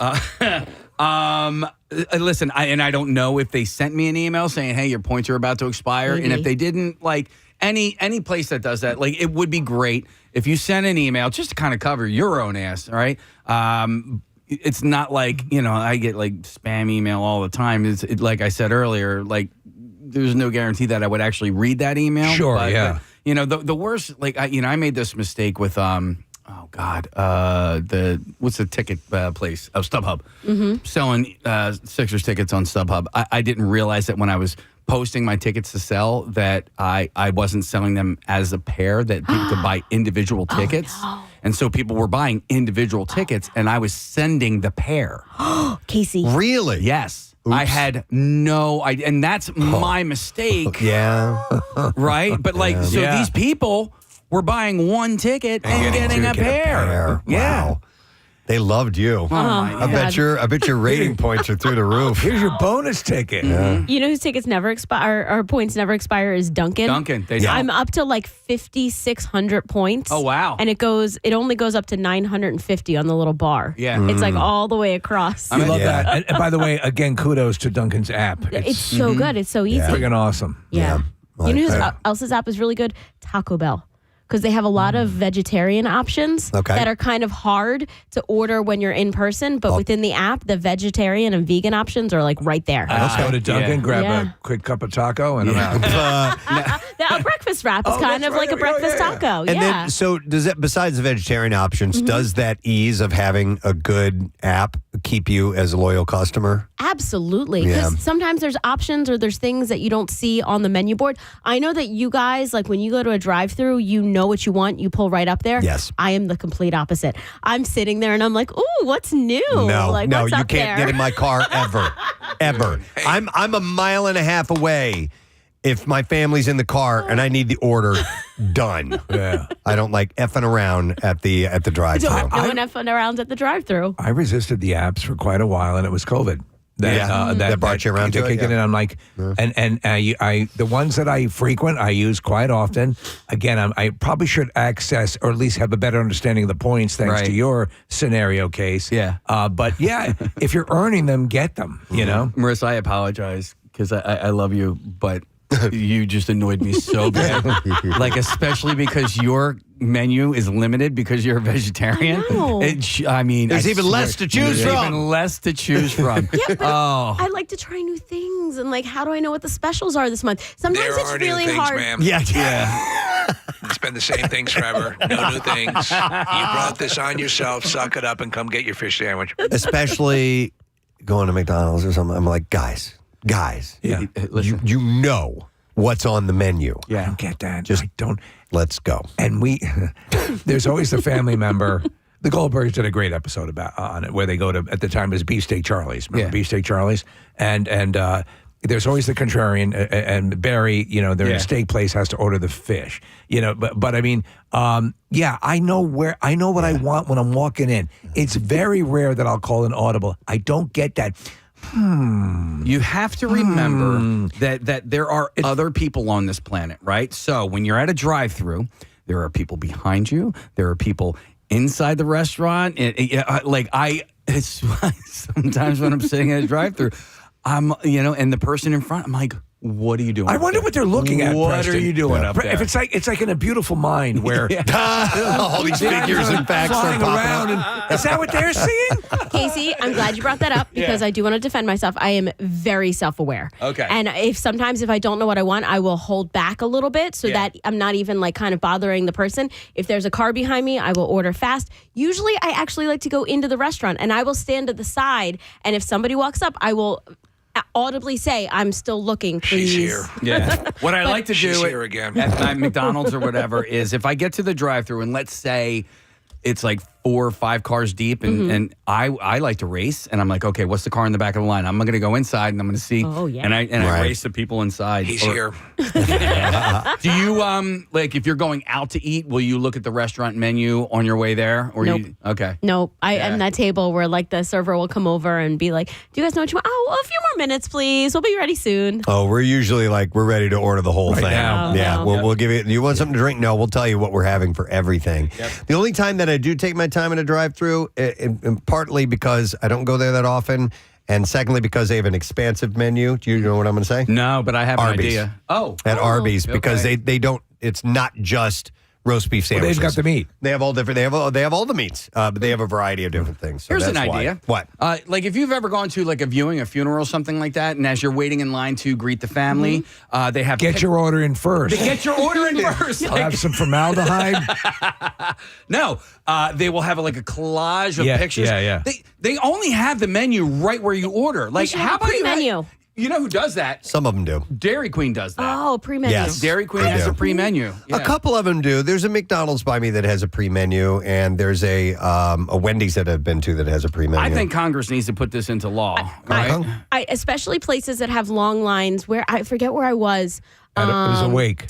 No, but there was like a line for, there wasn't table service at this place. It was just go up to the bar and order. And it was taking so long because there were no menus along the way. So when I got to the front, I started passing the menus back. And I was like, here, decide what you want to drink as you're going back because there's no menu written up on the board either. You can help your fellow line mates. Back to rewards points for a minute because Tammy is on the line, and she had a little surprise that happened, so I'm going to go to her. Hi, Tammy, you are on. Good morning. Hey, good morning, everyone. How are you? Good, Tammy. What's your story? Good. So my husband has had the Disney credit card, and we used it just, as you do a credit card, probably a good 7 or 8 years, racked up the points and didn't realize how many we actually had. We went out to visit our son in California, went to Disneyland, did not pay for one thing once we walked into the park. Wow. It was had to be $2,000 worth of stuff that we could have, we did spend. Food and souvenirs, everything. You want it, see it, get it. Well, Disney is, and it's a high-ticket item. Everyone knows that the parks are exorbitant. The fact that you're able to do that is amazing. Listen, I love makes it worth it. the Amazon points. Thanks, so Sam. I use my Amazon credit card a lot, and so the Amazon credit card gets you shopping points. That's an immediate at the point of purchase. Apply your points right here. Yep. Yeah. And another thing that gets you, by the way, you may have noticed I have an interest in Batman figures. Wait, what, really? The companies that I buy them from give you purchase points, which is basically like Scarface saying, have a taste. Yeah. and so they keep you on the hook with that. But I do use them. I wonder if all the girls out there who uses their Sephora points and who doesn't. I have never, ever used my Sephora points. They give you a nice little gift basket every year for your birthday. You can choose from like 5 little boxes of things, but every time I go to Sephora, they're like, want to use points? No. And because I don't know, I just feel like I want to save up to the really, really big one. Okay. But I just never have. And it's been 10 years. Pull the trigger. You bring up the point you were mentioning, Preston. That for the longest time, these points had you purchasing exclusively, remember Marlboro points? Yeah. Gosh, Marlboro yes. points. So you get that Marlboro satin jacket? It was like an early Wheel of Fortune when the end table would be going for $900. It's like, I think that's overpriced. Steve, they were miles. Miles. Miles. That's right. Yes. So I forgot about that. Speaking of miles, do miles expire? I think you have to fly and keep your account active. Yes, I think that might be similar for airlines as well. When they, by the way, if you get a card today, we're going to put 44 trillion miles on your card, right? Well, where will that get me if I'm, from Philadelphia, Pittsburgh? Yeah, no, I'm on my American Airlines app right now. It says no miles expiration. So, okay. All right. They keep on That's board. good to know. Yeah. And those, you're right, though, Steve. You need a ridiculous amount. It's not. They should be actual miles. Like if you have 5,000 miles, you should be able to fly to California. So it's you know what I mean? It has to be by design that they do that because it's confusing. Yes. Because honestly, if they did that, Preston, your incentive would be, actually, I think people would engage more Probably. if they could see mile and dollar amounts. Yeah. That's what you see when on the Amazon card. You know how much money you have that you've accrued through your purchases. I just noticed, have you guys booked on American Airlines recently? They have that one main cabin and the main cabin select. It's kind of like their, that one, the lowest one, you don't get any miles if you book with that one. No kidding. Yes. Yeah, they kind of really spell it out now on the website. Okay. So for $30 more, you get the miles. I mean, I grab the cheapest Me too. Seat I can get usually. Yeah. So wow, okay, but I do want to accrue miles. Yeah. So, oh man, Do you have to check your Marlboro jacket? Man, I collected Marlboro so miles. many Marlboro miles, and I never ever, I never I didn't cashed either. them in. But you know why I never cashed them in? Because I wasn't old enough. I think you had to be 21 at the time. cash in your Marlboro and miles? at the time, I mean, at that time you only had to be 18 to smoke. So.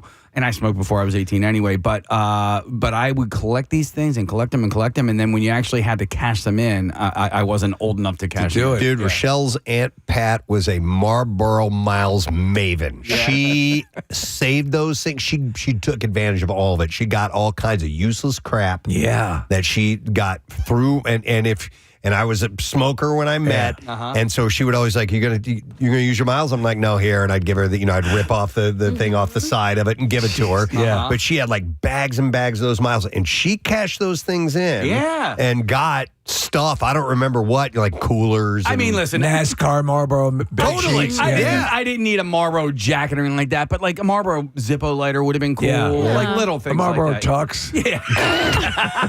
Dude, I saw these. It was a Marlboro sweatsuit, and you didn't get it on Marlboro.com. It was like one of those like websites. You're like, is this a real website? But Chuck ended up getting his wife a similar sweatsuit for Dr. Pepper because she's a Dr. Pepper freak. Oh, okay. Yeah, She didn't go with the but Marlboro. They had a Marlboro one. I was like, I think I need that. I mean, that's kind of awesome. I would totally wear that. I exercise in my cigarette outfit. But it makes you look like a cigarette box. I love it. I'm not shameful to admit this. We used to go to Dave & Buster's a lot as kids. Yeah. And you would get the tickets, and you were supposed to cash in the tickets, and you would get one big ticket that would tell you how many you got. Well, I just, because they would weigh them, I took the tickets home, and I would put... Would you put like wax on them or something to make them weigh more? Elmer's glue. No kidding. Get out. That's a good idea. It's smart. I thought Work in the system. Yeah. The only reason I'll admit it is because I never cashed them in, never- and I Oh, never man. got that Xbox that I wanted. Yeah, they have those top shelf items up Yes. there that you could get for a I zillion never- tickets. And then suddenly they switched to digital, and yeah. it just went away. But you never saw someone pull off that top shelf. No, not the big stuff. Yeah. I'd always get something, a pencil or whatever. Yeah. Stuffed yak. Hang on a second. I want to go to Jim. Jim, good morning to you. Hey, good morning, Ed. Good morning to see you, my friend. All right, so you got a lot of miles here with American Airlines, right? I got over 1 million miles. Wow. All right, And, first and foremost, I travel a lot for work. Okay, that's what I was going to ask. If you travel for a living, and so that's where people, it's that movie Up in the Air. Yes. The guy gets 10 million miles. So with all of that, do you continue to use those to make it easier? Actually, no, I give them to friends and family. If they go, got guys at work that wanted to go to Utah or something like that to go hiking. Yeah. I just gave them 2 tickets. That's awesome. Hey, Listen. can we be friends? You remind me of my dad, Jim, because he flew. He had to fly. We were living in New York at the time, and he was commuting to Dallas. He'd fly out on a Monday morning and then come back on Friday. And he was working out in Dallas, but he flew all different airlines, and he was members of like from the Earth to the Moon Club, Delta. So, but those like with you get those free tickets, and so my friend and I went to Hawaii and Vegas. My dad just gave me the tickets. Jim, would you do things like upgrade or take advantage of their lounges? Well, or they automatically upgrade me a lot of times. Yep. And I try to just stay with one airline, and that's usually American. Yeah. Same thing with hotel points. Yeah. Holiday Inn, they have great point system also. Yeah, definitely. Jim, what do you do for a living that makes? like What do you do for a living that makes you travel so much? I'm in printing. Okay. Printing. We make pretty trash. Pretty trash. Oh my god. Nice. All right, thank you, Jim. Appreciate it, man.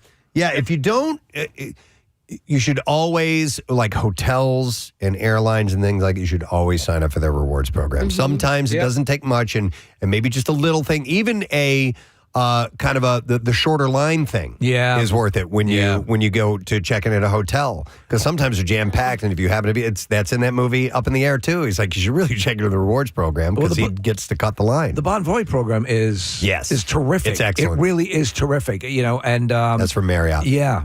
I love going in with my number and good to go. Yep. How do we get points for everyone who listens on the MMR app?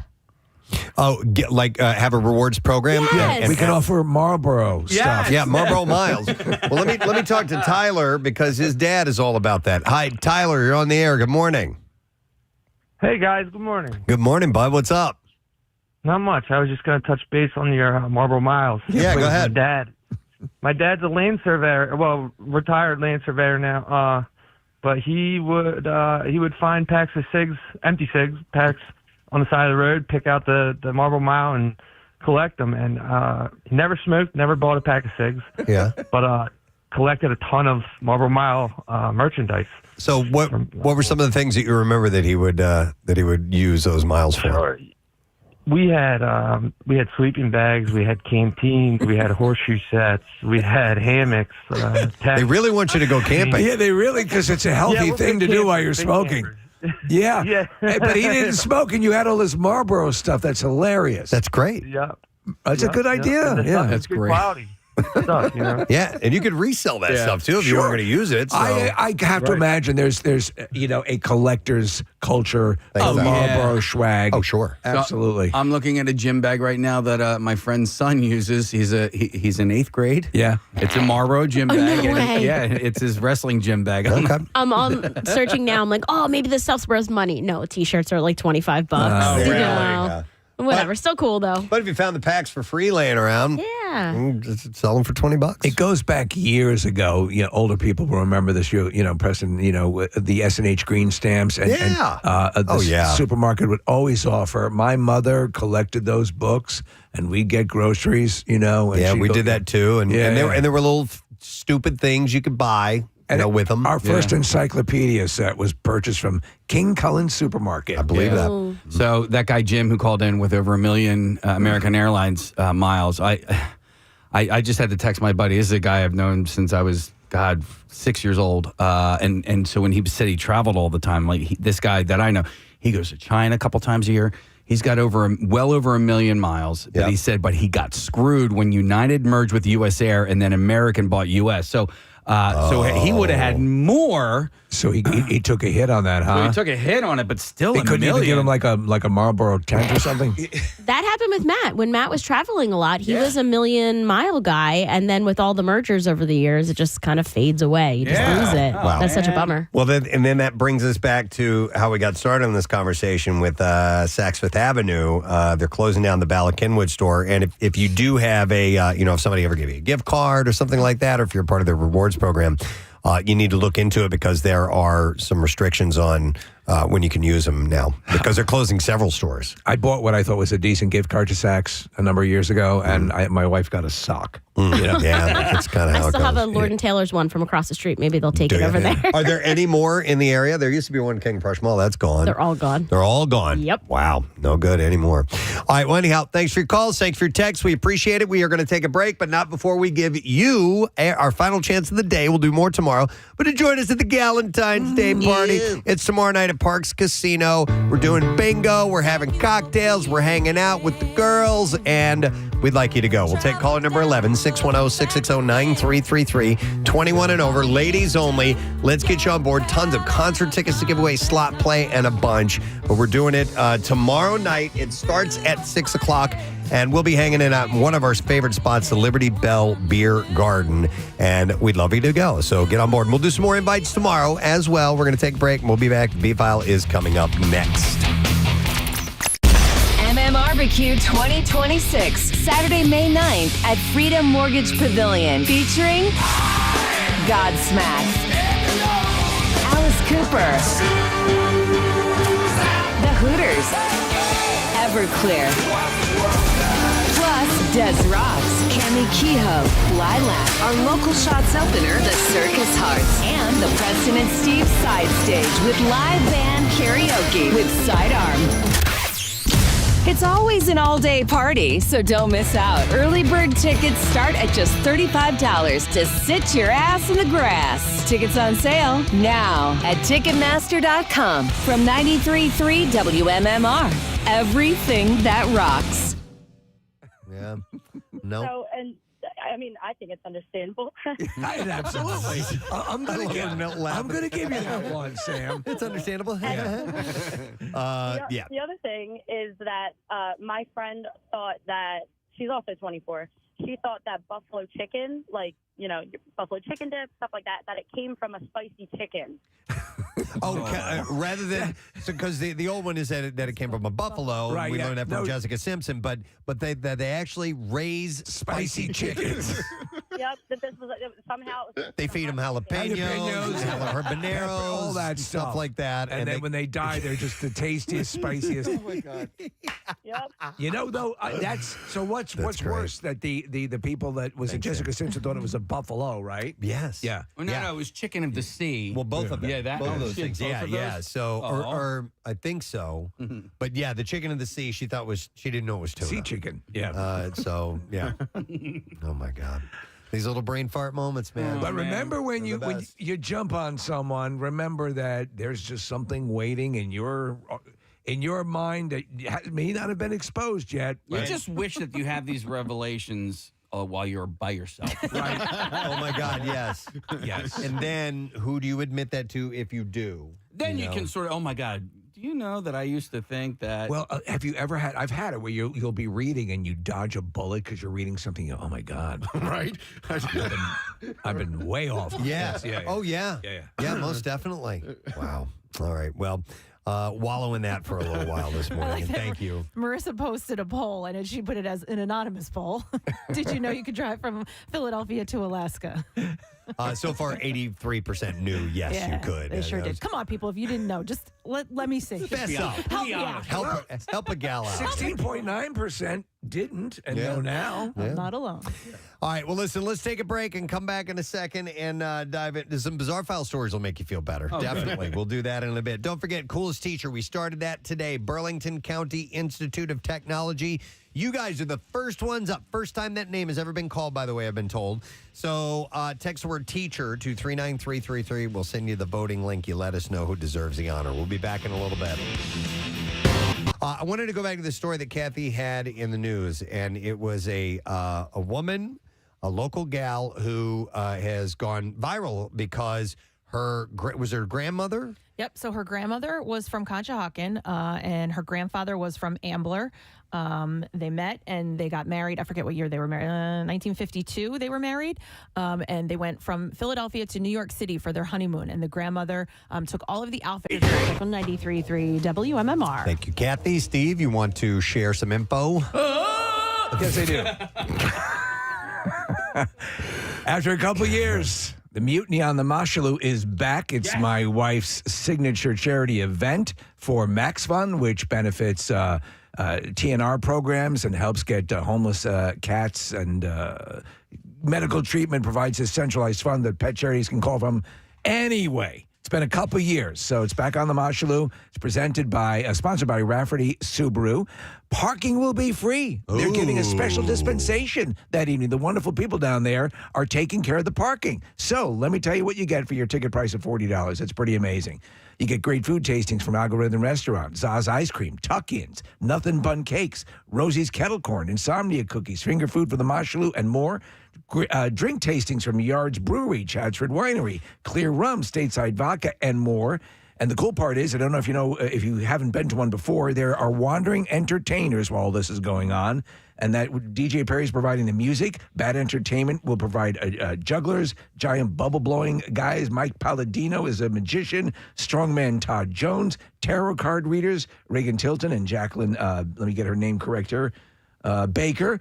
Bryn the Contortionist is going to be the Pirateers, Kittens to Pet. It's a big thing. That $40 is going to go to the charity. Everyone is donating their wonderful services and food gratis. So it's a win-win for all the animals in the tri-state area. It's only $40. That's pretty damn good. Hell yeah. And everyone's very generous about it. You can go to maxfun.com to order your tickets. It's June 8th. Thursday, it's from 6 to 9, so it's before your weekend plans. I'm going to be there, and there's going to be a lot of people hanging out there. We'd love to see you. Have a good time. I'll be there. Oh, awesome. And so I'll be hitting it. It's just great to be up on the deck of the Mashalou. Love that place. And again, the fact that you do not have to pay for the parking in that lot right there makes it super convenient. So we'd love to see you out at the event. And I have to believe this is all at PrestonandSteve.com. Yes, right? yes. Okay. And we're adding stuff. So it actually, as people find out about it, very generous food providers and other people and entertainers are approaching me and like, yeah, let's make the party even bigger. So, Awesome. And my wife Claire is doing a great job putting everything together. So it's awesome. But thank you, Preston. I just wanted to get it out. No, please. We're excited about it. PrestonandSteve.com to get the info. Another thing I want to mention, just a reminder, this weekend, the movie The Machine opens up. Yes. And we want you, if you love Bert Kreischer and love our relationship with Bert, go see the movie. Yeah, go see it. Support it, and it looks hilarious. Yeah. It looks fantastic. If it gets a good, strong first week, that's all you need. That weekend, Memorial Day weekend, it'll be fantastic. I'm going to hit that a few times this week just to remind people. There's a great picture of him and Kevin Smith together. Did he come by for an interview with a podcast or something? He was on Kevin's podcast. Yeah, I watched some of it yesterday. I think they ended up talking. This might surprise you, for 2.5 hours. Oh my God! Yeah, because both of those guys are talkers and have a million stories to tell. But yeah, I watched a few of the clips yesterday, and it's cool to the guys that we love the best, and to see them in the same room at the same time is pretty nice. Opens on Friday. Go see The Machine. All right, in a little while, we are going to have a young woman by the name of Maggie Drozdowski on the program. You probably saw the story. If not, she was bit by a shark. In Stone Harbor, surfing. 6 stitches, nothing really bad, but I mean, there haven't been any shark bites in a while down that way, and her foot looks pretty gnarly. We're going to talk to her in a little while about that. And while the subject is up, I didn't think we'd have too many people that would have stories of being bitten by sharks. Yeah, I was bit in half, but I'm doing fine. But, man, there are people, if you've been bitten by an animal, it's pretty freaky. And if you think about it, you know, and I'm not talking about dogs and cats. Yeah, and obviously Scruffy on the couch. Those can be pretty bad too. But there are plenty of other animals that can bite you. And even though you, as a human being, are going to win in that competition, the other one's going to die if you wanted to.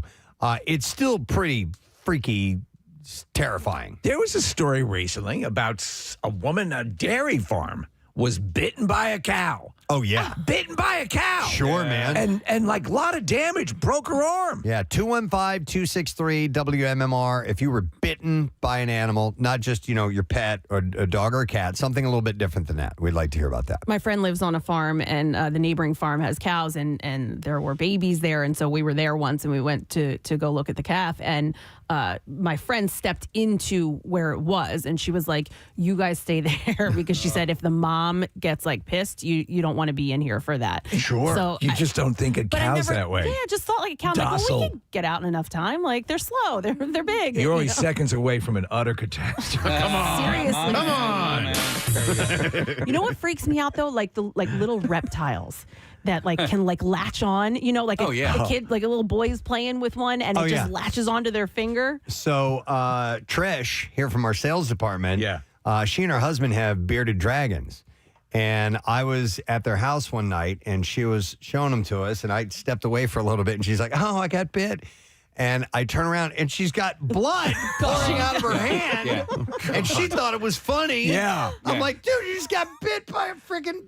By a dragon! A dinosaur! Yeah. I remember my fraternity brother got bitten by his python. He was going in there. He had the mouse in his hand, and the python was like, no, I'm going to go for your arm. Dude, my friend growing up had a snake. That snake ate him more than the mice and crap he'd put in the tank. He was constantly getting bitten by that friggin' snake. Dude, the scene in Road Trip where Tom Brady...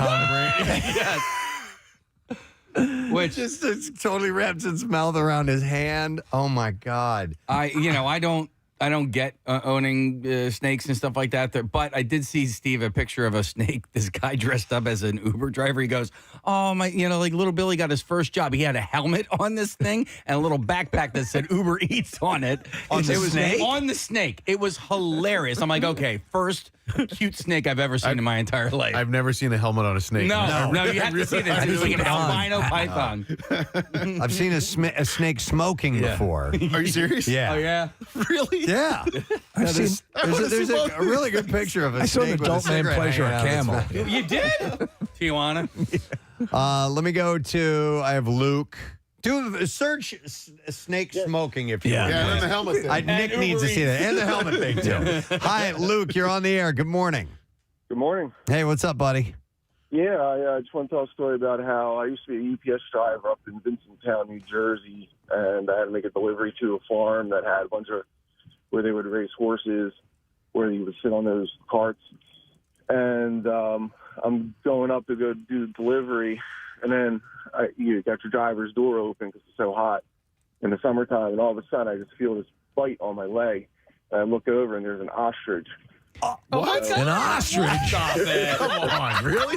Yeah, they actually had a pet ostrich that would roam the property for some reason. Sister D. Snyder recently announcing he has fully retired from the band. They were going to do a reunion tour and do this big thing, but he physically can't do it anymore. He's had some real problems with his health. It's rheumatoid arthritis, I heard, correct? That's part of it, and then he might have an underlying heart issue too, and so his ability to perform at a level that he wants to perform at, he could do it, I'm sure, but to the level that Twisted Sister respects themselves as, that type of show that they give, he said they'd rather not do it. So they're hanging it up, unfortunately.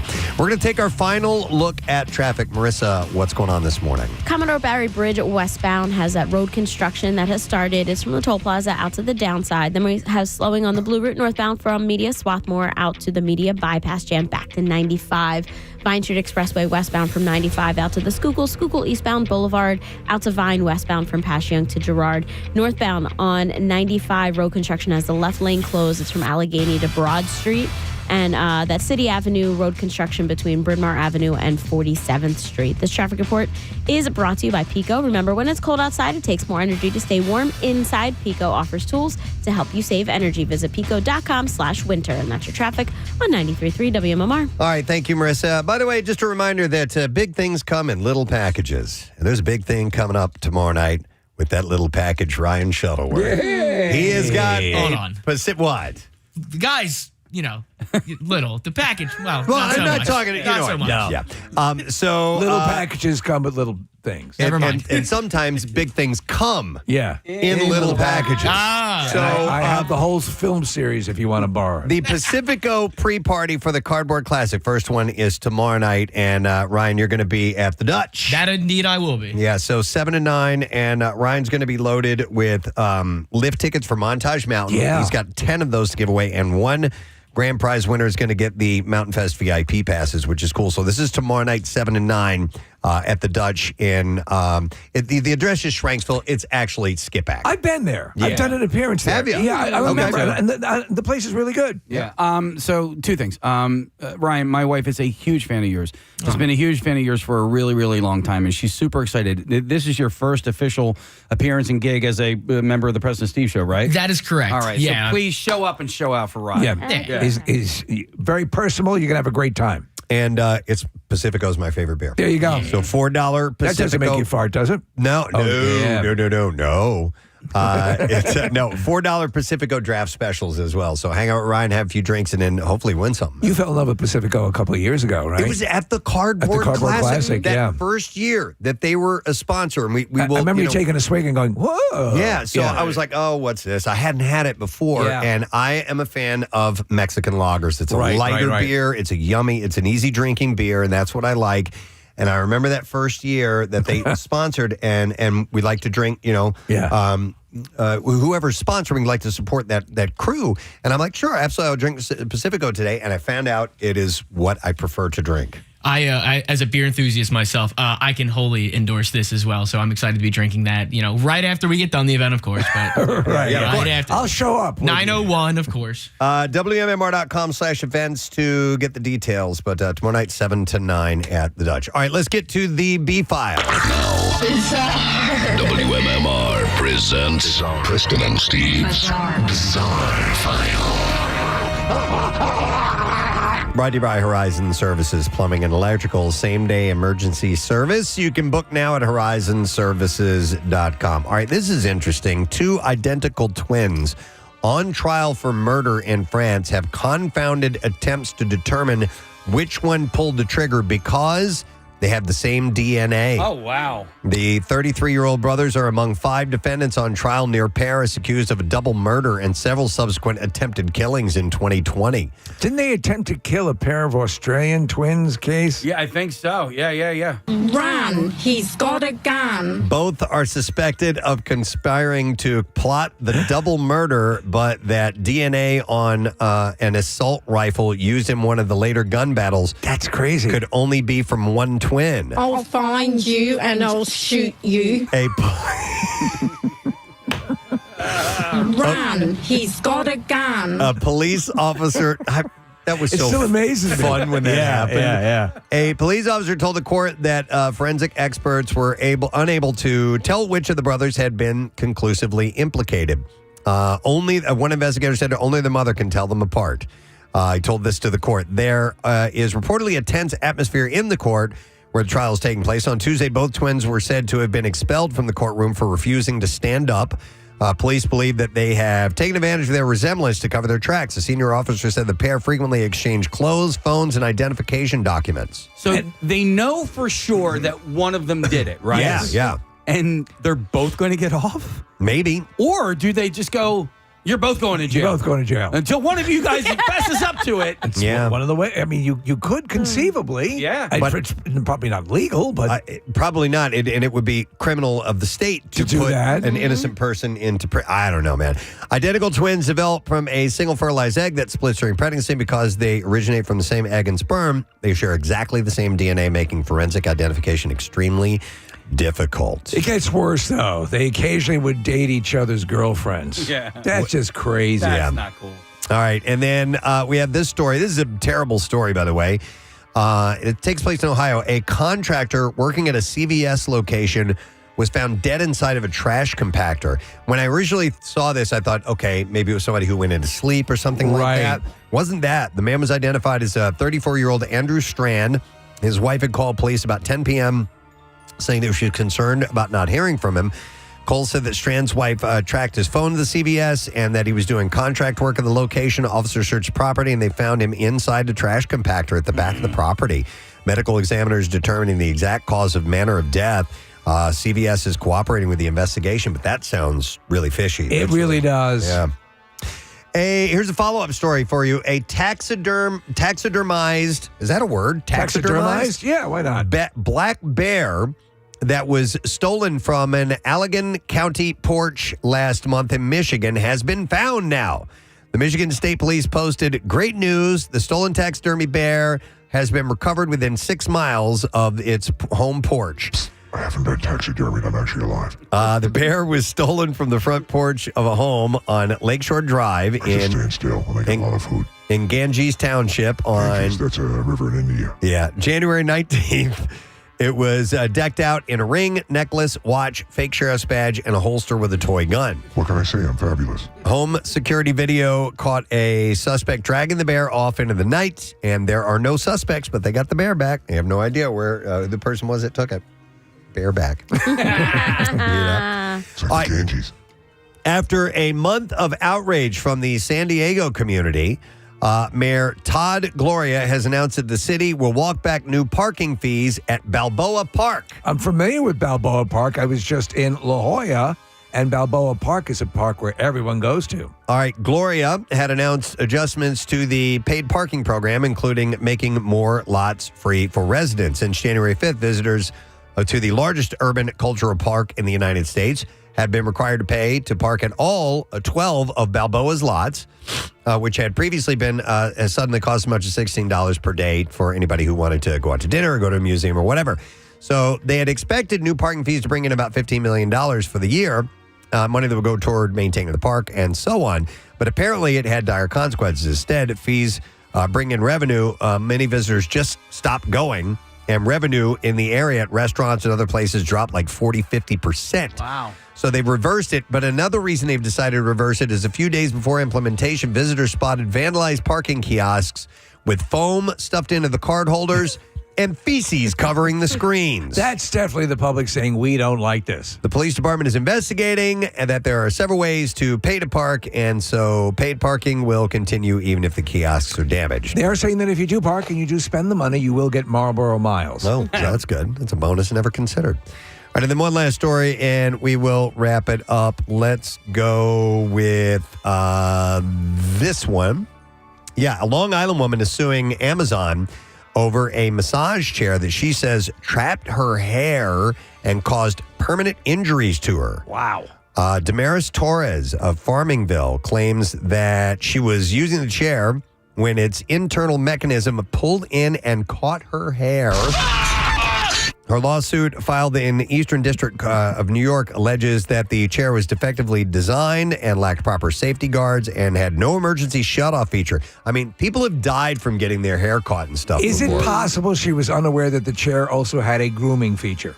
Maybe. Okay. She also claims the manufacturers failed to include adequate warnings about potentially trapped hair. Might scalp you. Yeah, so she is suing them, so you got to be careful if you have long hair for something like that. All right, and there you go. That's what I have in the bizarre file for you. We're going to take another break. When we return, our lesson question, along with some trash and music news. So if you've been paying attention to the show this morning, stick around. We've got prizes to give away. And I could not make the delivery, so I'm in the UPS truck, honking the horn. Nobody's coming out. I'm like, I got to get this thing off the truck because with UPS is every package every day. Makes sense.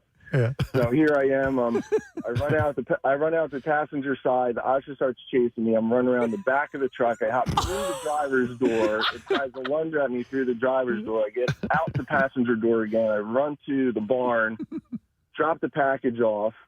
The lady comes out of the barn and she grabs the ostrich by the neck and holds it. She's like, "Get back in your truck right now." I'm like, "You don't have to tell me twice."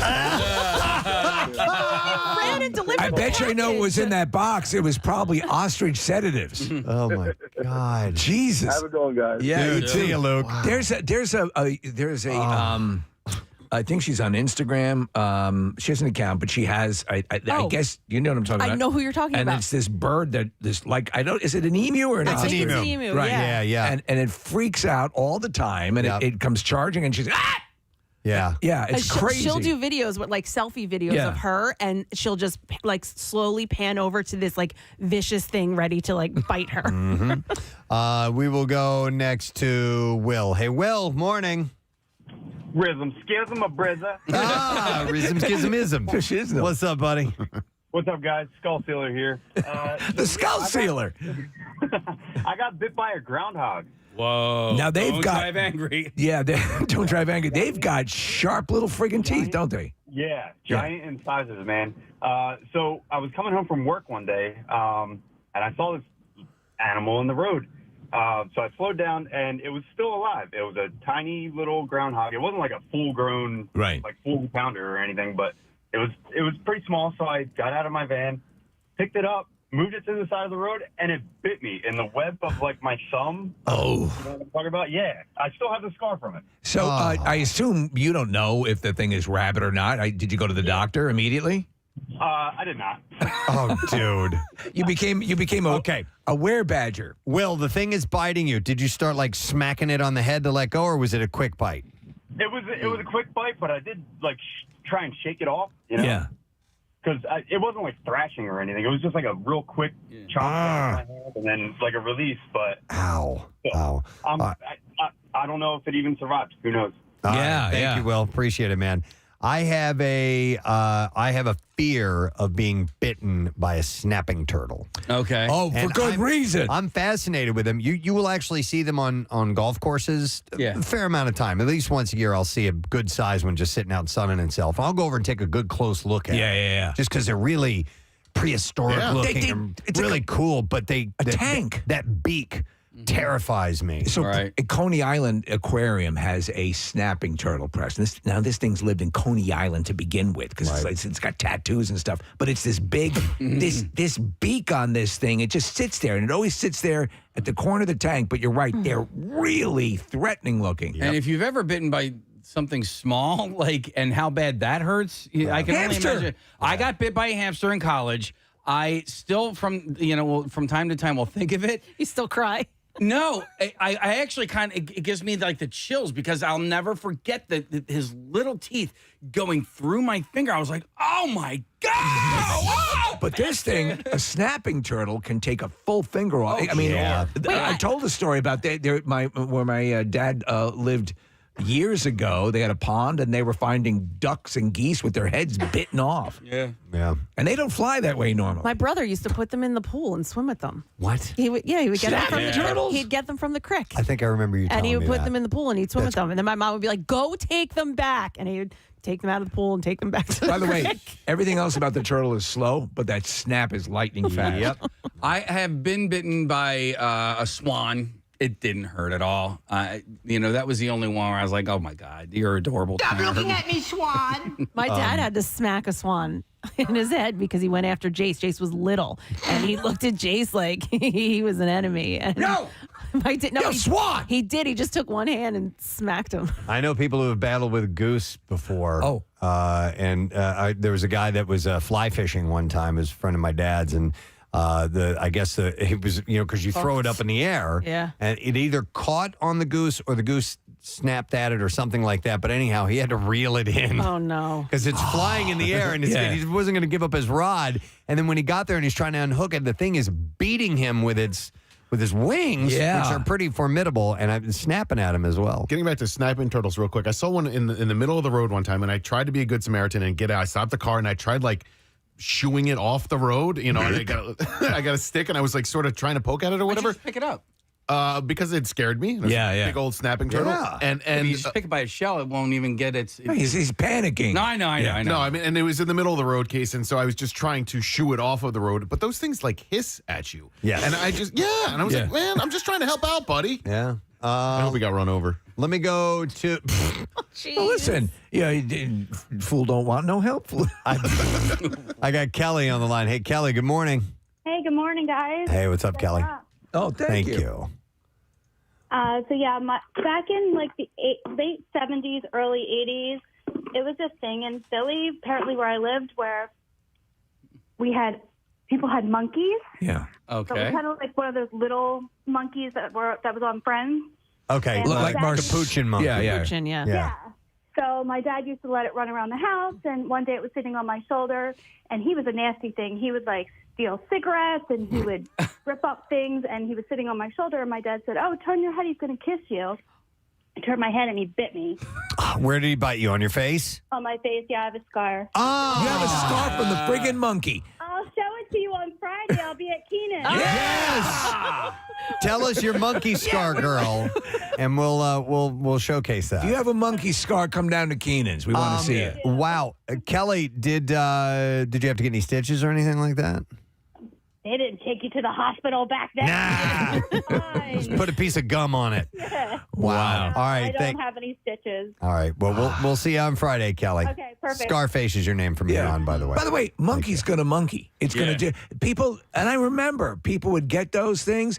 There was a Woolworths that had a pet section when I was growing up. Yeah. It had a pet section, Kathy, and there was a chimp in there. Yeah. A chimp. I'm like, what? I do remember odd animals in the Woolworths section. I remember always wanting to get birds. And my mom was like, absolutely not. Birds. They were blue. Yeah.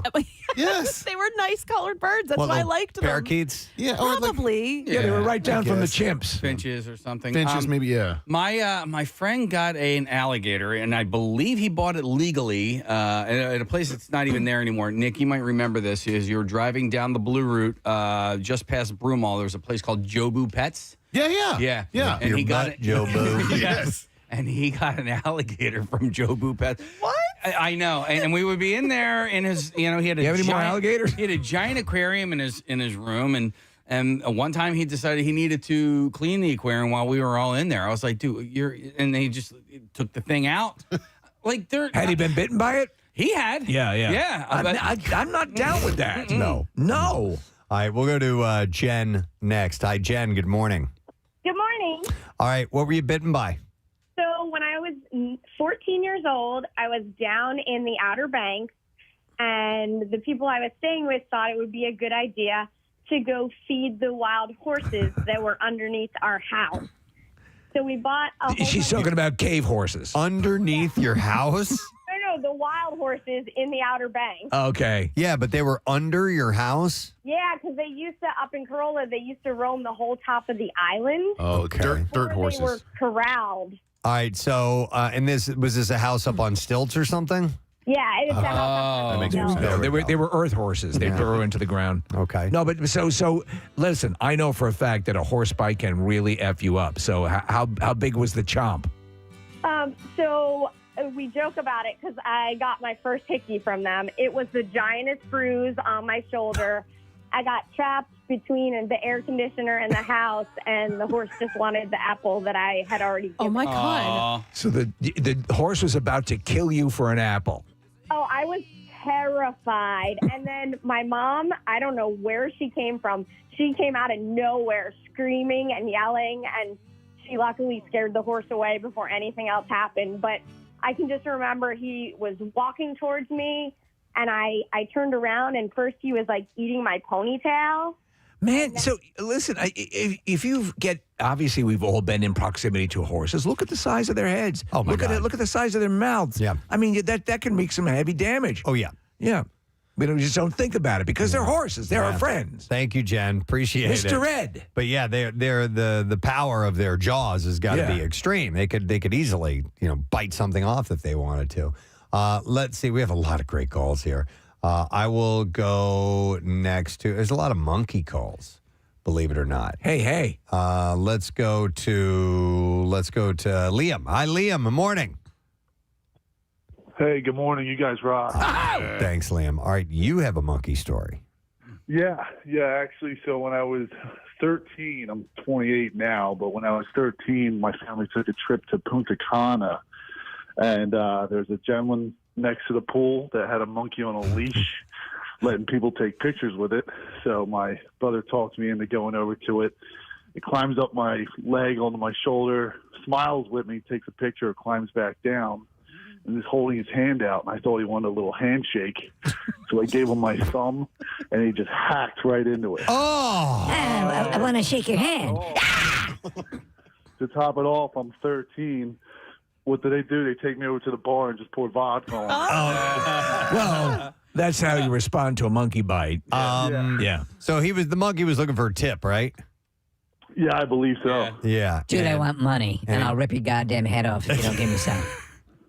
And it's funny That's because nasty. Thanks, Liam. they are those monkeys that are part of tourism and the people trained for for tips and stuff like that. They get very aggressive, and I'm surprised that a lot of places where you wouldn't figure they would allow that do allow that because they can freak out at the drop of a hat. Yeah. So we've had an ostrich bite. We've had several monkey bites. What else we get here? We got another horse. Yeah. There's bird bites and all this. But how about this one? Let's go to Jessica. Hi, Jessica.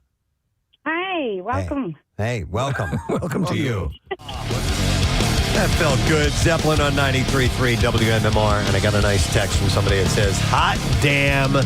Thanks for the Zeppelin. Much appreciated. Certainly our pleasure, my friends. About 10:15 on this Wednesday morning. Noticeably more comfortable today. And continuing to be that way over the next few days. Like 40, 42 is going to be our high. Just a tiny bit cooler tomorrow. High 37, Friday high about 40. But Saturday and Sunday, we're going to be around that 50-degree range. That is going to feel starkly different. I wonder if they're going to go out because they did this in Mannion. Clearly they did it. They went and plowed a lot of the snow that was sort of frozen and jutting out into the street, and they kind of pushed it out into the street again, which sort of pissed me off. But I get what they're trying to do. They're trying to get it on the surface so that it'll melt and break it up. Yeah, so I wonder if they're going to take this weekend to do that as well. That's a good question. Yeah, I don't know. But whatever will contribute to some more of the melting that we definitely need. I'm tired of the beautiful blanket of white. Done! No, thank you. We almost have bike lanes again in the city. Oh, really? Yeah, Getting close. almost, yes. Okay. Well, maybe that'll move things along. We have a time for. I'm sorry. We have a lesson question. It is time for the lesson question. Maybe I said. Oh, you know what? And I need to do before that. I saw Jackie Bam Bam post this, and I may have missed it earlier. I think today's Dave Wisickinen's birthday today. Is it? Yeah. Is it Dave? Hey, happy birthday to you, man. The greatest guy. He is the greatest guy. Greatest guy. fun. I figured I was gonna ask. Matt just stuck his head in and said he's doing a block today. Oh, later, excellent. So. But Dave, and especially at Pierre's event was just, as great as you could possibly get. So happy birthday. Davey was sickening, and Matt will make sure that he covers that musically for you in a little while. Lesson question time. We are going to be giving away a 4-pack of tickets to the Greater Philadelphia Pet Expo. The weekend of March 6th through the 8th at the Greater Philadelphia Expo Center at Oaks. And the question that we will ask for you this morning is, what serial killer is starring in his own musical? 610-660-9333. It was from about 7 o'clock this morning. We found a musical about a serial killer. Whom would that be? If you heard and you know, then you should call right now, and good luck. The trash business is a gold mine. 93.3 WMMR with Preston and Steve's Hollywood Trash. All right, this morning it's brought to you by Liberty Safes of New Jersey. It's time to store all your valuables in one secure place with a Liberty Safe from Liberty Safes of New Jersey. Showrooms in Hamilton, Mount Laurel, New Jersey, of course, or you can shop online at libertysafesnj.com. What's happening this morning, Steve? Well, Preston, comedian Matt Rife and Mariah Morse have reportedly gone their separate ways after a brief romance. Morse had been telling friends that Rife was the one, while Rife was telling friends that Morse was one in a series. Hey! Kim Kardashian going official with Formula One race car driver Lewis Hamilton at the Super Bowl. A Daily Mail hired lip reader had Kardashian asking, "Is you boyfriend mine?" To which he responded, "Me thinking girlfriend Kim, yes." And finally, Lindsey Vonn remains in stable condition after undergoing emergency surgery to repair a broken leg after that violent crash at the Olympics.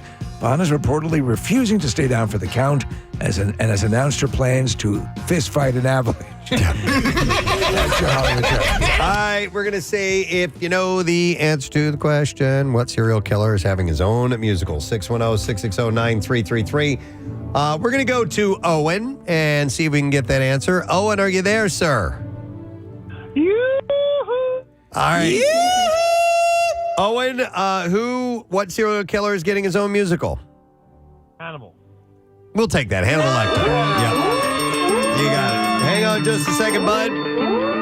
You got that 4-pack of tickets for the Greater Philadelphia Pet Expo, and it's the weekend of March 6th through the 8th at the Greater Philadelphia Expo Center at Oaks. You can get discount admission tickets today at FamilyPetShows.com. Now, Preston and Steve's Music News on 93.3 WMMR. All right. I just have 2 stories passed along to you. Daughtry frontman Chris Daughtry is speaking out against AI-generated fakes after viral fake photos last year falsely showed him paying tribute to the late Charlie Kirk, and another AI content falsely claiming that his marriage was in trouble. Daughtry called it wrong, unethical, irresponsible, and dangerous, saying there should be regulations to stop false information from being spread as truth. He went against his manager's advice to publicly deny the post, saying that he wanted fans to know that it was absolute bull-est. And Daughtry also noted that his personal values have evolved over the last 20 years. So don't believe the AI if you see that. You guys remember the big lawsuit with Ben Richards? Same exact thing. Yeah, they said he was this butcher, and that he killed all these people. And he would not do that. No. Yeah. I remember they had a unique sentence. He had to participate in a game show. Yeah, that's right. I remember him saying specifically, "I will not shoot on them." Yeah, unarmed citizens. So you take it for what you believe. All right, and then finally, that turned out weird. I mean, they found out so much. A lot of those contestants that we thought had gone on to win. By the way, did anybody watch the Running Man? Me too. I watched the beginning of it, or I came in part way in, and I want to watch the whole thing. I actually was enjoying what I saw. I watched the whole thing. I thought the same thing. Okay. Because I thought the word was that it was, it was pretty good. Okay. No, yeah, and what I liked about it were, the regular citizens of the country also, they're looking for him. Yeah, they participated in the event. That's out of the book. Yep. That's out of the actual story of the book, and the fact that he has to send a tape in every day is out of the book too. So that's why I want to see where they married the 2 stories together. So you'll like it. I think there's enough of people are saying it is an atypical Edgar Wright who directed movie, but there's still his flair is throughout the movie. Okay. I thought it was very cool. All right, thank you for that, because I definitely want to watch it maybe this weekend. All right. right, so the Black Keys have announced the Peaches and Cream World Tour ahead of their new album called Peaches. It's coming out on May 1st. Frontman Dan Arbach called it their most natural record since their 2002 debut, with everything recorded live in one take, including the vocals. Wow. The tour starts April 24th in Fort Lauderdale, stretches through October, stops in Atlanta, Brooklyn, Nashville, Chicago, and they will be playing Franklin Music Hall on May 9th, by the way. And they have a European leg. It's going to be late summer as well. All opening acts are from Arbach's Easy Eye Sound label, and tickets will go on sale Friday. They're a great band. They're a fun band, good music. All right, and that, short music news, but that's all I have for you this morning. That means we'll take one last break. We will return shortly. We'll get the letter of the day for the Word of the Week prize, and then we will scoot on about and let Matt Cord take care of you. We'll be back in just a moment. Stay with us. Thanks for having us over. Thank you. We appreciate you having us on your show. I've never been on the radio before. It's all right. I say something like that on a daily Preston, basis. That's totally what's the wrong. latest phrase? Good morning to see you. Preston said that, so you're absolutely Good morning fine, to see you. It's all good, Jessica. What's up? Welcome. I was in Indiana, and there was a large cat rescue, and they had accidentally had baby tigers. And so for an extra like $5, you could go in and visit that with them. You know, who doesn't want to go pet a tiger? Right. And they were about the size of like, you know, a big lab. So they weren't huge, but big enough that one decided like my calf looked really tasty, and it bit down on my calf. Oh, wow. Yeah, it didn't break any skin, but it left a good bruise, and you know, it scared the bejeebies out of me. But, Jessica, you said it was the size of a large lab? of like a dog. I mean, that's a big animal. If a dog that size bites you, that's problematic. If you have one that's trained to do that, that's basically wild. Yeah, and this it isn't clamps down. Yeah, this isn't a kitten. This is a young tiger. Yeah. Yeah, well, I didn't card it, but it was definitely older than like an adolescent. Yeah. Was it able to buy alcohol? That's pretty wild, Jessica. You have a tiger bite. That's way up there on bragging rights.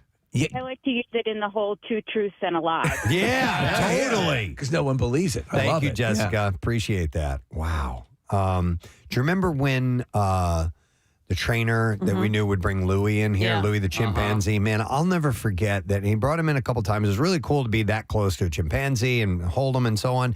But he was always on guard. Yes. The trainer was like he didn't lighten up for a moment. No, because he said at any moment, like he was stronger than everyone in the room. Absolutely. And that if he were to become unhinged, we got real trouble. And he said that, like the three of the children's parties, every fourth one he'd have to shoot the in front of the kids. Well, and he would bring, he would. Get out of the way! They would bring them to parties and things like that. We had them out. We did too, Kat.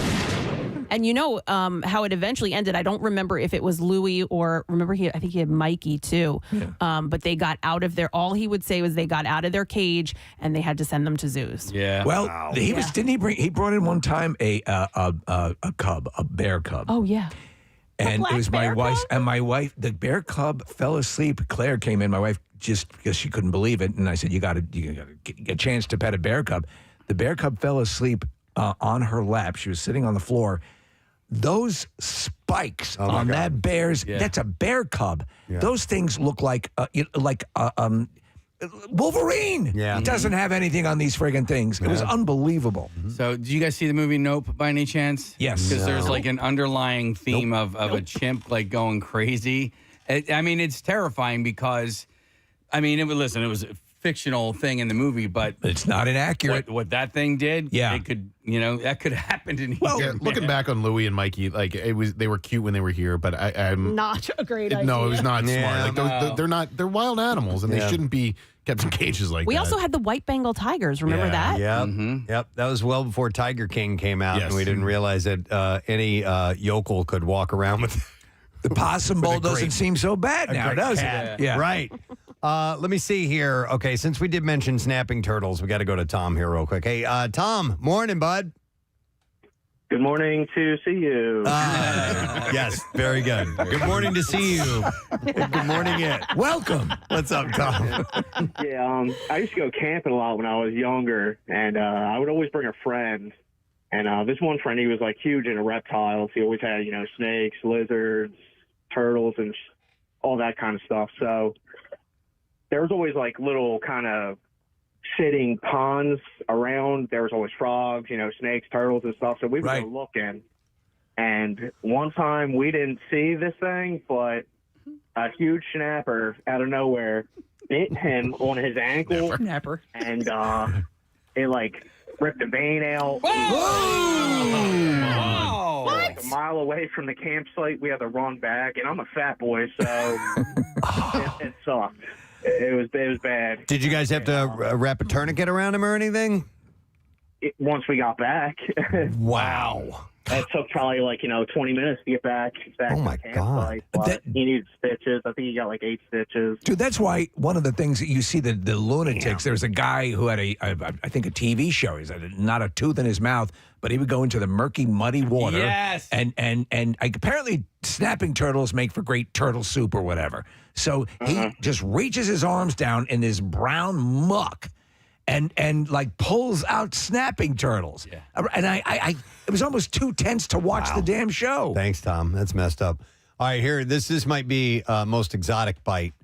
I know we had tiger and ostrich and a few other things, but this says my sister got bit by a chinchilla. Okay. At Funimals in Westchester. Oh, my God. Funimals. As a kid, and still hates those cute little balls of fluff to this day. She asked for it, though. She stuck her finger in the cage. Okay. I got bit by a chinchilla. Well, you see it all the time where people say, "Don't put your fingers in the cage," or if you get like a little like a behind the scenes or whatever. Oh done. yeah. Mm-hmm. So I got kind of reprimanded. I've told this story before. Sorry to interrupt. No. But my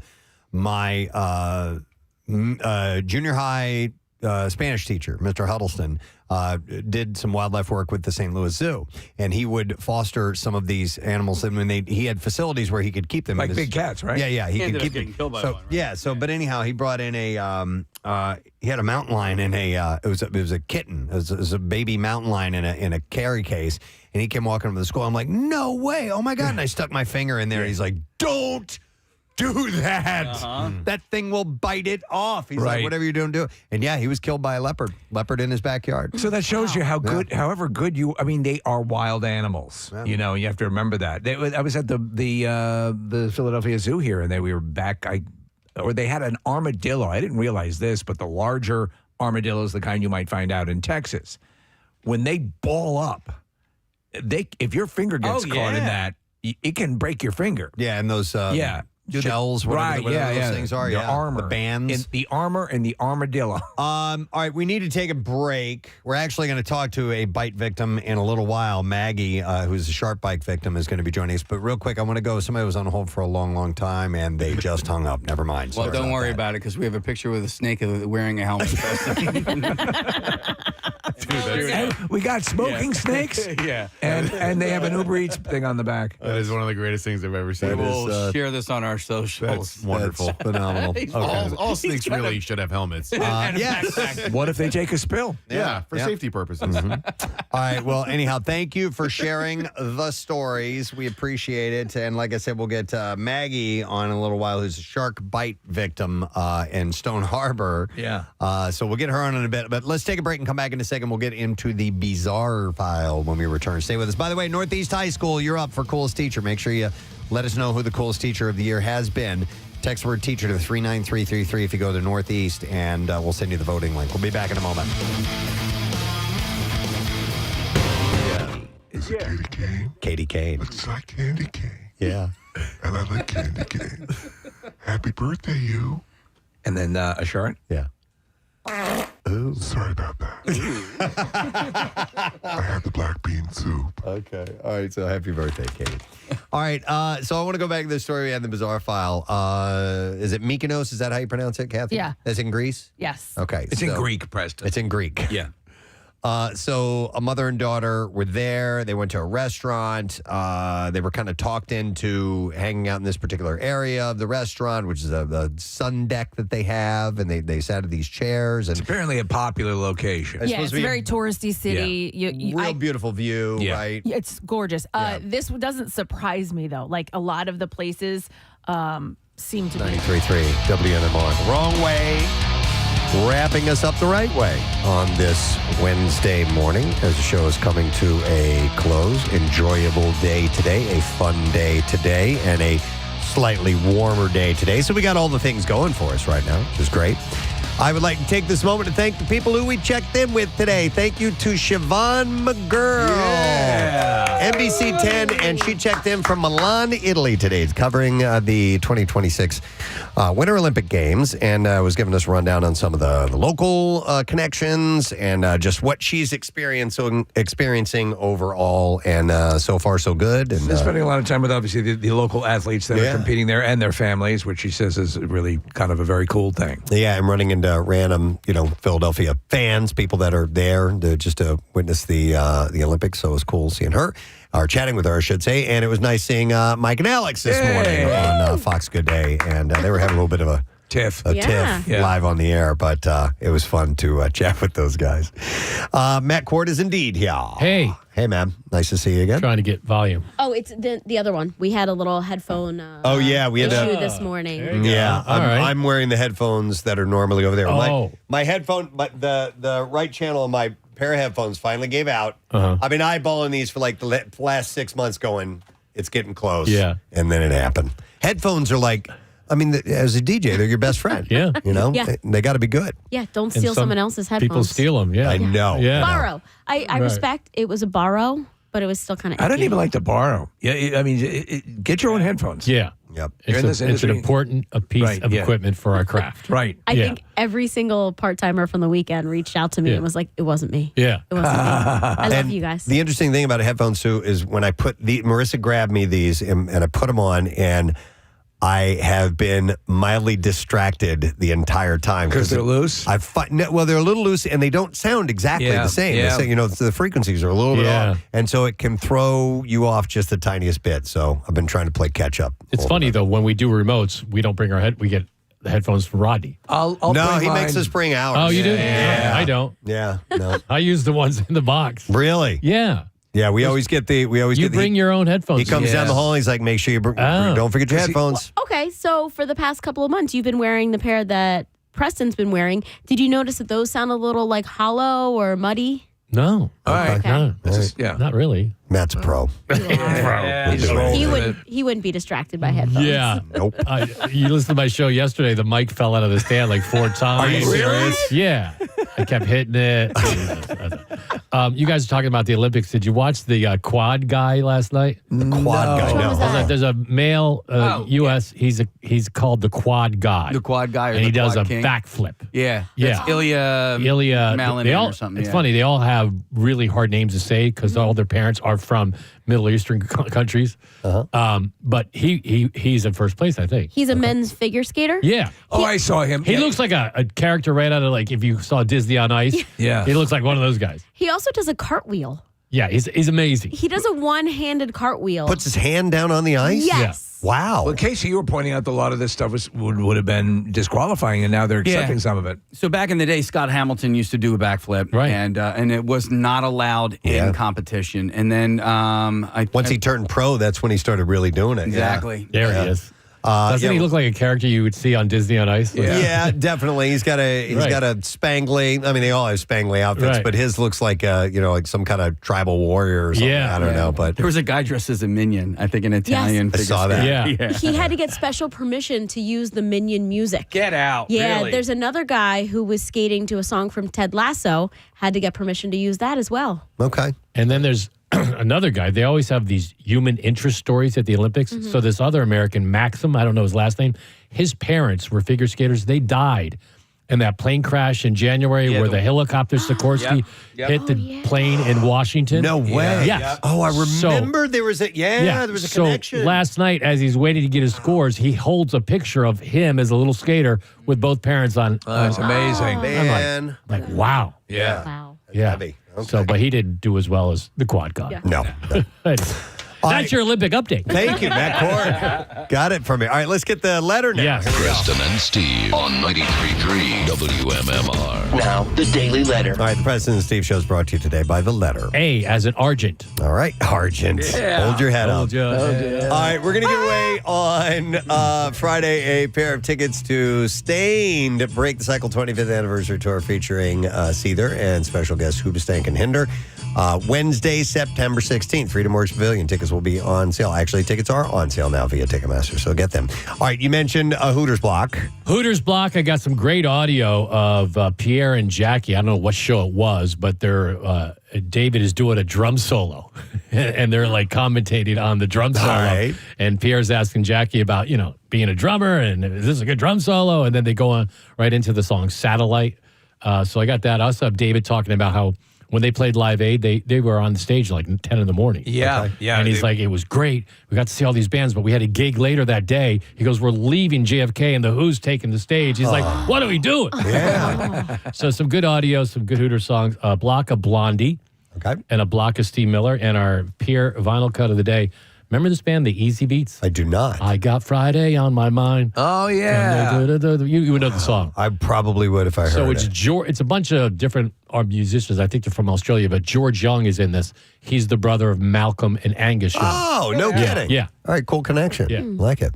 All right, well, Matt's got you, obviously, and I want to thank our sponsors. Preston and Steve Show brought to you today by Acme Markets, fresh foods, local flavors. Also brought to you by Duncan, and the Preston and Steve Show runs on Duncan.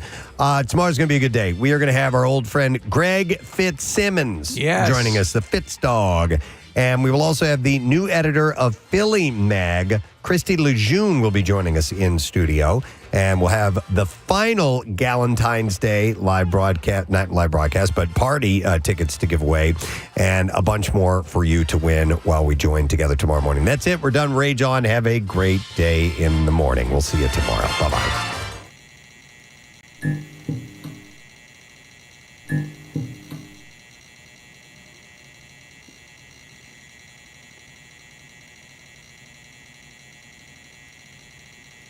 Mm-hmm.